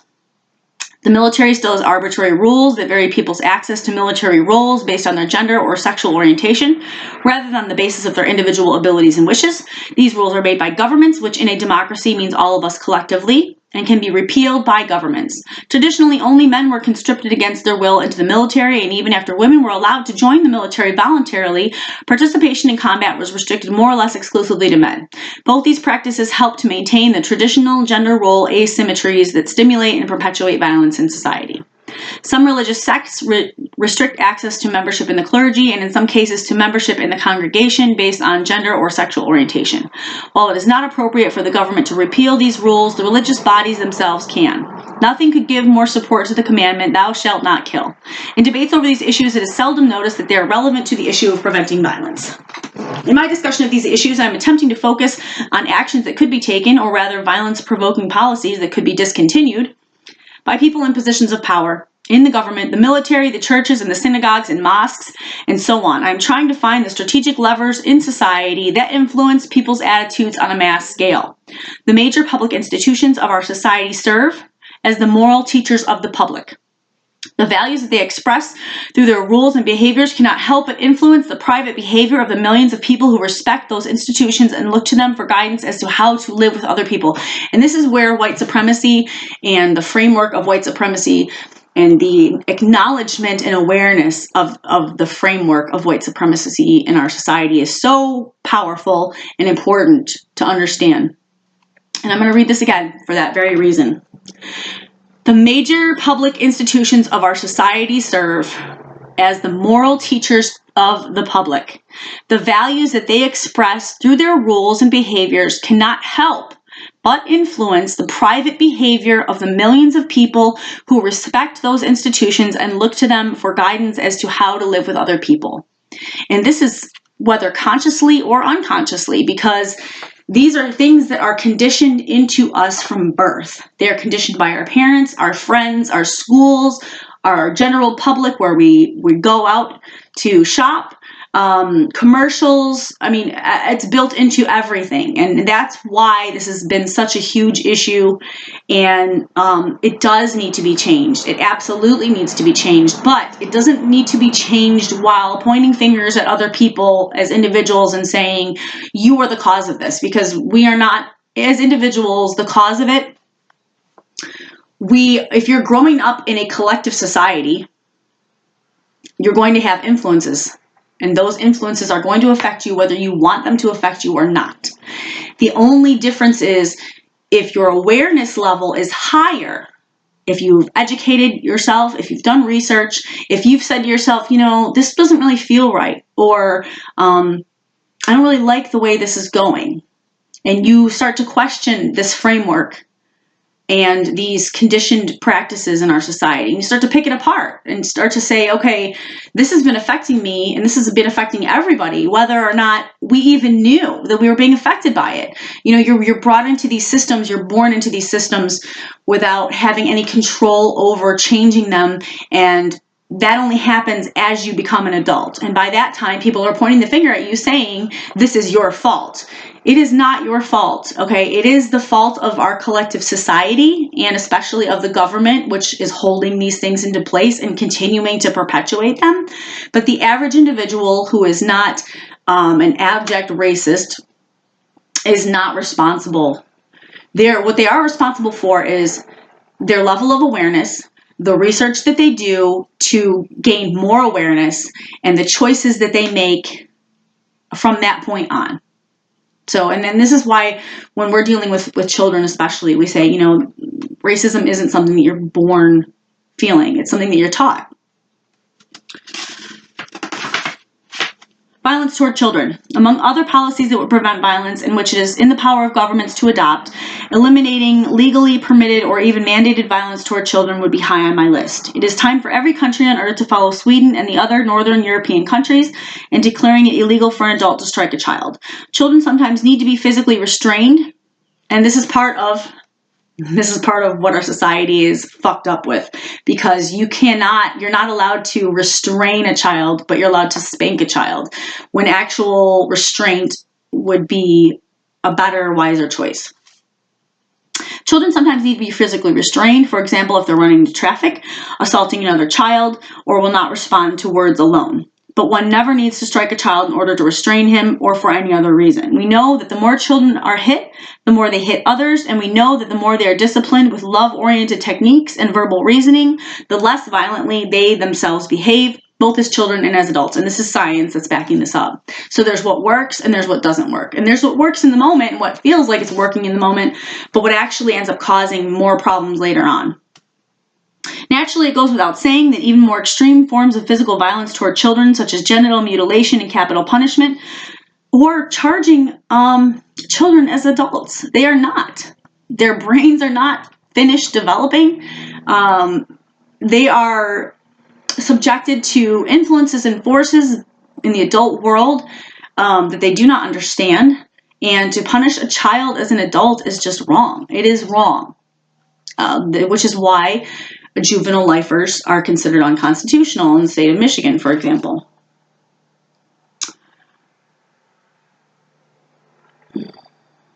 The UK, like every other Western democracy except the US, has abolished capital punishment for all ages.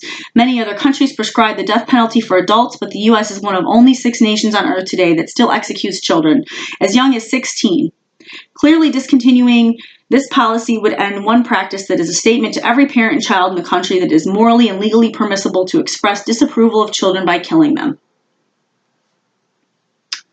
Restricting media violence is a big thing too.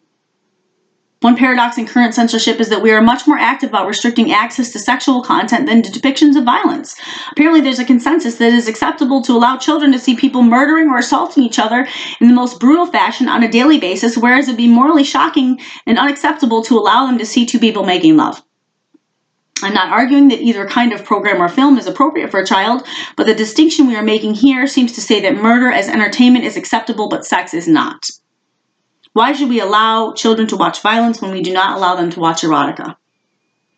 Definitive end to the production and distribution of this pornography of violence will only occur when people stop wanting to watch it, and that only when they are well educated enough and emotionally secure and mature enough to recognize the difference between mindless mayhem and thoughtful and moving drama. All right, I have to go to work now, so I'm going to finish this chapter in the next section on preventing violence educational. It's actually quite a long chapter also. So I'm going to end this for now. Please watch my next video on preventing violence educational part 8. And thank you so much for tuning in. And I hope that you got a lot from this video and that you'll continue to watch. Thank you.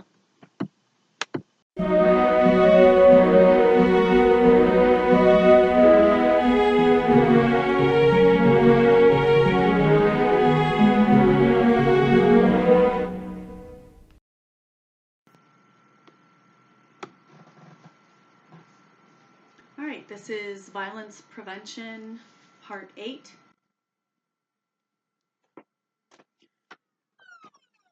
Violence Prevention Educational. And I am picking back up at Universal Access to Free Higher Education. Education is one of the most powerful tools for acquiring self-esteem, and since self-esteem is the most powerful psychological force that prevents violence, it is not surprising that level of education is one of the strongest predictors of whether or not a person will be violent.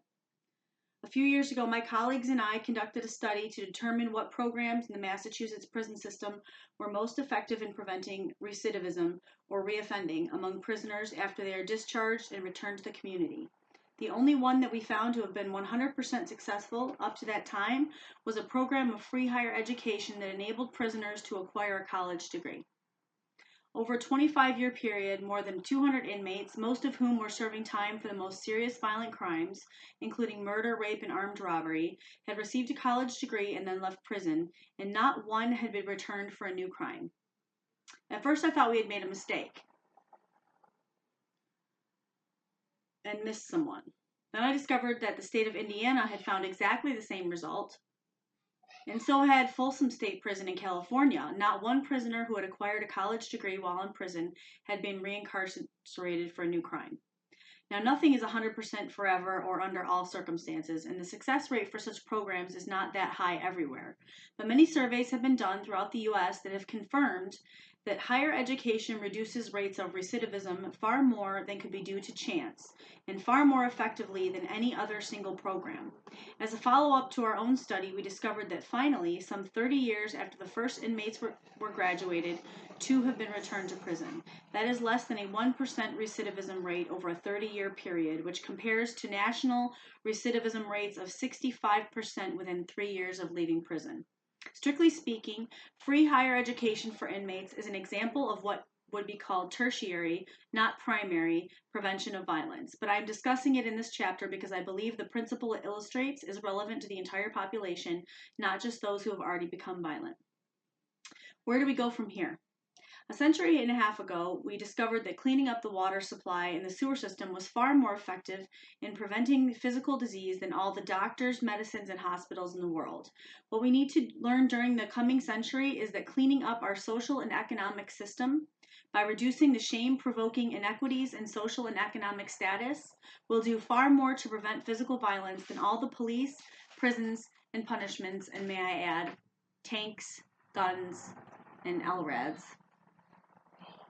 in the world. All the prison psychiatrists we could possibly hire, and all the armies, armaments, and Armageddons we could mobilize. There you have it. What is at issue here is relative poverty, not absolute poverty. Inferiority is a relative concept. When everyone's poor together, there is no shame in being poor. As Marx said, it is not living in a hovel that causes people to feel ashamed. It is living in a hovel next to a palace. And as he also said, shame is the emotion of revolution, i.e. of violence. But one does not have to be a Marxist or subscribe to everything he said. And by the way, revolution does not always equal violence, just for the record. I believe in revolution, and I do not believe in violence. But one does not have to be a Marxist or subscribe to everything he said in order to see how correct his insight was. Adam Smith, Amartya Sen, and other non-Marxist economists have seen the same things. In his latest book, Professor Sen, in Development as Freedom, 1999, emphasized how profound the psychological injuries are that are caused by unemployment and by relative poverty. These do not merely cause economic damage to people, they also wound them emotionally. Among its manifold effects, he points out, unemployment contributes to social exclusion, to losses of self-reliance, self-confidence, and psychological and physical health. And he reminds us that Adam Smith saw that economic inequality, relative deprivation in terms of income and wealth, can cause absolute deprivation when it exposes people to crippling and disabling intensities of shame. For example, he quotes Smith's comment that leather shoes are not a physical necessity, but they can be a social and psychological one, since anyone would be ashamed to appear in public without them. No one who has seen violent teenagers who will kill each other over a pair of sneakers, as I have, can doubt the importance and validity of what Professor Sen and Adam Smith are talking about.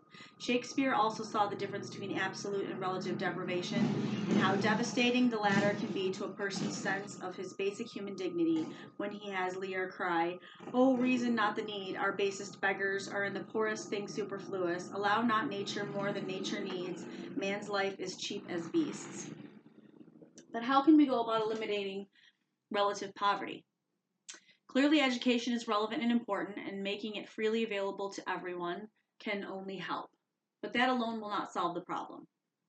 I say that because I have worked with the most violent criminals our society produces, and I've heard politicians like John Major in the UK and his counterparts in the US say that what we need to do to solve the problem of crime and violence is to teach criminals to learn the difference between right and wrong. In other words, we need to teach them to recognize the difference between justice and injustice and to pursue the former and eschew the latter. But what the politicians who mouth these sentiments do not realize is that the violent criminals are perfectly aware of the difference between right and wrong and justice and injustice. They realize that they have been victims of injustice, most of all from those who preach to them most loudly about it. And they commit their crimes in order to achieve some measure of justice by taking something back from a society that has subjected them to a degree of deprivation to which it does not subject others. And I've experienced this, and that was part of the taking over of my home. For example, how can we as a society say that we have something to teach about justice when we permit the perpetuation of an economic system in which some people inherit millions of pounds while most people inherit nothing? How can we speak of equality of opportunity under those conditions? Violent criminals are not violent because they are dumb, out of touch with reality, or unable to recognize hypocrisy, dishonesty, and injustice when they see it. They are violent precisely because they are aware of the hypocrisy, dishonesty, and injustice that surrounds them and of which they have been the victims. That does not mean that they respond to those conditions in a rational or just way, or that we should tolerate and permit their violence, which affects their fellow victims much more often than it does their oppressors. But it does mean that we cannot expect to stop the kind of violence that we call crime until we stop the kind of violence that I have called structural violence. 1999. Obviously, that's another book that he wrote. By this, I mean the deaths and disabilities that are caused by the economic structure of our society, its division into rich and poor. Structural violence is not only the main form of violence, in the sense that poverty kills more people, far more people, almost all of them very poor, than all of the behavioral violence put together. It is also the main cause of violent behavior. Eliminating structural violence means eliminating relative poverty. So how can we do that? There's an old saying that the cure for poverty is money. Since there are two forms of relative poverty, inequities in wealth and in income, we will need to deal with both.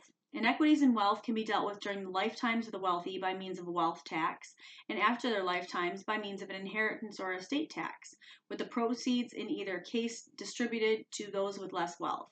Inequities in income can be dealt with by means of a negative income tax, in which people whose incomes are below the cutoff point pay no taxes but instead receive money from the taxes paid by those with higher incomes, similar to an earned income credit. This strategy has been utilized on a small scale in the U.S., where it has been described by some scholars as being one of the most effective anti-poverty programs in U.S. history, along with the Social Security system that has lifted many of the elderly and disabled out of poverty.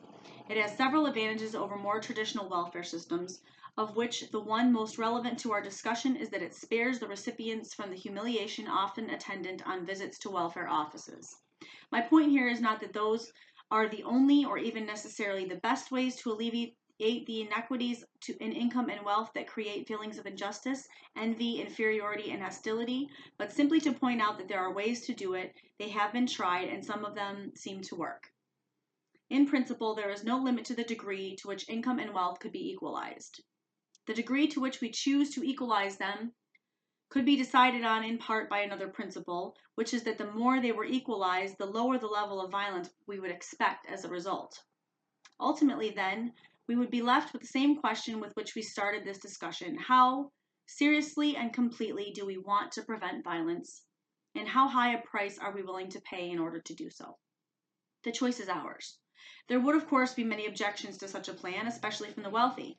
But there is one objection that might be worth discussing here, namely, that the more we equalized income and wealth, the more we would destroy people's incentives to work.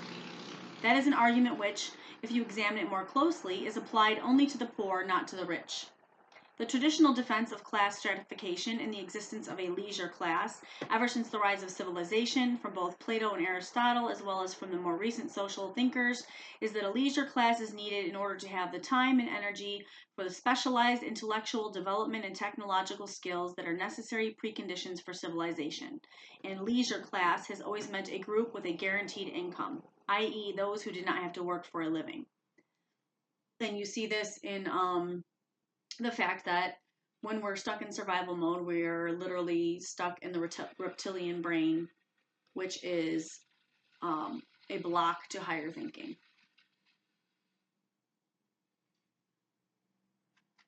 Implicit in this argument is the assumption, which I happen to think is correct, as I think the history and development of civilization proves, that when people are freed from the necessity to work, that is, when work is freely chosen, rather than slavery or wage slavery, i.e. work or starve, they do not just vegetate in a state of passivity and dependency.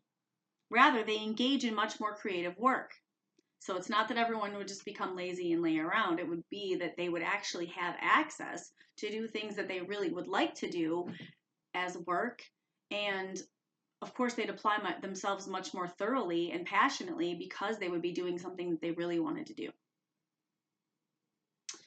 Coercion creates an incentive for passive aggressiveness because when overpowered and helpless, there is no other way to express the minimal degree of autonomy that people need in order to maintain any semblance of self-esteem, dignity, and pride.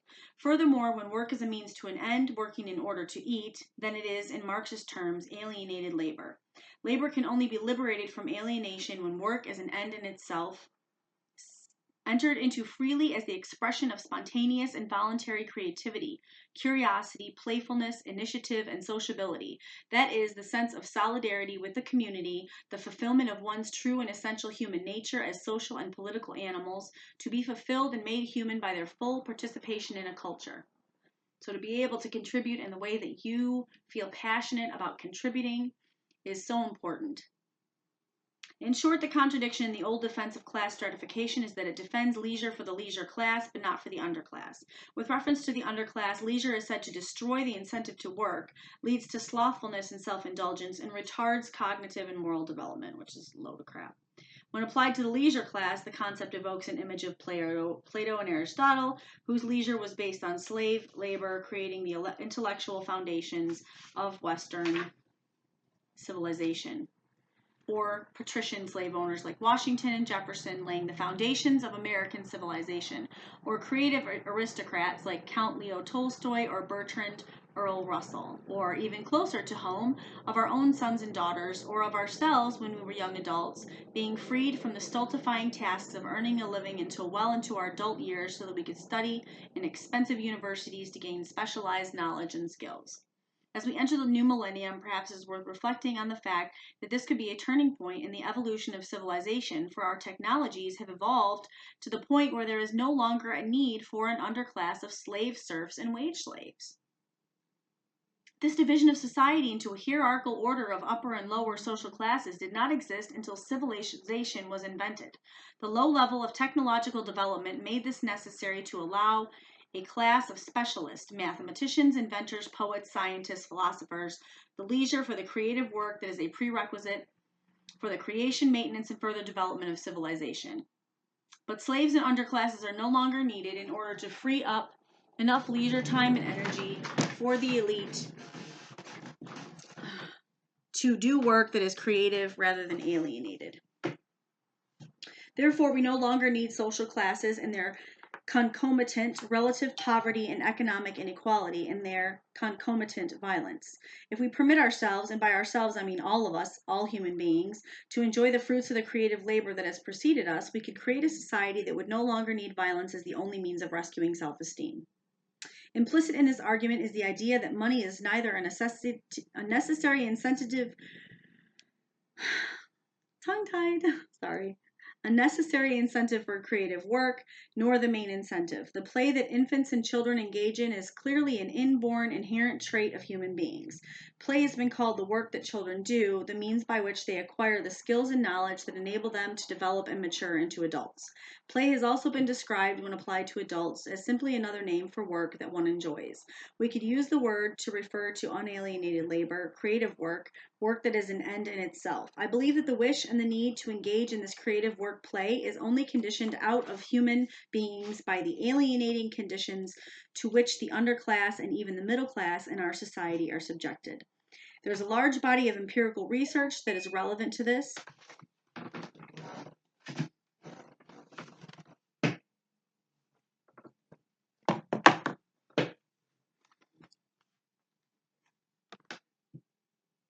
One category consists of psychological experiments reviewed and summarized by Cohn in Studies Find Reward 1987 that call into question the widespread belief that money is an effective and even necessary way to motivate people.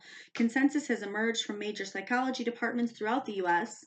that creativity, interest, subjective satisfaction, persistence, and overall productivity all decline when a task is done for the sake of an external, extrinsic reward.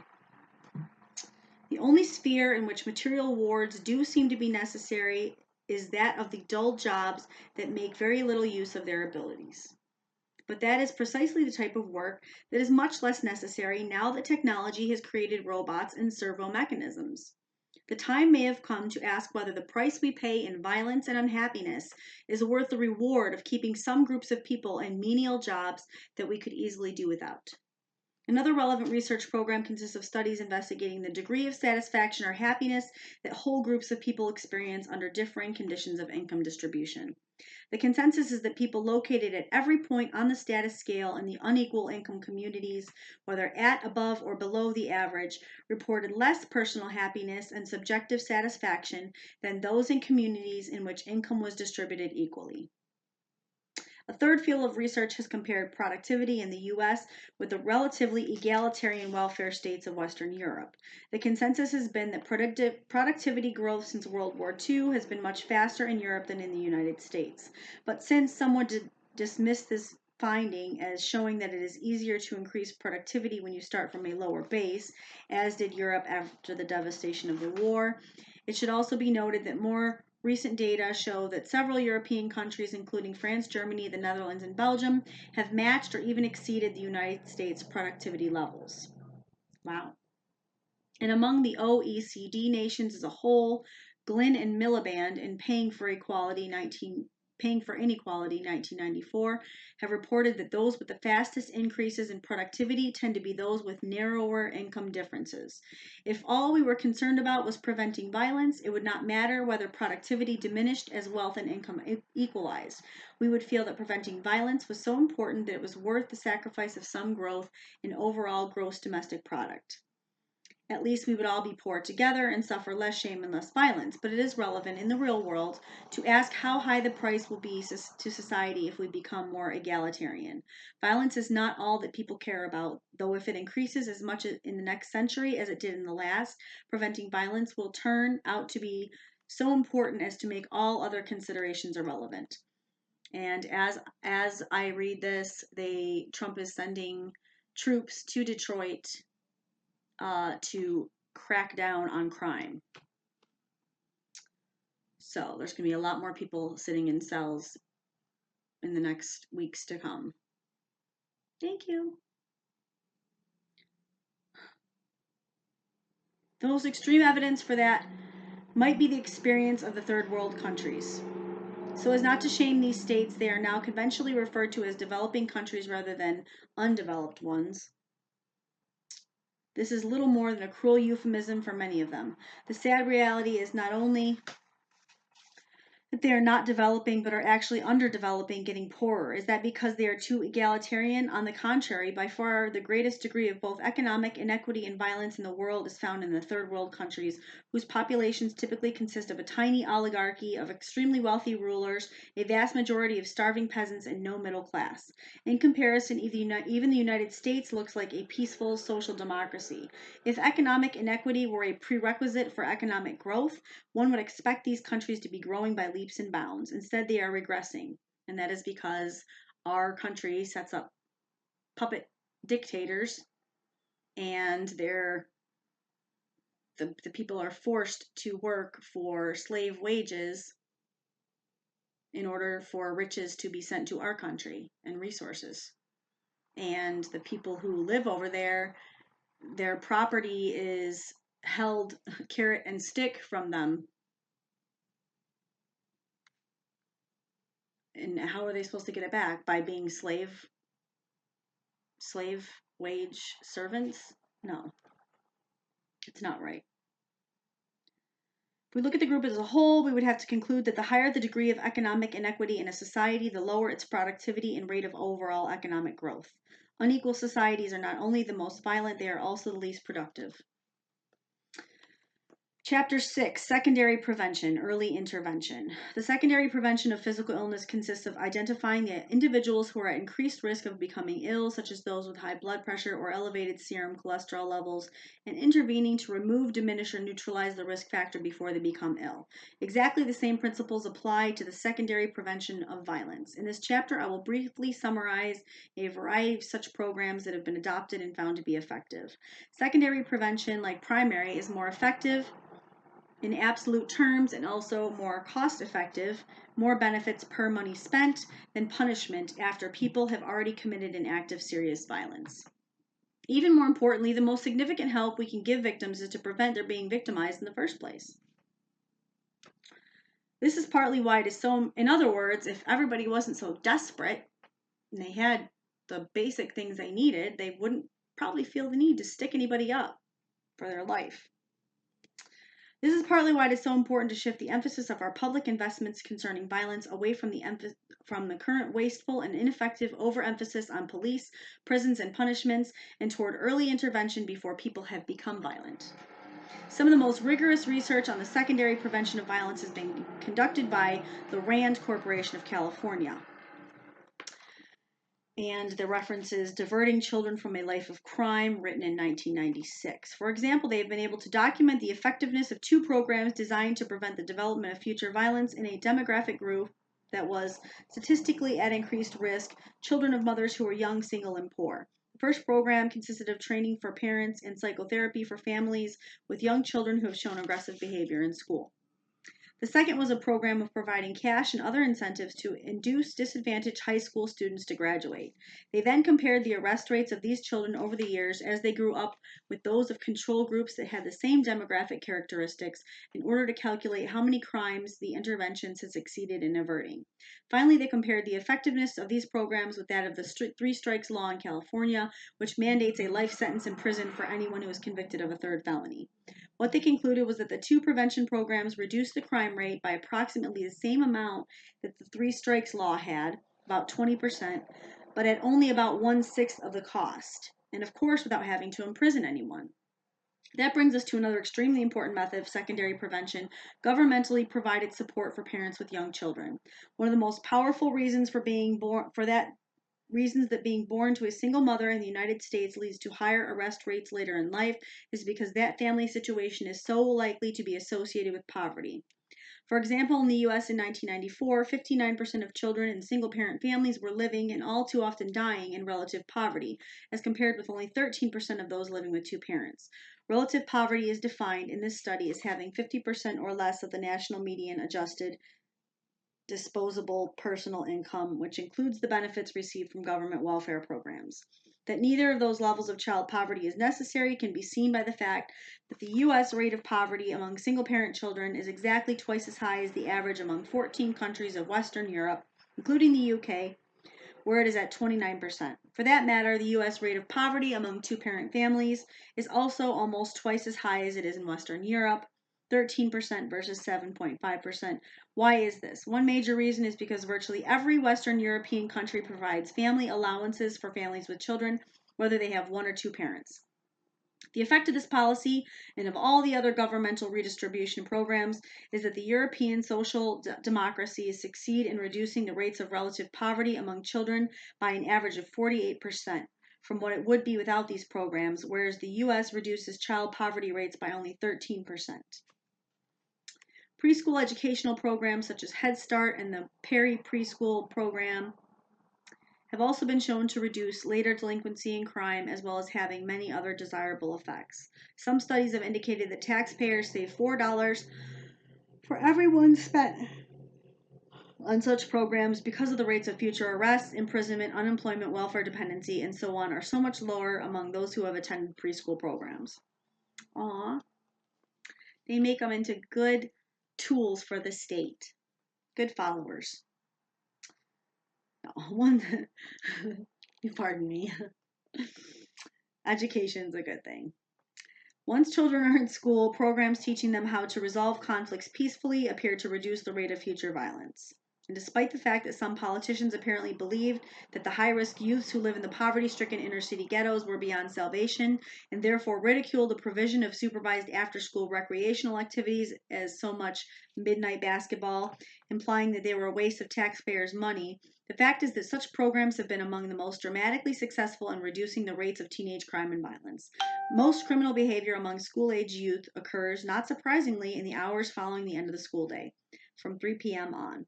So targeting those hours as the time to provide supervised activities, coaching, and teaching in sports, music, art, drama, and so on was not only logical, it has also been successful. Children who witness violence in their families or neighborhoods are also at increased risk of becoming violent themselves. In order to prevent this from happening, a group of child psychiatrists and psychoanalysts at the Child Study Center at Yale, under the leadership of Donald Cohen and Steve Morans, have entered into a partnership with the New Haven Police Department, under the terms of which the police notify the center whenever a violent or traumatic incident has occurred to which a child was exposed day or night. When that happens, a member of the center staff immediately goes to the site of the incident, interviews the child and other family members, and arranges for follow-up consultations and interventions as needed. The program is still being developed, and it'll be some time before it's possible to evaluate its success, but it certainly exemplifies a logical and innovative response to a type of situation that's well known to predict future violence. That program also exemplifies another innovative development in violence prevention, in which the New Haven police were among the first to implement community policing, i.e., training and encouraging police officers to develop ongoing relationships with the neighborhood residents for whom they work, getting to know their problems and learning how to help solve them proactively rather than simply waiting for a crime to occur and then reacting by arresting someone. There you go. This approach has been followed by declining crime rates in a number of different cities in which it has been tried. What is notable about it is that it redefines the professional role of the police officer so as to incorporate many elements of what traditionally has been called social work or community psychiatry, and it appears to be much more successful than traditional police practices. Child abuse is another well-known cause of increased risk of future violence.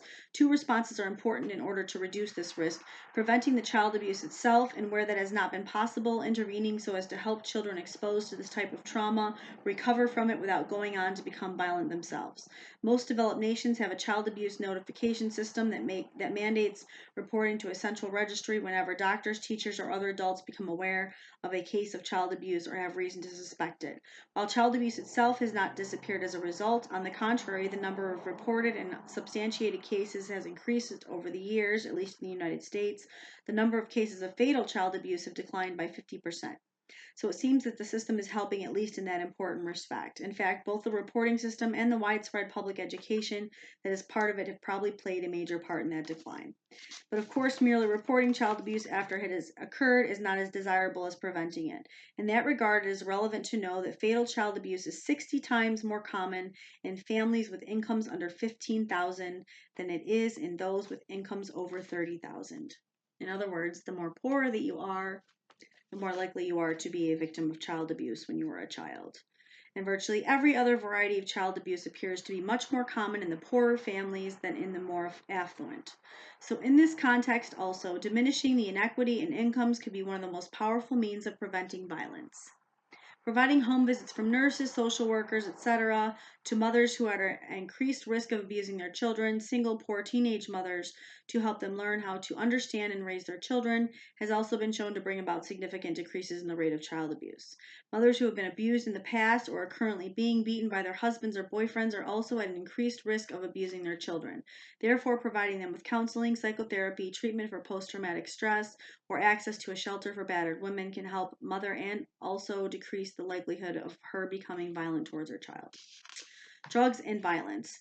The last risk factor predicting increased likelihood of violent behavior is substance abuse. However, the reason for that correlation is widely misunderstood to mean that illicit drugs themselves cause violent behavior through their psychopharmacological effects on brain and behavior. In fact, the opposite is true.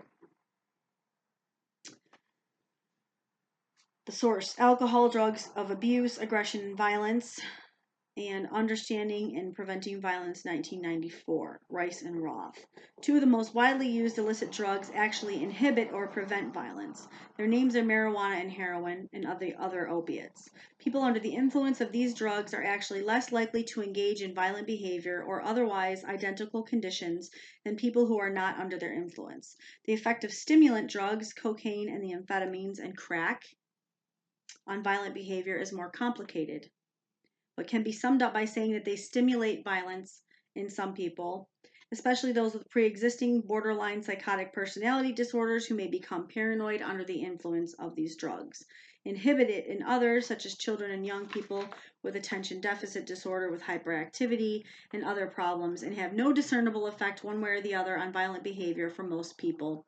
And I would say that crack probably has the worst effect on violent behavior, because I believe that it directly does cause violent behavior because the person is in such a desperate, hyped up state trying to seek more, and I have seen it destroy. I know from personal experience, having a father who was on it for 30 years, that it is very destructive, and that it basically shuts down a person's conscience. Violence is not really a significant part of the problems created by the hallucinogenic drugs such as LSD or mescaline, nor do they cause a significant amount of the violence associated with drug use. Most of the violence associated with the use of illegal drugs is caused by the fact that the drugs have been made illegal, as a result of which their economic value has been greatly enhanced. One could even say subsidized by the government. And in countries where drugs have been legalized, it shows that the rates of usage actually go down, as does the crime level. So, there's an enormous and extraordinarily lucrative market in these drugs, which, since they are illegal, cannot be regulated in the normal, peaceful way that markets for illegal commodities are regulated, that is, by the government. As a result of this, the drug dealers engage in extremely violent wars with each other to gain control over as much of the market as they can. That is what causes the vast majority of the violence associated with illegal drugs. The drugs themselves are not causing the violence. The legal system is causing it. The war on drugs is causing it by precipitating drug wars between drug dealers. That is why the most effective way to prevent the violence associated with the use of illegal drugs would be to treat them as a problem in public health and preventative medicine, which they are, and provide treatment for those who are addicted to them and stop treating them as a criminal problem. Most of the violence associated with the illegal drugs would end tomorrow. The Colombian drug cartel and the inner city drug gangs would go out of business if we decriminalized those drugs today. Ironically, the only drug that has been shown to stimulate violent behavior, and study after study after study, through its psychopharmacological effects on brain and behavior, is the one that is legal: alcohol. And the most dangerous drug of all, without any close competitors, the drug whose very use is an act of violence, since it kills both those who use it and those whom they expose to it, and kills incomparably more people than are killed in the gang wars precipitated by the illegal drugs, is another legal drug: tobacco. So the net effect of the drug laws has been to outlaw the drugs that prevent violence, legalize the ones that cause violence, legalize the other one whose use is an act of violence, precipitate violence over the sale of the illegal but violence-preventing drugs, subsidize an illegal drug industry, which as a result is powerful enough to destabilize several fragile third world countries, exacerbate the AIDS epidemic, and so on. Clearly, repealing these laws and providing treatment rather than punishment would be one of the most important and effective steps we could take in the secondary prevention of violence. The Rand Corporation, for example, found that the treatment of heavy users of drugs reduced serious crimes against both persons and property 10 times as much as conventional law enforcement did, and 15 times as much as mandatory minimum sentences. So treating it as a public health problem, and studies have shown that treating it as a public health problem is much more effective. And not surprisingly, treatment was also vastly more effective in reducing cocaine consumption than either conventional law enforcement or mandatory minimum sentences. And I'm going to stop here at chapter 7. And I will continue on with Violence Prevention Educational 9 at a later date. Thank you very much for your time and listening.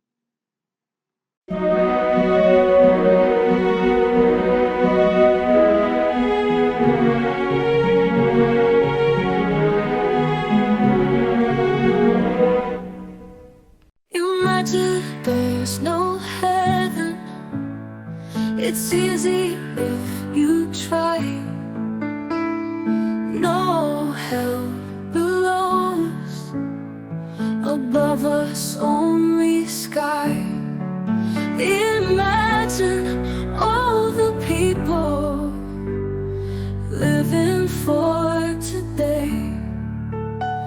Imagine there's no countries. It isn't hard to do. Nothing to kill or die for, and no religion too.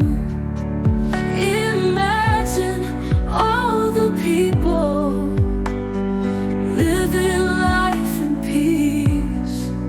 You may say I'm a dreamer, but I'm not the only one. I hope someday you'll join us, and the world will be as one.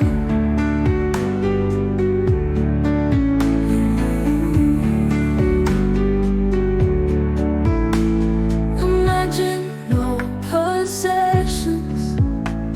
I wonder if you can. No need for greed or hunger, a brotherhood of man. Imagine all the people living for today. You may say I'm a dreamer, but I'm not the only one. I hope someday you'll join us,